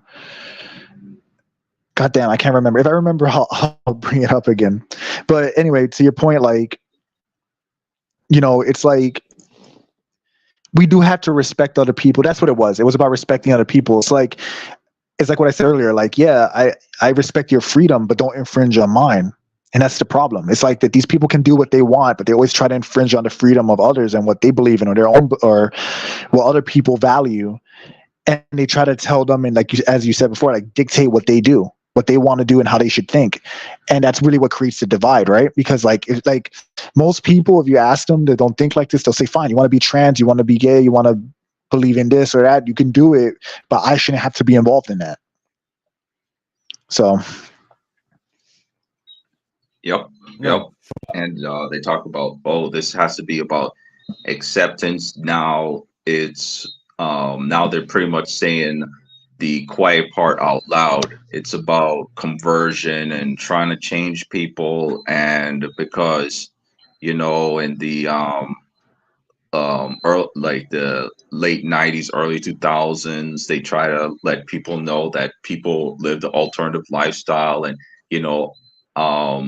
and that's fine. And then all of a sudden it turned into gaslighting, and oh, well, I'm getting hints that you're this and that. And that was one of the things that kind of told me that these people are trying to convince you that you should do this instead of, okay, I want you to feel comfortable in your skin. That's how it's supposed to be. People are supposed to be feel comfortable in their skin. And now it's like, oh well, you see, you're a shameful heathenistic monster looking at fit women and stuff like that. That's disgusting. You should look at women that has the anatomy of teenage boys. And it's just like there was this women with dicks. person yeah, right. And with like square jaws and shit. And it's like that's the thing though, because there was this person, I'm not sure it was Keppels or something like that, and there was this whole Discord group they had and all kinds of weirdness trying to get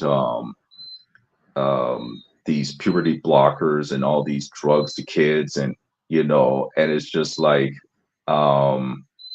wait a minute, so let me get this straight. You're saying that people should have what they should look at women as, they squared bodies, and also they talk about, this is you're objectifying women, that's why you don't get laid. I like that point. I'm not sure who said it, but I like the point that somebody said, so body counts are more respectable, body counts of real women, but cartoon woman, that's a crime and you're a terrible person. It's just like, well, it's because, but the thing is, it's because it's a lie. That's really what it comes like. In the end of the day, all this stuff is just because they're liars, and they have to like shift the lie, convert the lie, twist the lie. It's like clay. Their lie is like clay. Like if you say like, they don't want to just accept that they want to try to force, and like they want to corner people into only liking people that are like them, which could be like trans, it could be like mediocre, it could be whatever, and that applies to the men too. A lot of them, look at a lot of the male feminists, the male like leftists or whatever. They don't necessarily look like they don't look any better than the incels that they claim to like make fun of. You know what I mean? That they make fun of it all the time. Like, so they're not getting ass or whatever. They just believe that with their ideology that they'll be able to like trick people into saying, all right, this fat guy who doesn't give a shit about his appearance is gonna be he's attractive now because he believes the same things that these feminists do. The same ideologies. So or he's attractive to them.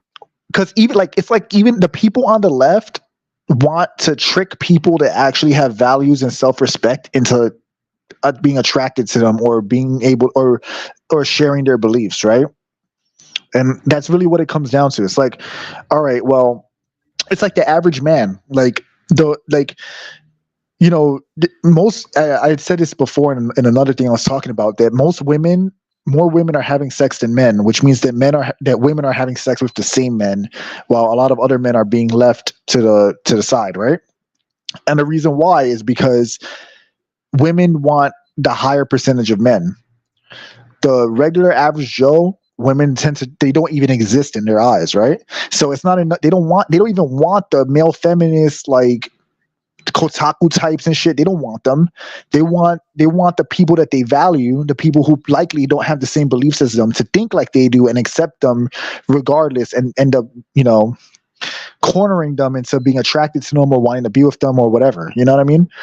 It sounds weird and it sounds a little complicated, but like it makes sense. It's logical. It's logical. And same thing with men. Men, like, you have all these guys like, all right, I could work out, I could better myself, I could start a business, I could make money, I can do all these things, but no, I'm gonna try to act like a white knight hero, and hopefully they'll accept me for who I am, even though, which is whatever things about them that they could change, whether it's being like fat, whether it's being like lazy or like having no money. Instead of fixing those things, they're like, if I just show my allegiance to this, maybe it will go my way. Maybe these actual attractive women will want me. So leftists my whole point is that leftists don't even want each other. Yeah. They're all grouped up, and they don't even like each other.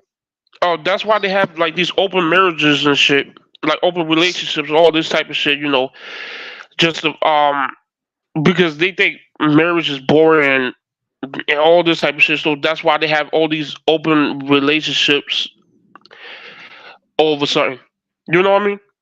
Yeah, they're like they're not trying to. They like this is not about anything other than them trying to make weakness good, and like they're trying to make bad good and weakness good, and it in quote unquote evil quote unquote good.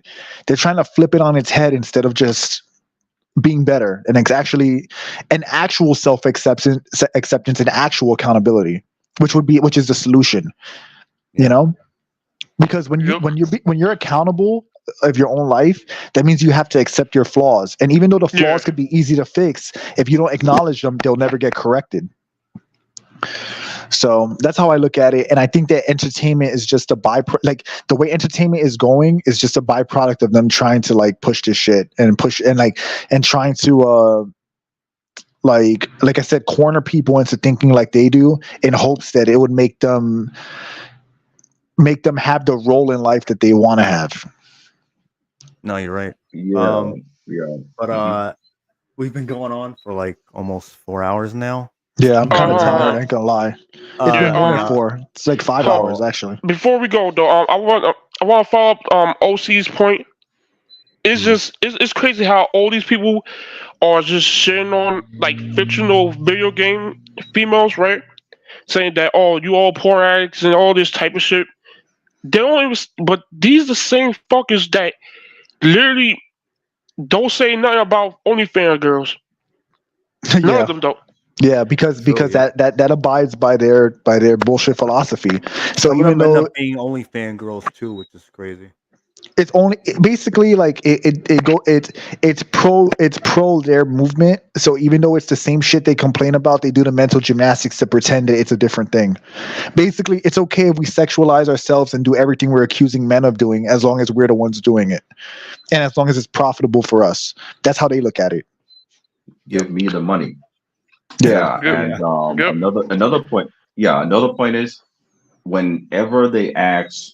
Whenever they say, "Oh, you're just a porn addict," well, ask them about their ugly, their trans gays approved women. Ask them, does that give you tickle in your pants? You know? Yeah. It's all porn. It's like anything that they don't like is porn. Men being attracted to normal women, walking down the street and thinking a curvy woman's attractive to them is porn, by their logic. So I don't take them seriously when they say that. It's just basically liars versus people that like live in reality. And honestly, like I think the good thing about people that actually accept things for what they are is that they can actually fix them and get better. The people who can't do this, they stay weak forever, and that's why there's so many loud screaming leftists. But it only takes a few people being vocal on. Like it's funny, right? Like the few people that are vocal about this, vocally against this stuff online, have a powerful voice collectively compared to the massive amounts of leftists and ideologues that scream and cry and whatever. Like it basically like it's not an equal. It's not an equal battle. For every 30, I'm making these numbers up, but for like every 30 leftists, there's like the one person who doesn't think like them that's like has equal power just because he's using facts and reason. Yeah, no, you're right. It's true. When you guys want to do the outro first? I'll do mine now because I'm actually kind of tired. My throat hurts. No homo. All right. No, but seriously, pause. No, but so I'm Jim Pachi. I do animation, gaming. I have an original series up called Augur. Episodes 1 is up. I hope you could check it out. I'd appreciate it. If you like the video, like and subscribe. I do a lot of Arkham content. I stream. I'll probably be streaming Stellar Blade when that releases as well. I'm definitely down for it.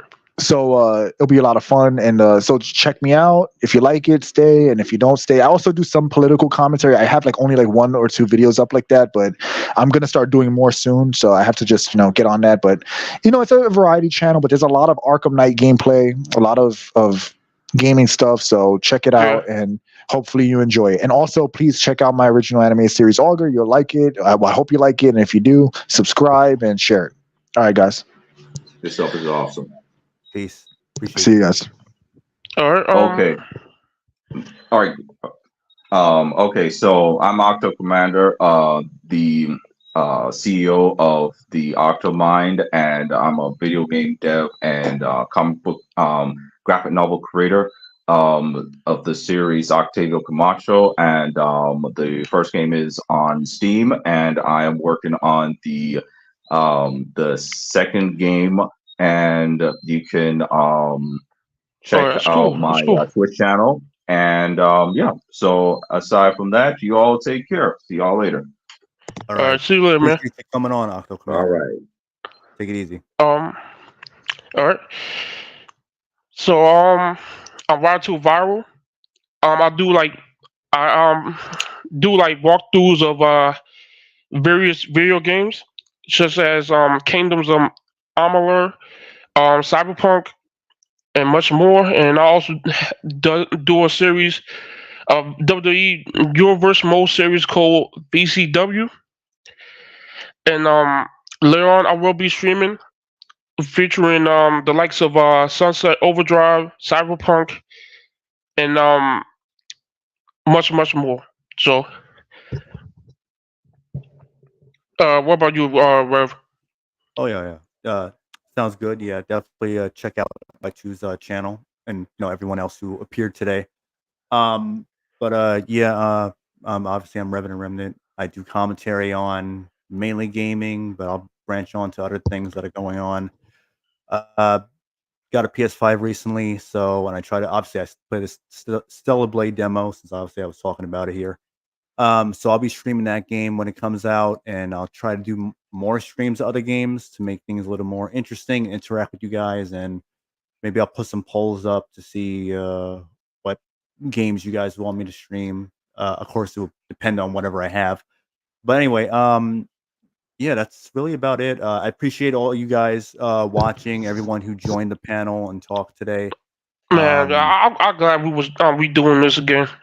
Yeah, it's been a while, so I want to bring it back, and maybe next week, depending on how things go. I don't know, or it might be how it was before, like once every 2 weeks or so. But if anything, just keep an eye out for the community section on the channel. I'll probably put updates on whatever the hell is gonna happen there. Yeah. But yeah, that's about it. So I appreciate all you guys watching, commenting. And anyone who's watching this on the replay, appreciate it. I appreciate you inviting me. Oh yeah, definitely, yeah, because you guys have a lot of good things to say, a lot of different perspectives, and it's good to give other people a different a voice to express what's going on, because a lot of people claim that a lot of people don't think this way, don't feel this way, but then in reality, it's actually the other way around. Yeah. So more people talking about this, the better. And that's how I look at it. So again, I appreciate you guys. So maybe I'll have a new video this week, like a regular video. I'll see. Hopefully so. Dragon's Notebook thing. Talk about that. All right. Till next time. Peace. I want to thank Japashi. Anyway, you guys have a good weekend, a good night, and until next time. Yeah. I want to thank Revenant and Japashi. It's just I have a whole lot of fun on here. Thank you guys so much. Peace. Peace out.